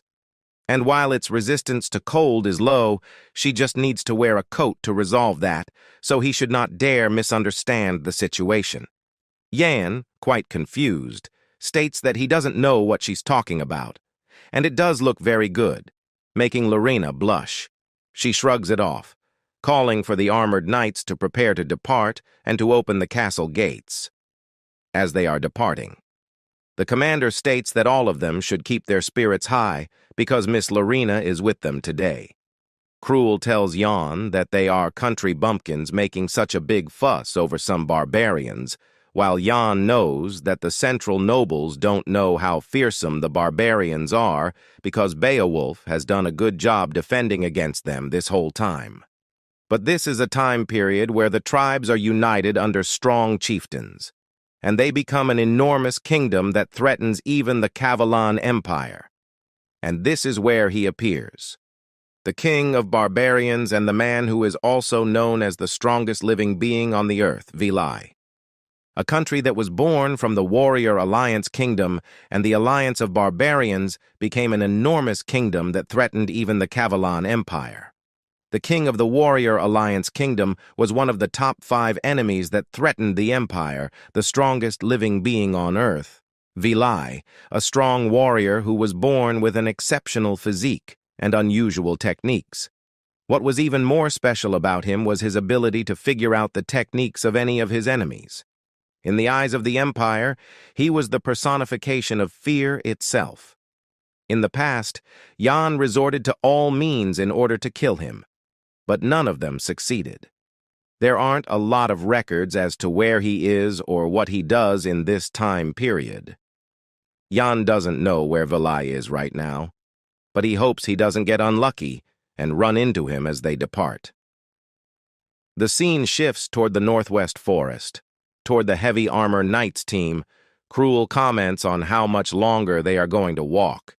He states it is ridiculous for them to just walk on the endless snow path and asks why the knights need to walk, to which Yan asks him to stop whining, explaining it's hard to use horses during such weather. While the white scenery around them is impressive, it's hard to maintain their sense of direction. Lorina asks what outsiders think of this place. Bleak, and 200 days out of the 365 days are winter. After all, the only thing they can see is Beowulf's snow, and it's too barren and harsh for humans to live here. But there are still people living in these places here, and they are much braver and stronger than anyone else. She respects those people and asks, don't they think that this place continues to grow in beauty as they spend more time looking at it? Yan mentions that it's the pride of a local lord, and Cheryl affirms that this place and Miss Lorina are both beautiful. The knights cheer on, stating that Lorina is the light and the reason for their existence, as they scream that they are with Miss Lorina. The scenery of Beowolf looks beautiful, and they offer their lives for Beowolf and Miss Lorina. The commander asks everyone to stop and asks Miss Lorina if they saw that. Lorina notices a crimson beacon, while the commander states that there's the scout signaling they have discovered barbarians, and if they head there, they will find the barbarians. Cruel smiles, stating that they can finally have some fun, for which the commander states that he is so full of confidence. But he better prepare his heart, as he will be witnessing a sight soon. Cruel asks what he means by that, and if he knows what they have fought so far, goblins, cockatrices, and an ancient lich, to state that barbarians are a joke compared to them. The commander declares to get going as they move on to the area. While the Special Forces members have fought numerous monsters and undergone new training with their lives on the line. They were confident that they could withstand any sights or monsters, but what they saw was a whole new form of cruelty. At a small tribe that could hardly be called a base, a one-sided slaughter took place as the barbarians were pleading to leave the children alone, but they were killed mercilessly. Cheryl questions what all this is, and isn't a knight supposed to follow the code of knighthood and be honorable, protect the weak, and only wield their swords for their lord? But they all look like demons. In fact, it feels like they are the barbarians instead. Cruel shoves his hand to cover Cheryl's eyes, asking her not to look, stating that's not something she should see. Yan is quite surprised that Cruel is still in control, even after seeing blood, thinking that he should be able to control the demonic energy a little bit now. He knows that everyone must be surprised. This is what wars between ethnic groups have always been like. This kind of war isn't the type that happens between armies that have territory to lead. This is the kind that only stops when one side is completely killed, regardless of whether they are grown-ups or children. As a lady of the Beowolf, Lorina must have known about this already, but hearing about it and seeing it in person is completely different. This is the burden that Lorina must carry, while Yan questions whether she would be able to handle it. Suddenly, a certain scream is heard as a little newborn baby cries out for her dead mother. Cheryl tells Cruel that they need to do something and they need to help them, for which Cruel asks if they get involved unnecessarily, they would be in trouble. A knight comes in, stating that it is a lucky child since it doesn't need to live as a barbarian, raising his weapon to kill it. Cheryl screams at him not to do this, but the spear is stopped by Lorina, asking him to stop, stating that this is enough. They have killed everyone who was able to hold a weapon, and they just need to take their tribe's flag. They have to stop here. They won't kill a child like this, and that's what she has decided. Yan comes to think that that's her decision, and all the knights that heard what she said whispered, questioning if she said not to kill a barbarian and if she's joking. With Lorina's remark, the soldiers started to exude fearsome bloodlust. Do you know what made Lorina move? In that situation, speaking briefly, in the past, Lorina's had a hardened resolve. Since she grew up wielding a sword in Beowolf, she knew what the war with the barbarians was like. She was also resolved to take that up. But the barbarian woman seemed too shabbily dressed for the North's cold, while the baby was covered in high-grade fur. The sight of that mother made Lorina move, blocking the knight's sword. "Miss Lorina? Why?" the knight asks. Lorina demands to let the child leave and she will take the responsibility. The soldier refuses Lorina's judgment by saying that if even one barbarian survives, they could bring about great damage to our territory and our people. Reminding Lorina that even she doesn't have that much authority. Lorina says that the knight's thinking is way too extreme since this little baby hasn't committed any crime yet. "You are knights. How dare you talk back to your master?" Cheryl questions, defending Lorina. The knight tells them to stay out of this, since they are merely guests. He asks them whether they are intending to get in the way of the Beowolf knights in the Beowolf territory. Cheryl questions the knight whether they are not embarrassed to say that killing a baby is their mission. Cruel says that if he lets a baby die, he feels like he would be having nightmares and it'd also leave a bad mark on his reputation. Knight Voss, upon revealing his face, tells Miss Lorina to stop joking around by saying that she would protect the barbarians. Do you what that means, Miss Lorina? Voss questions. Jan is perceiving the situation from the sidelines, and it's just as he expected. Conflicts are happening everywhere. The knights that protect the Beowolf territory will never be persuaded, because they're not doing things out of emotions or profits. They've lost too much blood for them to not hate the barbarians. No one could easily ask them to forgive the barbarians. Suddenly, Jan senses a familiar yet mysterious energy, and just like that, the chieftain arrives out of the blue. Every knight shouts, telling others and themselves to get ready for the real combat. Upon landing, the chieftain scattered the ground, breaking it into large and small pieces. This landing radiated such immense energy which for a moment startled Lorina. Some knights were cleared off with just the radiation of such energy. The knights weren't expecting the chieftain to attack with such an abrupt manner. The chieftain named Kabur lifts up a knight and asks whether they kill his family and tribe people. Kabur says that it's time for them to feel the same pain, which they inflicted previously, and slowly but painfully, he starts to smash the knight's skull with his bare hands. Immediately, from the back, Lorina initiates her first attack, but to her surprise, her sword was blocked, and the tip of the sword broke as it reached Kabur. Kabur's mere head was enough to block the sword. After that, both of the fighters change blows, and the chieftain overpowers Lorina. The attacks were fast, and Lorina is dodging them. Meanwhile, 3 knights charge in and attack the chieftain with spears. The knights tell Lorina to run, and Voss says sorry to Lorina for his rude behavior earlier. He has that it seems that this is the end of the journey for them. He says that he is extremely sorry, as he raised his voice against Lorina. Lastly, before his head gets severed by the enemy, he wishes Lorina a healthy life. Lorina is stunned after seeing this.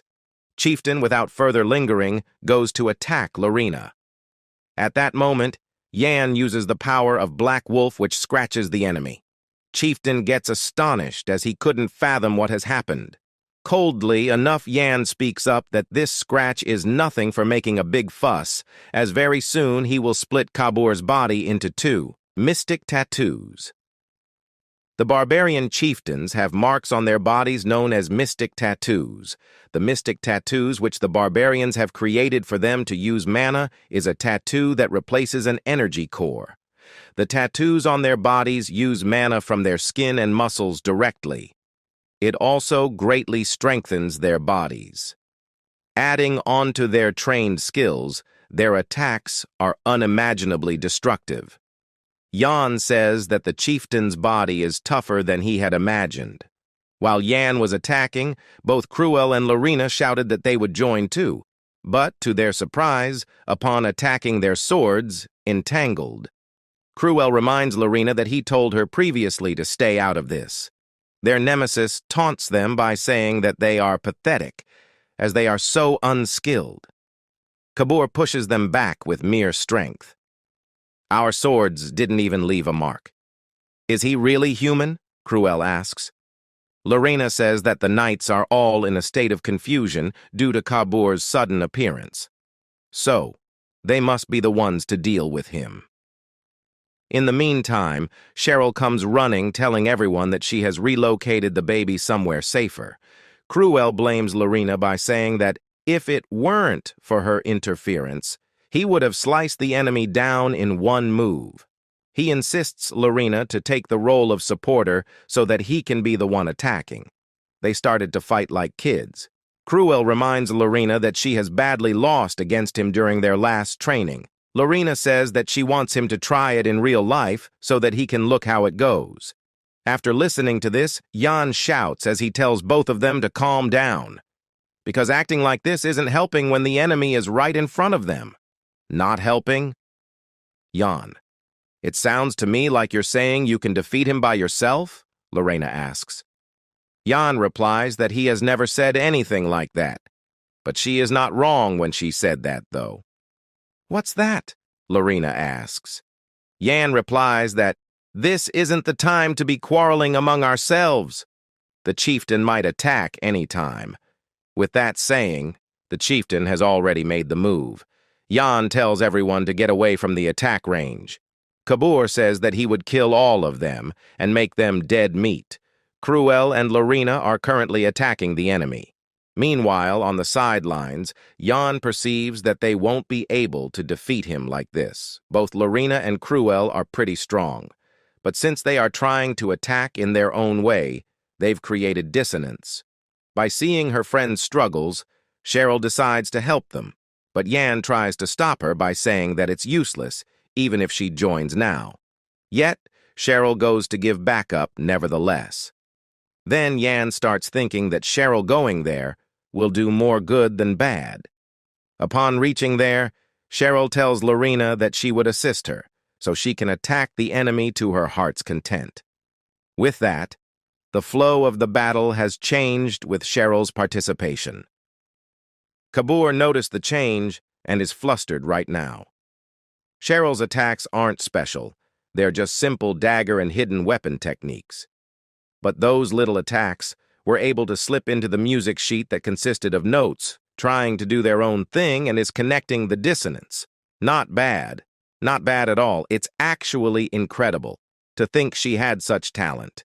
It made Yan think about why he had never heard of her in his past life. Why was that the case, he wonders. Cheryl suggests that they should attack with full power. They all start to attack, and the attacks are actually working this time. Kabur's defenses are getting weak, and seeing this opportunity, Yan made his move. He uses Dark Soul 15th form, Dark Soul Demolition Uppercut, along with Dark Soul 15th reverse form, Dark Soul Fate Defier, which was a fatal blow. The enemy kneels down for a moment, and the fight is about to reach its climax, or so it seems. Kabur had another card to play from the very beginning. He says that it won't let this end just like this, and escapes as if he is teleported. Wait. What was that? Did he just run away? Lorina asks. Cruel says that he is speechless, and as expected, the barbarians are shameless. Lorina says that it's a pity they lost him, but she is glad that they are all safe. She decides to go back and report back to the Knight Captain. At that moment, they all notice that Yan is missing, and they all assume that he has gone after the enemy alone. In the next scene, Kabur is walking while taking the support of the trees as he is heavily wounded. He says that a mere wound like this can't be compared to the pain of losing his tribesmen. He makes up his mind that he will survive and avenge his tribesmen as he was walking. Yan speaks up complimenting Kabur that it was really cool-headed for him to run away.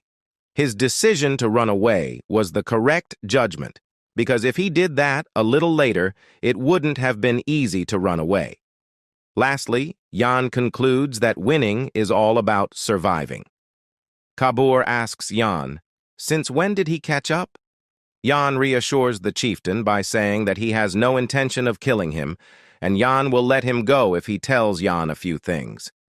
Vilai, do you know anything about him? Like, where is he right now? Yan asks coldly. After hearing this, Kabur's countenance changes. He coldly tells Yan to keep quiet and aggressively attacks Yan. The chieftain says that someone like Yan doesn't have the right to utter this name. Yan asks Kabur whether he is determined to die, while activating the power of Black Wolf. Kabur delivers many punches at Yan, but Yan dodges it. The enemy says that despite fighting him with 4 people, Yan couldn't even injure him. More importantly, he says that anyone who is going after Vilai must be killed. Upon fighting, the chieftain reminiscing about his past chat with the commander chieftain. Previously, Commander Chieftain told Kabur that he wanted to create a better world and wanted his assistance. Yan decides to use magic, so he uses the attack, Surge Forth, Walls of Great Earth, which unleashes the power of Stone Wall, and Kabur is in trouble. Or so it seems, as in the next moment, he cuts the stone wall with his bare hands. Is your hidden card just playing mere dirt? Kabur shouts as he grabs Jan and is going to unleash a final attack. At that moment, the hidden card appeared. In fact, Momon introduces herself as the hidden card while using lightning which pierces half of Kabur's body. Yan, do you get it now?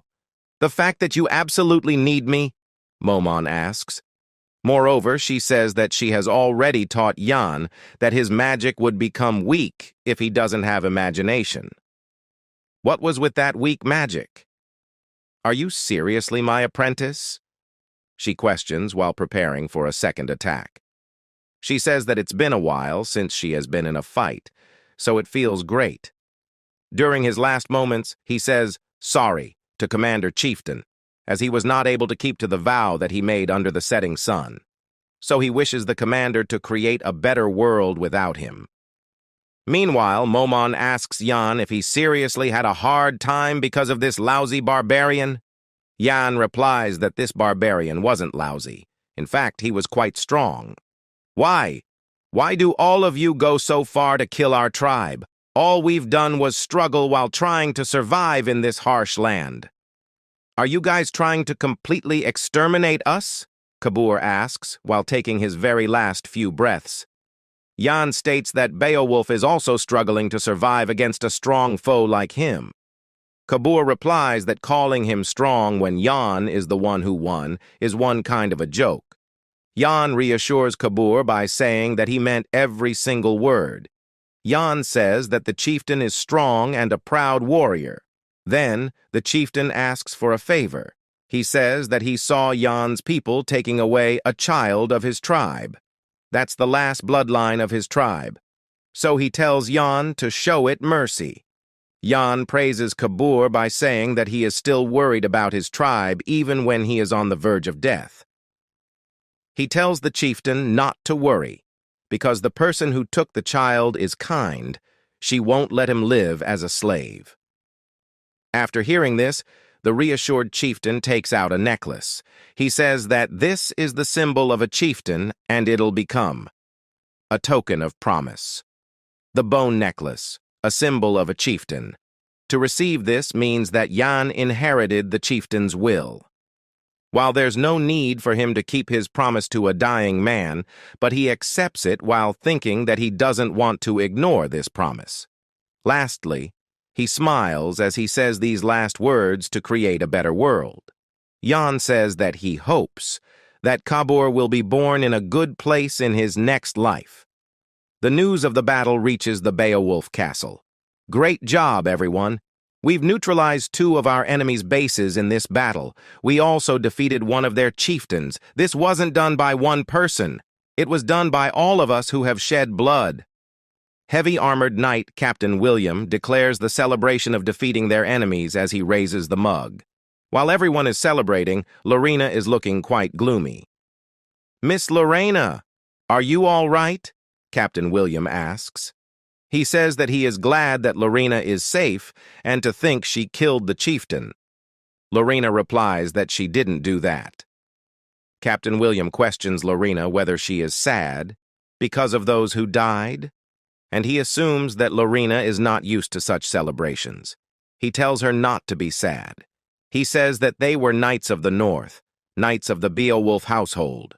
Those who are oblivious would say that knights are noble and honorable, but anyone who wields a sword is human.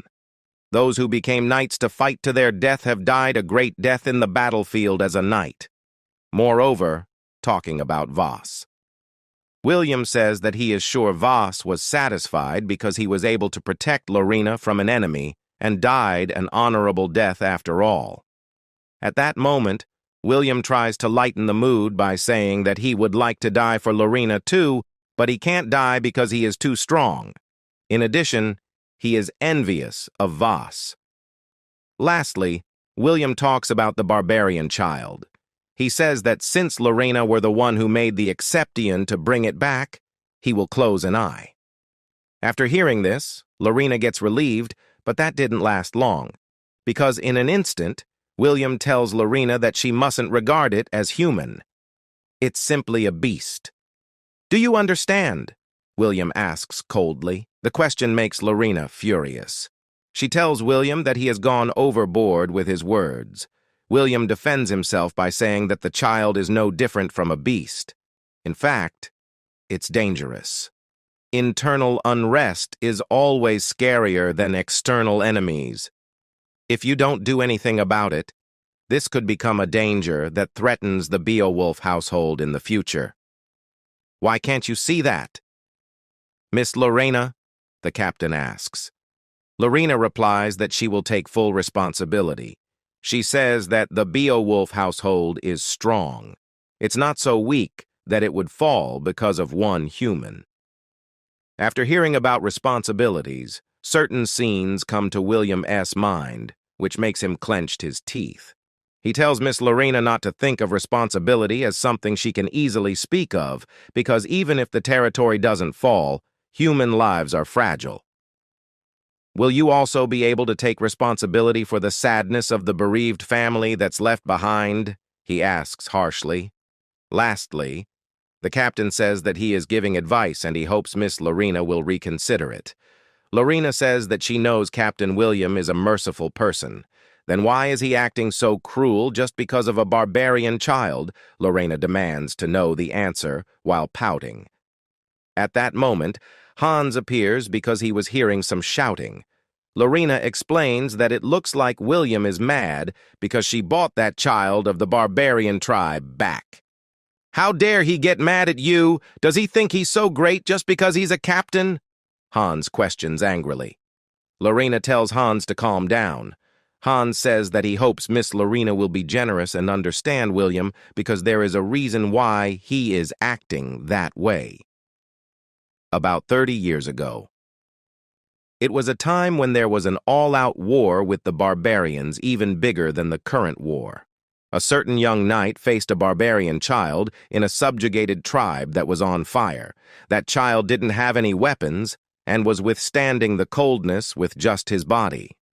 He took in the child despite those around him, dissuading him against it. Hans, too, was against that idea, but that child was let into a mansion within the territory. Eventually, the knight was frequently out of the house due to the subjugation missions, and so his fiancée was the one who looked after the child. The two of them gave their all to look after that child that year. They believed that their love could rehabilitate the child. But in the end, the child killed the knight's fiancée and ran away. The young knight found his dead fiancée at a much later time. The young knight cried in front of his wife because he was not there when his wife needed him the most. He blamed himself for this because he wasn't by her side. If he had been home, he could have prevented that. Lorina concludes that it's a horrible experience. Hans says that after that, the young knight became the knight captain and would later show no mercy to any barbarian, even if they are a child. Lorina has already guessed who Hans is talking about and gets clearance when Hans replies that the young knight was none other than William. That day he cried tears of absolute rage. Lorina feels a little guilty, as she said so many things to William without knowing about his past. Additionally, Hans states that William wasn't the only one. The other knights also had their family members or comrades die at the hands of the barbarians. After hearing all of this, Lorina blames herself for not being worthy of handling such things. Hans tells her not to blame herself too much. In the back, Jan was listening to every conversation. He thinks that the knight captain will never back down then, but he needs a way to keep his promise to Kabur. Shockingly enough, Hans adds that the story doesn't end here. He says that someone's trying to unite the barbarians right now. The person standing in the center of that is the commander-chieftain of the barbarians, Vili. More importantly, he was the barbarian child William took in. Why is that name appearing here? Jan wonders. Jan tried so hard to find out about Vili, but he couldn't find anything, and to think Vili is related to the Beowolf territory. They probably did everything they could to cover this up, and that's why Jan couldn't find any information, and now it's all making sense. For Jan, this is an unexpected gain which will help him in tracking down Valai. Hans tells Lorina to take a breather and come back because he knows it will be hard on her. Lorina states that she will take care of everything. Hans refuses by saying that William will never forgive a barbarian and asks what other methods does Lorina have to deal with this situation. At that time, Jan appears and conveys that he has a way, and both of them are just overthinking a simple problem. A simple problem? How? Lorina repeats. Jan tells Lorina to stop worrying because it's actually a simple problem. Hans conveys that though Jan might be a friend of Miss Lorina, he is still an outsider, so he should please refrain from interfering with their territory's affairs. Jan smirks while saying that he will tell Hans a simple solution to this problem. What's that? Hans inquires. Jan explains that they just need to persuade Count Beowolf and get his permission. He's the absolute ruler of the North, and if he allows it, then no one would dare oppose it. Nonsense! He will never allow it! And who would even dare to speak of this to the Count? Hans asks rudely. Lorina speaks up by saying that she will do it. She will talk to the patriarch, meaning she will persuade her father, and she will accept whatever her father decide. While walking, William thinks whether he was too harsh on Lorina, and maybe she hates him now. But then he realizes that he must stop the same incident happening again. As he is walking, he notices a flag and wonders why a flag is raised at this time. He says that it's the flag of the Frost Knights. Frost Knights are Beowolf First Knights. Apparently, he knows that the Frost Knights went out on a subjugation mission with the Patriarch. Have they returned? He asks. William, you don't look so good. Are you worried about something? Keon the Frost Knights captain asks upon arriving. William greets Captain Keon since he has finally returned and they haven't seen each other for a long time. But then, William gets a little shocked when he realizes that if the Frost Knights are back, clearly means that the Count Beowolf might have returned as well. So, he asks Kion whether the Duke has returned yet. Keon replies that the Duke sent the Knights back first, saying that he had something to get. William says that it's dangerous to be in the northern seas alone. He knows that the Duke is strong, but he is actually worried about the Duke. Keon tells William not to worry because the northern seas are just merely a playing ground for the Duke.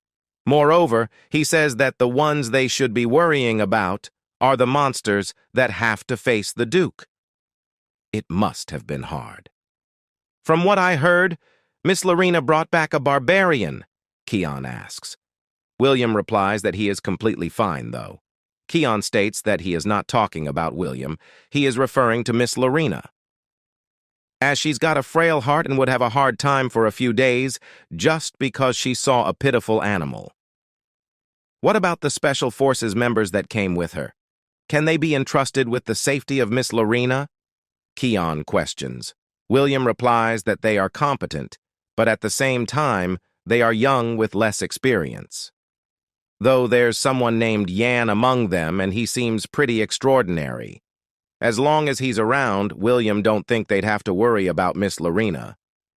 Suddenly, Keon feels uneasy. He says that maybe it's because he has grown old, but even with Miss Lorina's return, he somehow feels like something bad is about to happen. After hearing this, William gets a little confused and asks what does Sir Keon mean by it. Keon replies that he feels like a storm is about to happen. At the side building of the Beowolf Castle, Momon is floating and drinking an orange juice. After staying here for many days, Momon perceives that they were arguing for several days over one child, but they've gone quiet recently and have even stopped talking about the child. She was told by Yan that there'll be a break on barbarian subjugation for a while. They've only gathered 3 flags so far.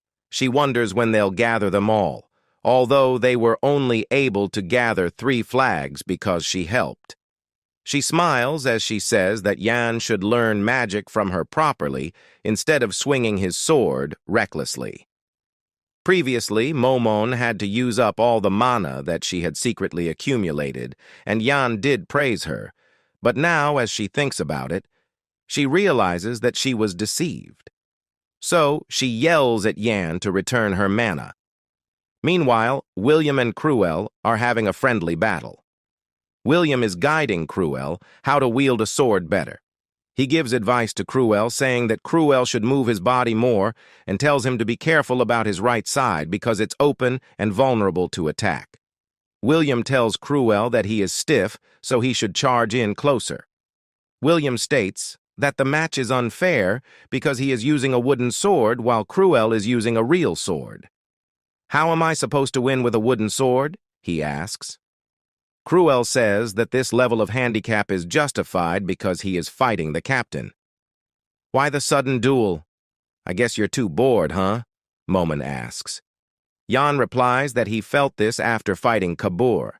They're still way too weak, and if it weren't for Momon, they might have been in danger. Momon says that he doesn't have to flatter her just to deceive her later.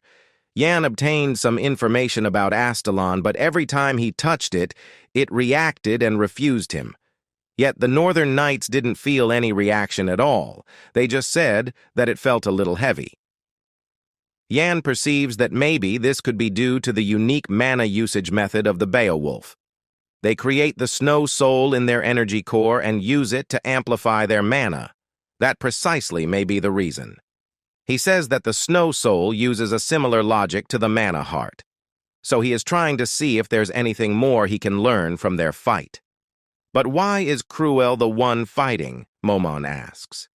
Yan replies that it's precisely because he got sick of beating others up, so he wants to see someone else beating another person up. Momon says that even though she is a lich, she thinks Yan's personality is pretty messed up. "Did something happen during your childhood days?" she questions. In addition, she states that she will conduct some therapy sessions for Yan, and it's not an exaggeration because she is being serious. At that moment, Kion, with his escort knights, greets Yan and introduces himself. Yan also introduces himself while saying that he is extremely sorry that he couldn't meet Kion earlier. Kion, being humble, tells Yan that he doesn't have to worry about that, and he can be at ease. Kion says that he has heard that Yan defeated Chieftain Kabur and praises him because it's an impressive feat for someone so young. Yan says that he got lucky. Lorina and the other Special Forces members already damaged Chieftain a lot, and he happened to finish him off. But you talk in a way such that you seem pretty close to Miss Lorina. What's your relationship with her? Aren't you acting too friendly with her? Are you looking down on her? Answer me immediately. What did you do to Miss Lorina? What did you do? Kion asks a series of questions. Yan thinks that all the old men in this vicinity are abnormal. He wonders whether it's due to the cold. To slide this topic, Yan says that it's a misunderstanding since he doesn't have a lot of interactions with Miss Lorina, nor is he close with her. Kion gets relieved and apologizes to Yan for jumping into conclusions. But after that, another series of questions came forward. But why don't you have any interactions with her? Do you think she's not good enough to be interacted with? Why don't you like her? What did you do to her? Did you make her cry or hurt her? What did you do? Kion asks abruptly, while Yan is now getting sick of this. Suddenly, the mood changes between them as Kion tries to look into Yan seriously. He now knows why William praised Yan. He perceives that while Yan may look like a rank, 5 knight on the outside, immense potential is hidden within him. In that case, he hands Yan a wooden sword and asks for a duel with his youngest knight, who is pretty skilled too. Knight Mir from the Frost Knights reveals his face and introduces himself. Yan smirks, as he thinks that this opportunity came at the perfect time. Yan accepts the challenge by saying that it's fine by him, but he says that the knight could use a real sword if he wants to. Other knights, standing in the back, think that Yan is being arrogant. Kion laughs as he says that Yan is overflowing with confidence like kids these days do. So, he seriously tells Mir not to go easy and use his full strength to defeat his opponent.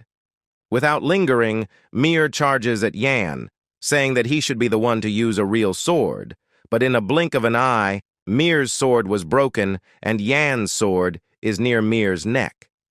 It became obvious who the winner was, but more surprisingly, the battle was over with merely one move. He subdued a frost knight with just one attack. Every knight watching the battle wonders how it is possible. "Are you all right?" Yan asks as he glares at his opponent. At the northern rock-thorn forest, Vilai asks whether the Duke is still in the northern seas. An old man replies that the Beowolf man hasn't left yet.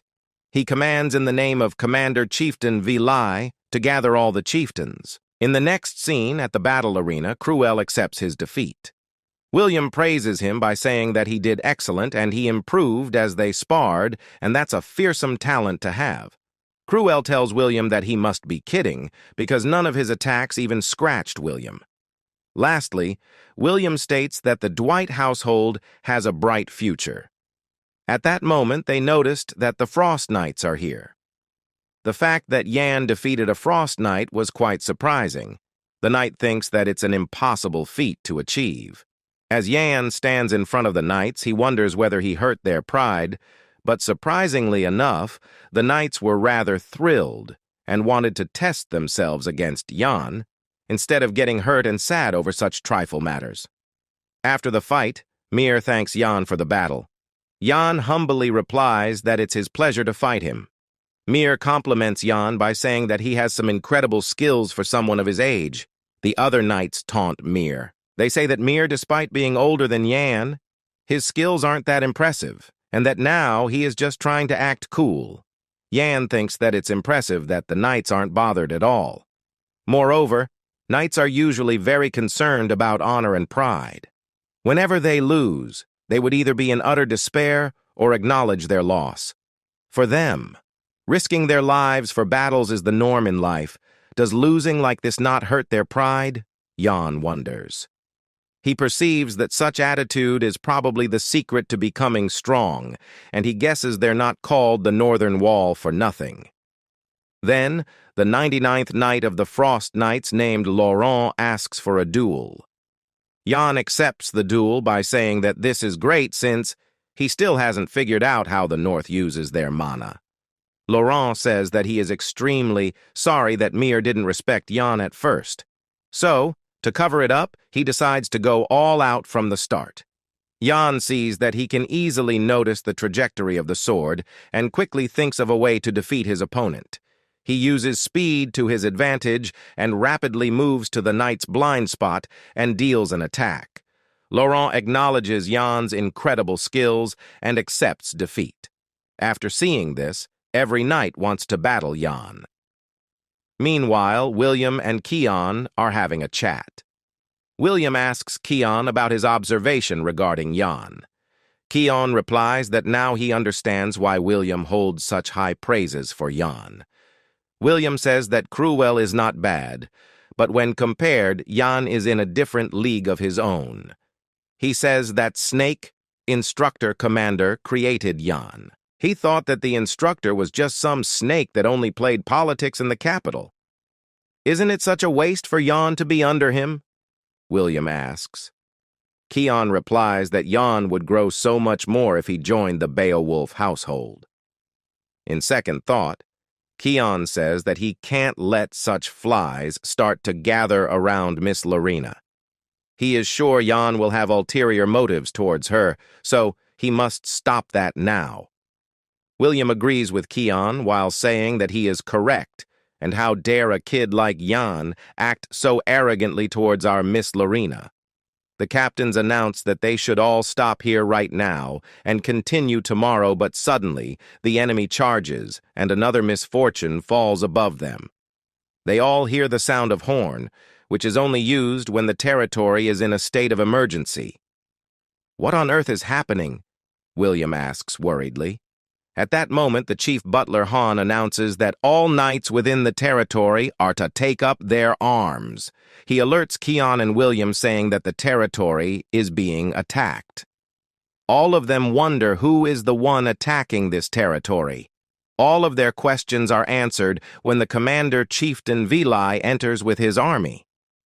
Jan gets shocked by knowing that Vilai is here. According to him, this isn't the time period when Vilai appears. Did history change again? He wonders. Han notices that the third castle walls have already been broken and they're advancing very quickly. William demands to know the current situation of the castle from one of his knights. The knight briefly explains that the third knights are defending the second castle walls. They've judged that it's possible to defend at the third castle walls which have been broken. Residents have been evacuated. They've now retreated to the second castle walls. But their enemies are in great numbers, so the situation in terms of defense isn't looking that good. William asks how many enemies are there. The knight informs that a rough estimate would put them at around 30,000.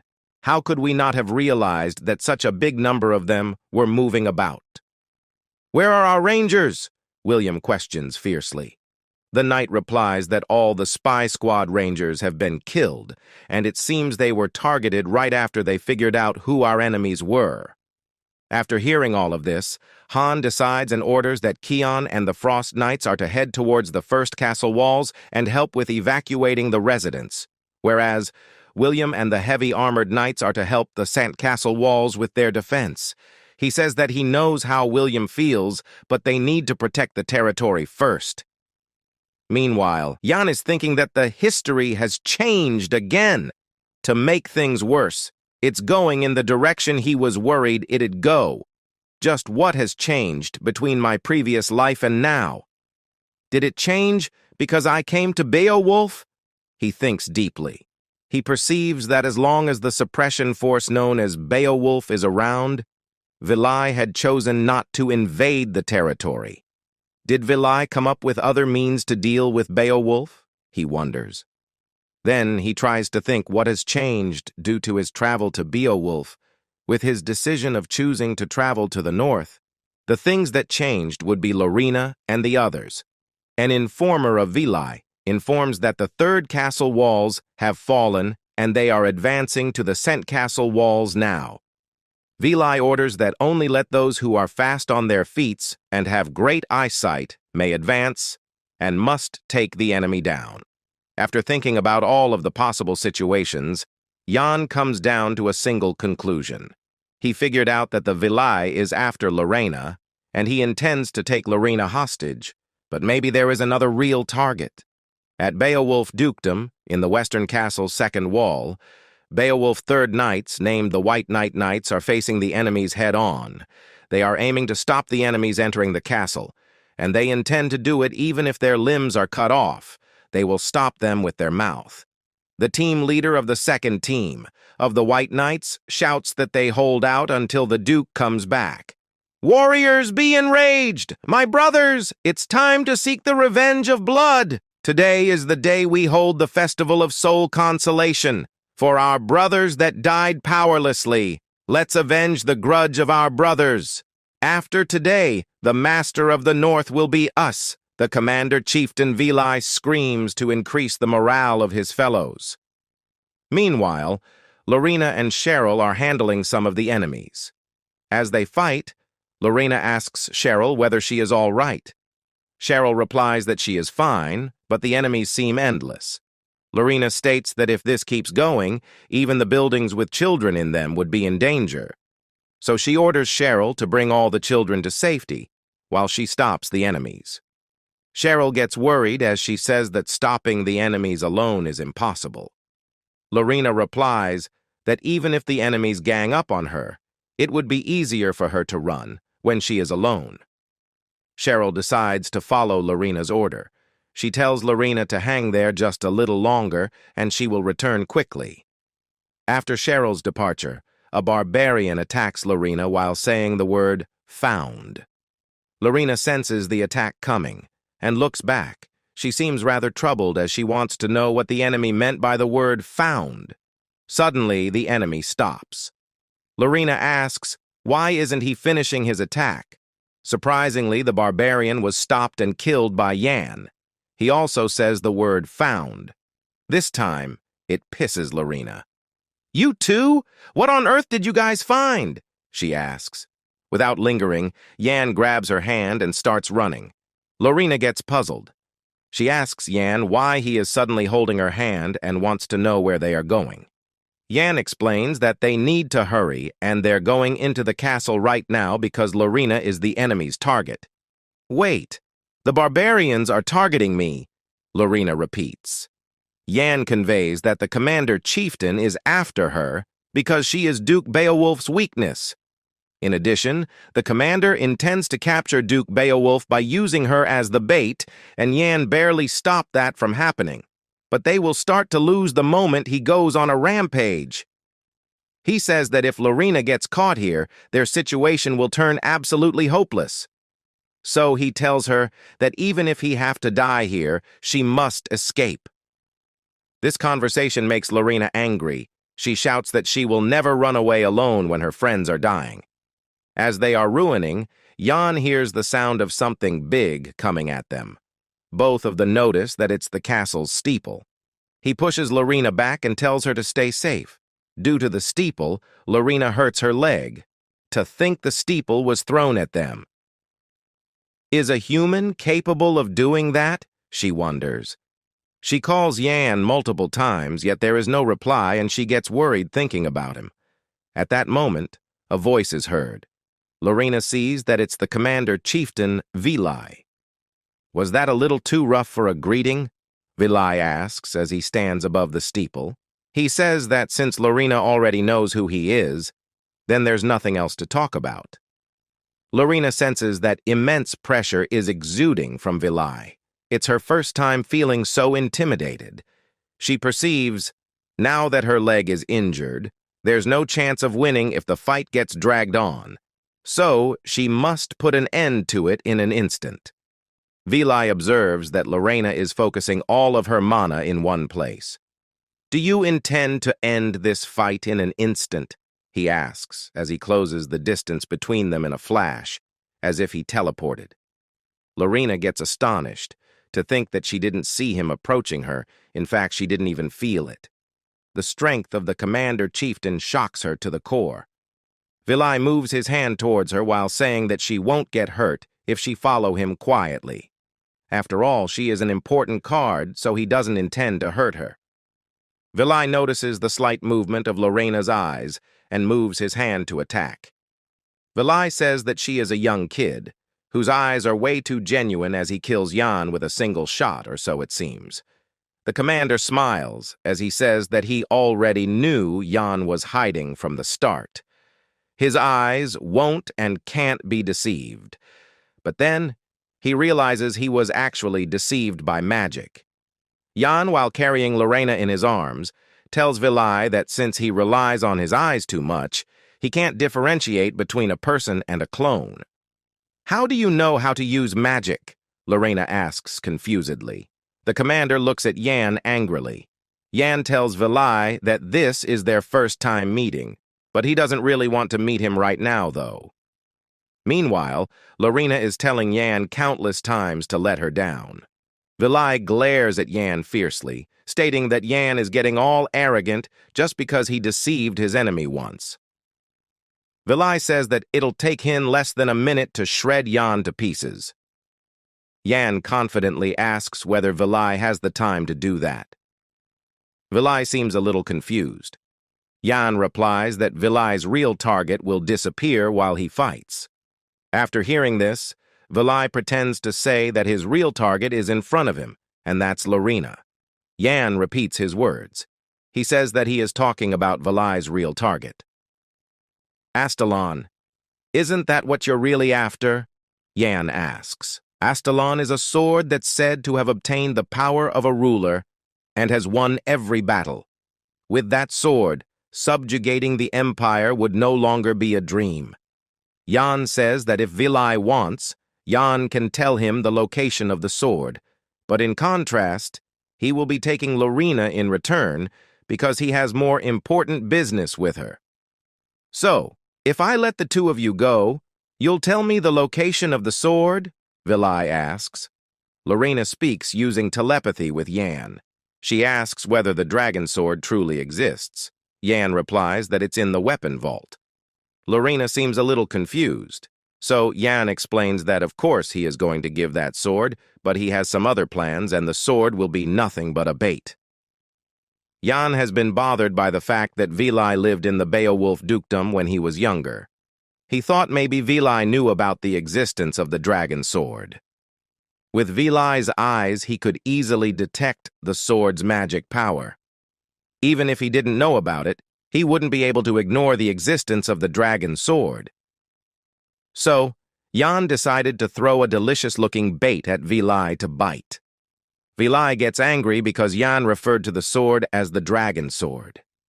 He fiercely says, "That sword is the sword of a ruler, and it's a legendary sword passed down by their tribe, proving that he has bit the bait." Yan tells Vili that he doesn't have time, as the knights are going to get the sword and move it to a safe place. And Duke Beowolf is about to come back soon. So it's Vili's time to make a choice, the sword or Lorina. Vili replies that he doesn't like choice. Instead, he makes choices. He says that he will choose number 3, which is to kill Yan and take both the sword and the girl, as he instantly closes the gap between them. Both Lorina and Yan move backwards out of sheer reflexes. Vili releases his battle aura, which is so immense that it pushes them even further. "How dare you try and negotiate with me?" Vili asks as he is about to kick Yan. He says that he will make sure that Yan tells him the location of the sword while begging for his life. Vili uses a strong attack named the gravity pressure while Yan smirks. Yan barely dodged that attack, but it was crystal clear that Vili held back on that last attack. Yan questions Vili whether his heart has grown soft. Vili says that he simply stopped because he spotted a familiar item on Yan's waist, and that's the bracelet of Kabur. Vili wants to know why Yan has it. Yan replies that he got it from Kabur. In fact, Kabur entrusted it to him, and Kabur told Yan to carry his will. Was that Kabur's last moment? Vili questions. Yan states that, even up until his last moments, he only thought of his tribe. Kabur was a simple and strong warrior, and he respects him for that. After hearing this, Vili says that he will let Yan go if he shares the location of the sword. Vili states that this is the respect he is showing to the person who inherited Kabur's will. Humpaye. "You want me to abandon my teammate and run away alone?" Yan asks. Vili replies that it's precisely the case because if Yan doesn't do this, he will die here helplessly. In addition, Vili says that Yan can't defeat him, and that's why Yan used the sword to negotiate, and as Yan is not even from Beowolf running away, will be the best course of action. He tells Yan not to get swept into an unnecessary fight and lose his life meaninglessly. Yan makes a serious face, and the scenes end. After some time, we see that Yan left Lorina to Vili, or so it seems. Vili says that he looks forward to seeing the reaction of the Duke. He wonders what kind of a face that monster will make after seeing his daughter in this state as he is about to touch Lorina. Suddenly, he hears a voice saying that Vili trusts those eyes of his that can see magic power too much, and that's the reason why Vili keeps getting deceived. Yan previously used puppet magic to create a puppet of Lorina, which he deliberately handed to Vili. Lastly, Yan's voice says that the location of the sword is real, so Vili should hurry up. Vili gets enraged after hearing this voice. Meanwhile, Yan is carrying Lorina and flying away as far as he can, since he has told Vili the real location of the sword. Yan is confident that Vili will go after the sword and will not chase them. "Ha ha ha, did you see that? The exquisiteness of my magic? It's on a completely different level than your unrefined too, isn't it?" Momon asks as she pops up from Yan's back. Momon questions whether Yan took Kabur's bracelet on purpose. Yan replies that he knew he wouldn't be able to get past Vili, and it looks like the bracelet helped. What's more important is that he needs to wake Lorina up first, because he needs her help to get the sword. "Didn't you give up on the sword?" Momon questions. Jan answers saying that he would never hand it over to someone else after going through so much for it. Moreover, the sword has a defense magic. Not even Vilai will be able to get the sword easily, and when it happens, Jan has other plans too.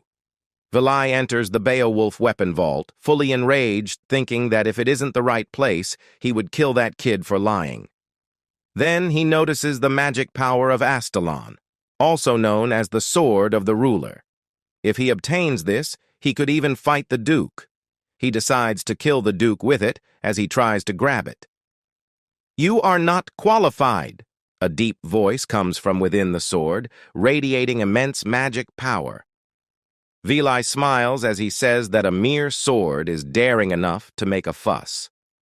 As the light emerges from Vilai, Vilai orders it to stop whining and become quiet. As the sword resonates calmly, Vilai mutters that it has calmed down a little, and soon enough, the Sword of Rulers will become his own.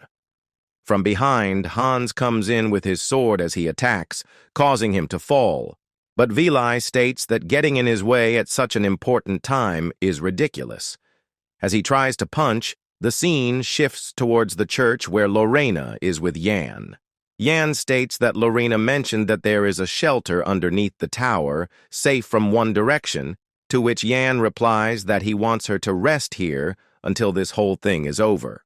Lorina shuts him up, stating not to be ridiculous, as they will fight together. Jan replies that she can't do that with her injured leg, which she got hurt when the tower fell.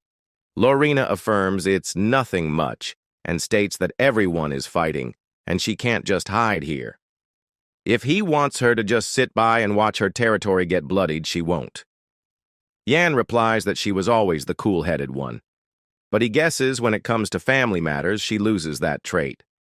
He questions if she thinks her role is to fight. Jan assures her not to worry, as there's something she has to do to help them get to Vilai. Lorina questions what she has to do and says she'll do anything as long as they can defeat him. Jan asks her to give him the most precious thing inside her, saying it will help them defeat Vilai. Confused, Lorina questions what he means as she gets embarrassed, while Momon pokes at him, questioning how he could say it like that. Jan tries to clarify, saying she misunderstood, and what he meant was the steps to Snow Soul. He asks her to teach him. He states he doesn't have time to go into details, and right now, this is the only way to defeat Vilai. Without the steps, he can't stop him. Lorina questions if he's out of his mind, as the steps to Snow Soul are a secret technique passed down only within the Beowolf family. She explains she can't share it with anyone, not even him, as the household's rule has been upheld for centuries. The scene shifts to the steeple's second-floor weapon vault as it gets destroyed. Meanwhile, Vilai taunts Hans, saying his subordinates are dying, and yet he, as their leader, is stealing from others. He questions if Hans knows what he just did. Hans replies that he's simply here to kill the rat hiding in their house as he unleashes Snow Soul 12th form, White Flow upon Vilai. Seeing the attack, Vilai replies that each petal is covered with enhanced sword aura and marvels at how strong Hans is, second only to the Duke. But as he powers up his arm with the battle aura of Rainfall, he declares Hans won't be able to stop him. He unleashes his attack. Hans can't believe Vilai tore apart his battle stance. Vilai warns him not to get in his way. Hans, taken aback, laments that if only he weren't old, he could have dealt with it. As the sword still penetrated on the ground, Jan reached for it, thinking he barely made it on time. Jan feels relieved he asked Hans to come here first, though he probably can't last long. Momon warns that once the sword reacts, Vilai will notice. Jan states that's why, before it happens, he'll end this. As he touches the sword, energy releases from it, taking Jan back. Earlier, when Lorina scolded him, Lorina reminded Jan that their household's rule has been upheld for centuries. Jan questioned her, asking if the people are more important than the rules. He asked her to decide, will she stick to the rule or protect her people? Lorina hesitated to mention the person who once broke the household's rule, but she admitted Jan was right. She decided to do what she could now and entrusted everything to him. She placed Jan's hand on her body and asked him to focus, questioning if he could feel the flow of mana inside her. Jan affirmed he could, and Lorina instructed him to follow the steps. She explained how to rotate the mana, achieve stillness, and cause one's soul to bloom like a snowstorm. Jan, recalling the steps of Snow Soul, realized it was just like back then. As the energy entered his body, as the sword resonated with Jan, and he finally obtained the dragon sword, Astalon. As Jan admires the dragon sword, Astalon, in its true form, while Hans, dealing with Vili, remarks that it's astounding. He comments on how Vili was able to slowly see through his sword attacks during their fight, wondering if he has endless stamina and mana. Hans acknowledges this as the strength of the commander, Chieftain Vili. Meanwhile, Vili states that it's impressive for Hans to have lasted this long while consuming his life force, but it seems this is the end for him. Just as Vili moves to finish him, he senses a light from the vault and questions whether someone has obtained the sword of the rulers.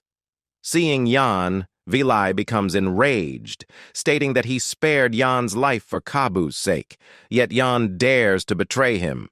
As Hans seizes an opportunity, he tries to slash Vili. Hans mocks him for getting distracted during battle, but to see Vili easily stopping his sword with a single hand, Vili reminds him their fight ended long ago. Crushing Hans's sword, Vili declares that if it weren't for Hans getting in his way, he would have already obtained the sword. Vili attempts to punch Hans, who closes his eyes, bracing for impact, but nothing happens. Hans opens his eyes to find Vili's hand frozen, bound in ice chains. Hans remarks that there shouldn't be anyone capable of using magic here and wonders who could have done it.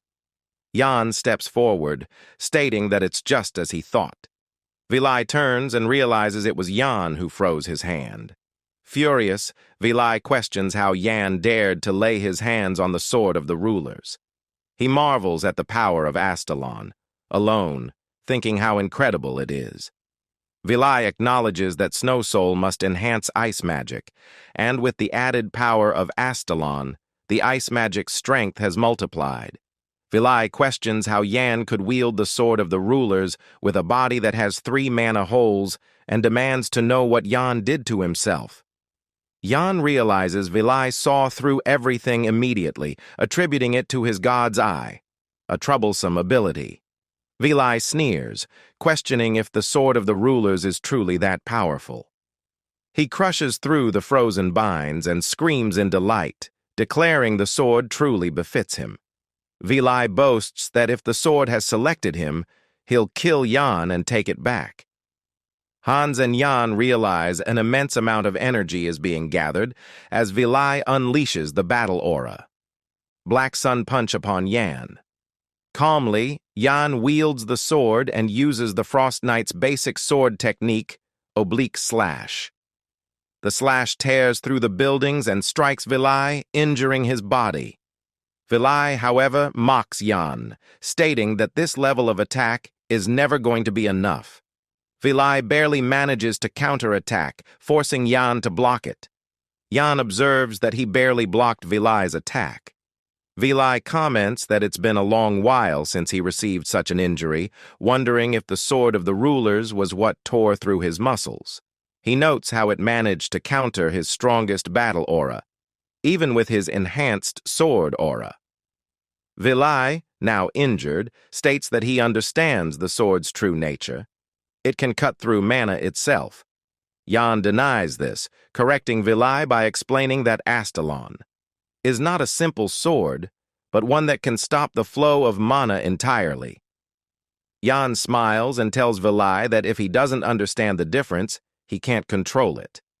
Enraged, Vili tells Jan to stop talking nonsense and promises to show him the difference as he claims the sword for himself. Suddenly, Vili feels something cold at his feet.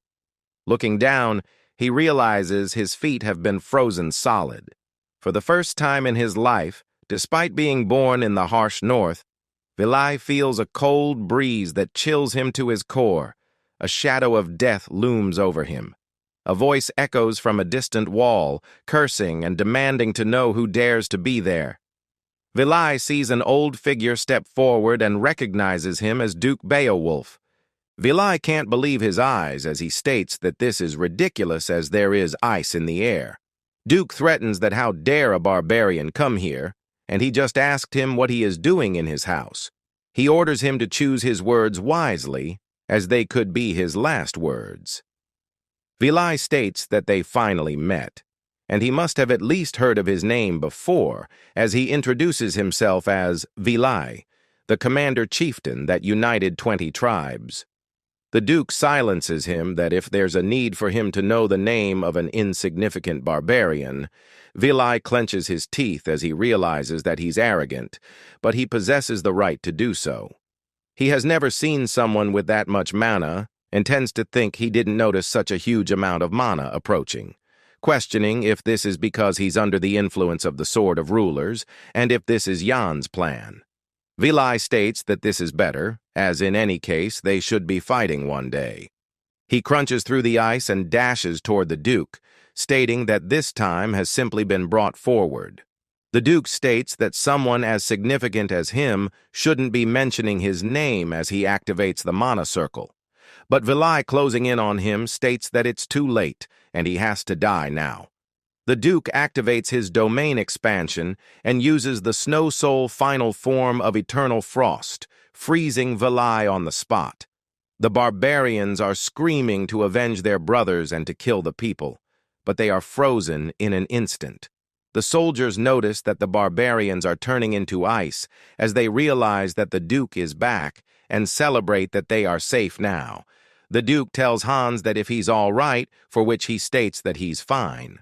Hans says that it has been a long time since he saw his domain expansion, and it is still as incredible as ever.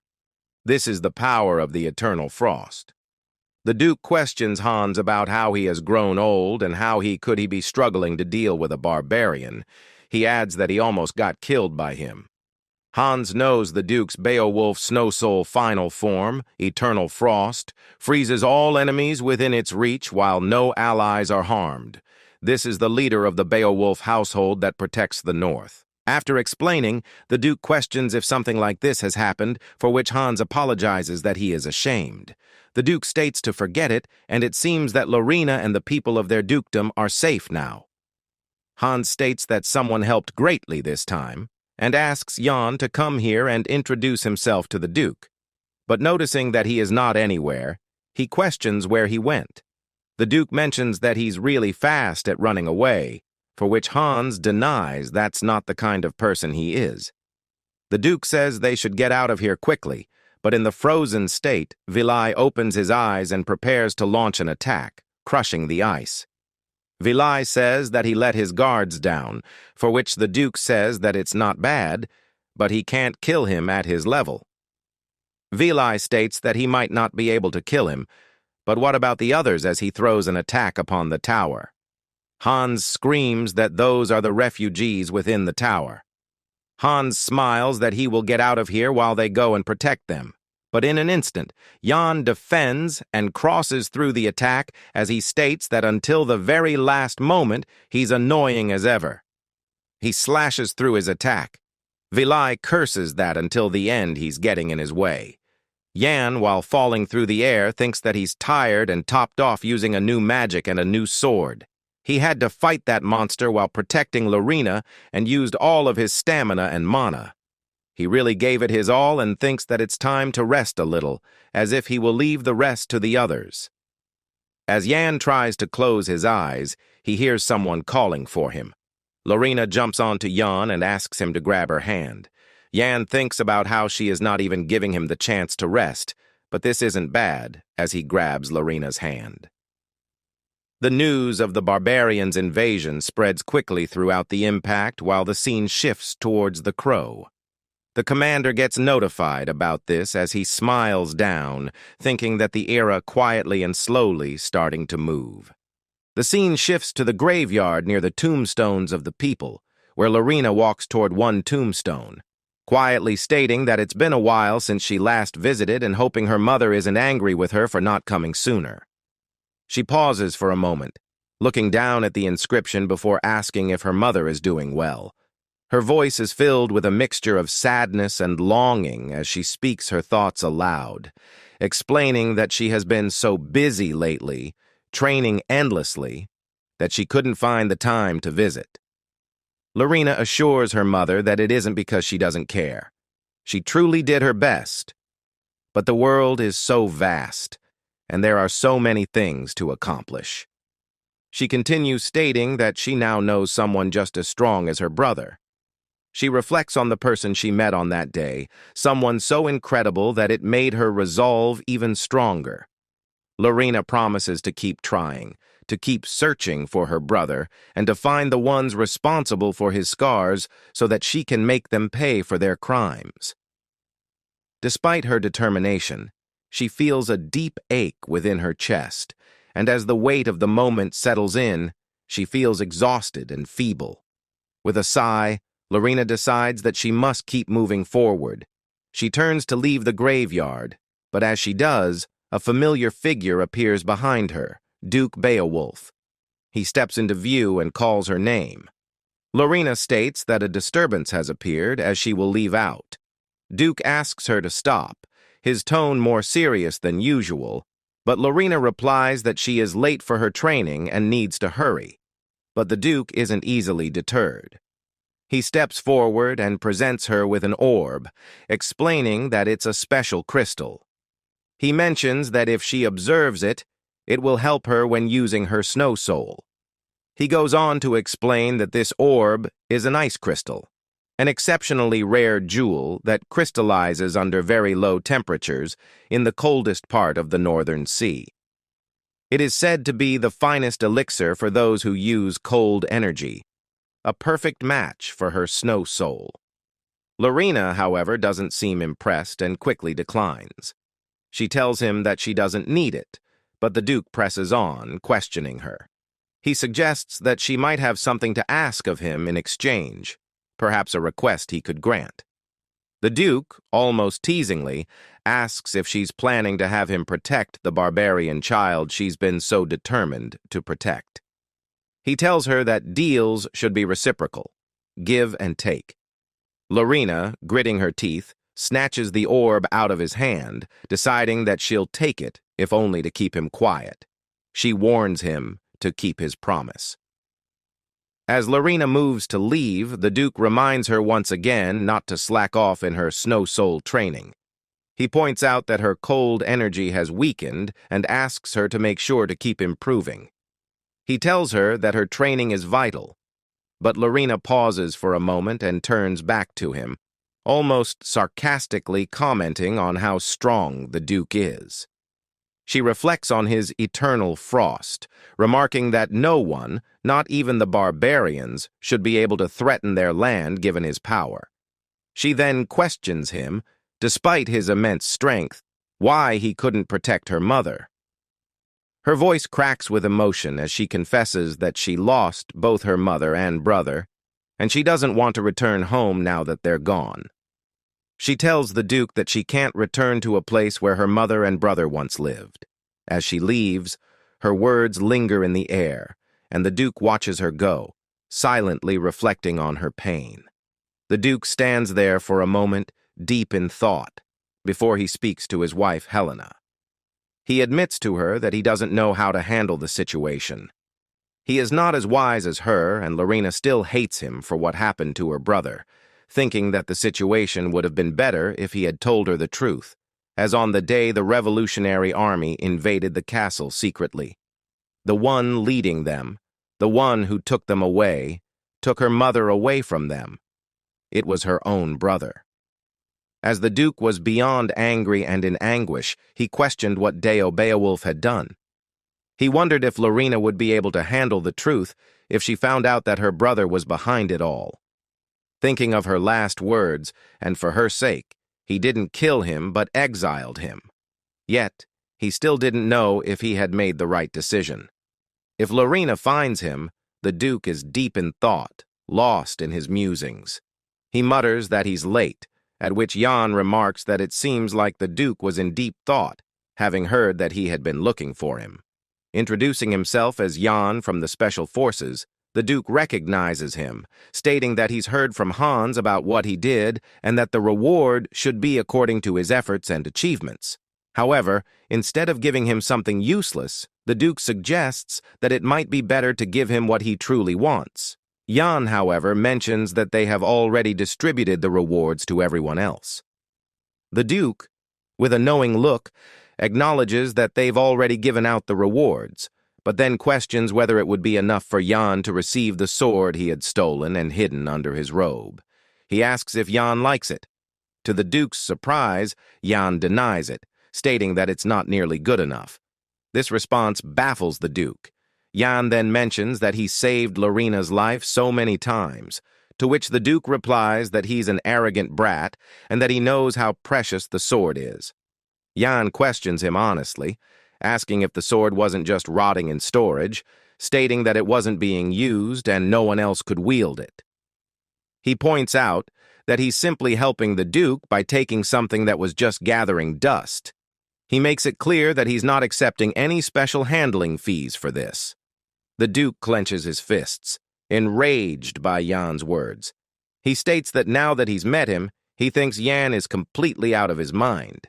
He admits that he likes Jan's attitude, and if he's going to be crazy, he might as well be this crazy.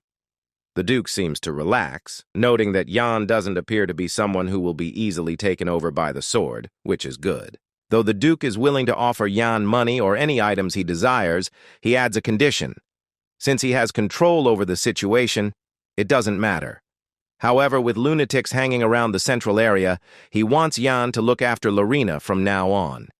He asks if Jan can swear upon his life to take responsibility for her. With a poker face, Jan states that he doesn't intend to marry her. This comment causes the Duke to snap, asking what Jan is talking about. He insists that he would never ask someone like him to marry Lorina.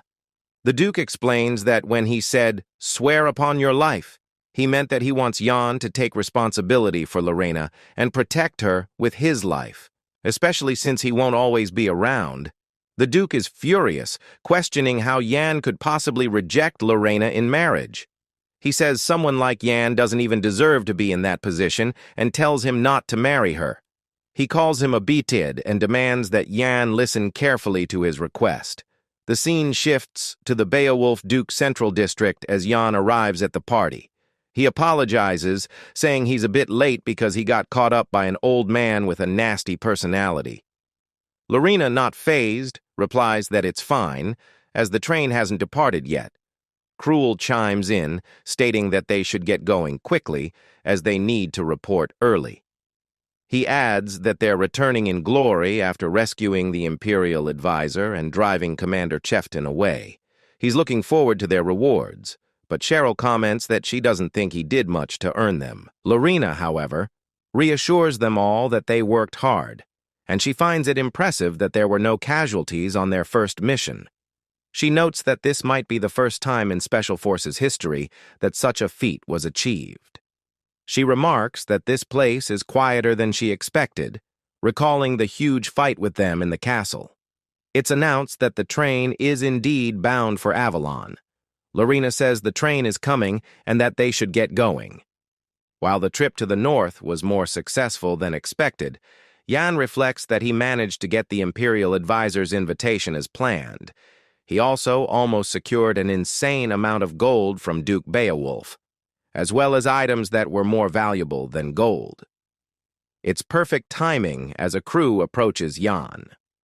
Jan recognizes the crow and tells Lorina to wait for a moment. He thinks that the others should go ahead without him, since there's something he forgot. Lorina asks what he needs, and Jan explains that the instructor commander asked him to visit Soma and buy some snacks.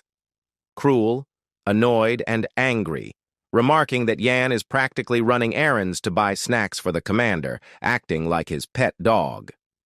As the train rushes in, the others board to depart as they depart. Jan thinks to himself that it's now time to run the real mission. He wonders what kind of order this is from the instructor commander's black shadow, and he questions why he has to go through so much trouble.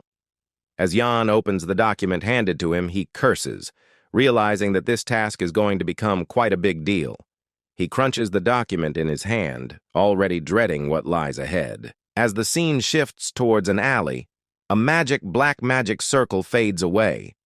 Momon emerges, stating that it's complete resurrecting. She jumps out excitedly. She tells Jan, who thinks that he did all the battle alone. But if it weren't for her, he would have died 1,000,000 times over. Eventually, she had used up all of her mana and ended up falling asleep.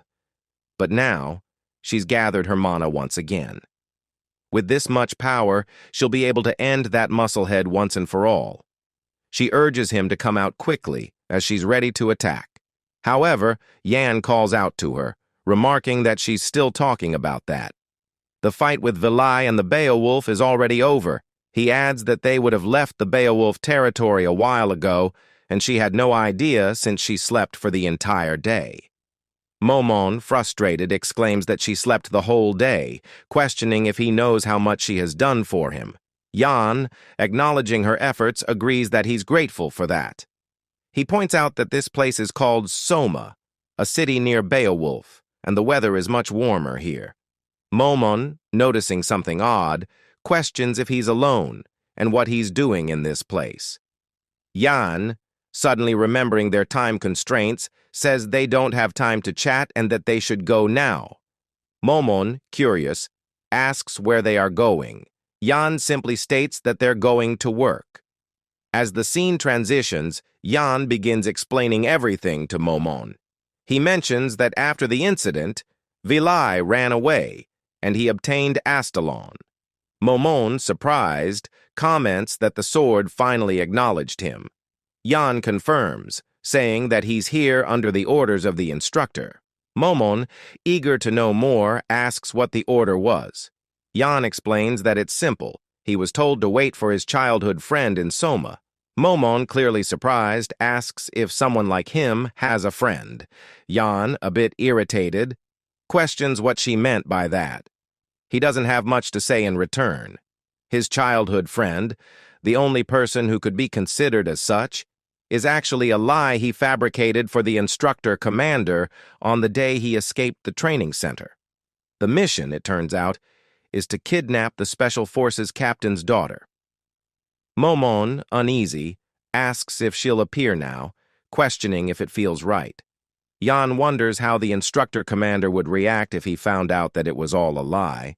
Either everything he's built up will be ruined, or the instructor might just brush it off as if nothing happened. Is everything for nothing? Jan contemplates whether he has the upper hand, given that he contacted her earlier than the instructor commander. In any case, he needs to confirm her identity first. As they walk, they encounter two girls who suggest to Jan that they should go for drinks. Momon curses Jan for being in a place like this, still young and at an age filled with hot-blooded passion. She sarcastically remarks that he's grown so much. Jan shrugs it off and questions what she's talking about. Momon screams that she's going to teach him the surefire method to get girls. First, he has to hunt 1 wolf and 3 rabbits, put them in a woman's bag, and if he does that, he'll become a ladies' man. Jan, confused, asks if he looks like some kind of primitive man. He points out that they're no longer in the Empire founding era. He insists that they're not here for that. Momon questions then why they're here, and Jan explains that if his memory serves him right, this is the place. It's still as simple as it was. Momon recognizes it as Hobbit Tavern, remarking that the signboard looks way too simple. Jan, however, says that they don't sell drinks here. Momon, puzzled, asks what they sell now. As they move inside, the waiter states that they don't sell anything, and if they want food, they should look for it on the ground. He adds that they shouldn't talk to him. Momon, shocked by the rude behavior, wonders how someone can be so disrespectful to a customer. She insists they should leave, stating that there's nothing here to see. They need to hunt 1 rabbit first. Jan, smiling, asks her to stop talking about rabbits. He reassures her that it's fine, and although there may be nothing to see, there's plenty he could listen to. He then orders 2 glasses of whiskey mixed with wine, adding an olive on top. The waiter, now recognizing the passcode, apologizes and greets him warmly, saying he's a VIP customer. He welcomes him to Hobbit Tavern, opening a jar that reveals a secret path. The waiter tells Yan that he'll escort him inside. Momon, now even more confused, questions if this is an underground secret club. She asks what they're trying to do here. Yan tells her to stop overthinking. He explains that this place isn't a club, nor do they sell drinks. What they sell is information. The tavern disguises itself as shabby, but it's actually a hub for the information about Soma. They may currently have information on Soma, but soon the Year Information Network will spread across the entire continent. This place is also known as Beggar's Den. As Yan enters the room, a woman greets him, calling him a handsome customer. She's surprised, stating that she's never seen him before. Yan recognizes her as the leader of the Beggar's Den, Bella. Bella, intrigued, asks if Yan could please tell her why he's here. Yan responds that he's looking for someone, but only knows her name. He asks if she can find her. Bella, with a knowing smile, agrees to help, asking for the name of the person.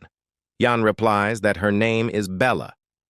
Bella is taken aback, surprised that he knows her name. She wonders how he knows it and questions what's going on. Yan is stunned, noting that she's still as clumsy as usual, unable to hide her emotions.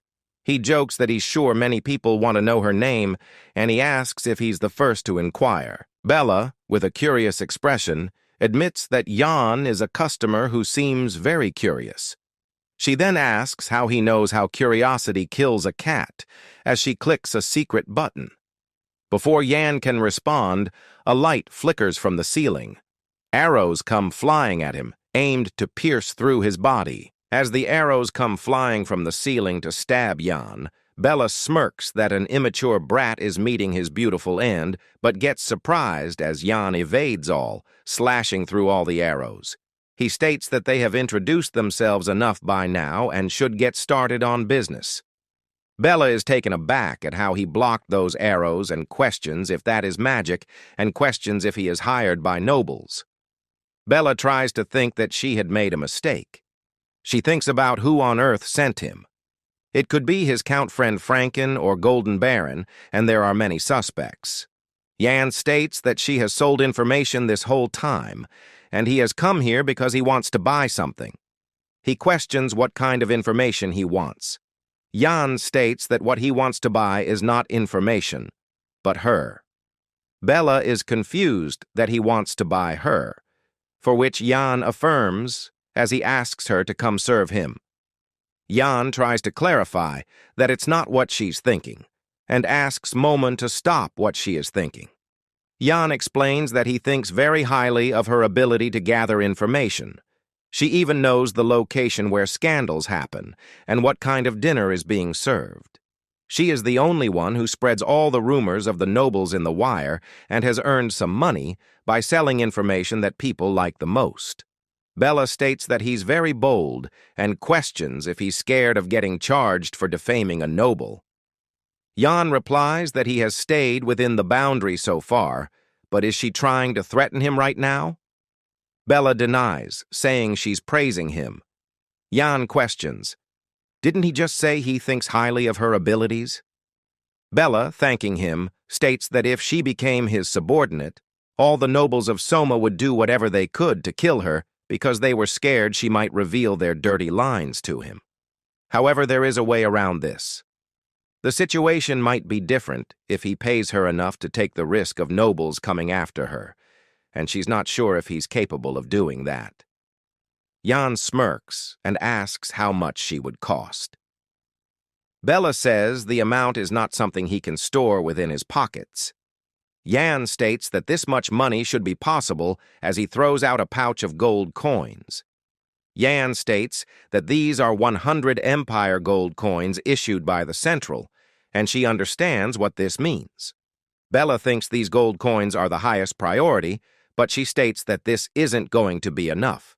Jan agrees and suggests they play a game with her future on the line. He will flip a coin and propose how much he will offer to buy her. Her prize will keep going on until she says, "Stop." If she can guess how much he thinks she's worth, all that money is hers. However, if she goes beyond what he thinks she's worth, she gets nothing and will lose all the money. She will also have to hand her over to the nobles. Jan questions if they shall get started. Bella is taken aback and asks him to wait. But Jan starts the bid by calling out 200 coins and builds up to 300, 400 coins. Bella is shocked to hear this, questioning where he is getting so many gold coins from. With 400 gold coins, she can feed 4,000 people for a year. She thinks about whether she should stop now. As Jan is about to take out more from his pocket, Bella crunches her nails and screams to stop, stating that he is good enough. Jan questions that he was intending to raise it to 1,000 gold coins, shocking Bella. He states that now they need solid proof to show that she's his. Bella questions whether he wants her to offer her body. Jan smiles and asks what he's talking about, stating he means her signing a contract. Bella signs the contract, and Jan says that now that she has signed, he's looking forward to her work and will be taking his leave. Bella bids him farewell as Jan moves out. Bella questions what on earth just happened. She ponders that money literally just fell from the skies out of nowhere and wonders if she just signed something. As Jan had affirmed that he will contact her again, she has to read through the contract carefully, as the contents are very important. In the present, Bella questions why she would work for someone she knows nothing about, who looks dangerous even at a glance. With this much gold coin, she can live like a noble in other kingdoms and finally say goodbye to her pathetic life. She thinks there's no way she would be bound by the contract just because she signed it. But as she says this, she feels a sudden ache in her head, thinking something is going to tear apart. The contract flies into the air with mysterious power, its contents revealing that if Bella breaks the contract or acts to harm Jan, her head will explode under paragraph 13, clause 3. Bella is scared that it was for real, and that's why her head hurts, while Jan smiles that it activated nicely. Momon giggles that he is wicked to place a restriction on her through the contract. Jan states he didn't force her to sign, although she had no choice. Jan states that if she placed the restriction correctly and can't have her dying easily on him, for which Lorina scolds Jan not to doubt her, as her self-destruction magic is on a completely different level from those that are cast by third-rate magicians. Momon questions if Jan took out the gold coins from the dimensional pouch. Jan answers that a dimensional pocket was given to him as a present from Beowolf. Momon questions if they are going back, for which Jan denies, stating there is no choice as the mission is just starting. The scene shifts at night as a mysterious person comes out, and a blonde girl sitting alone opens her eyes.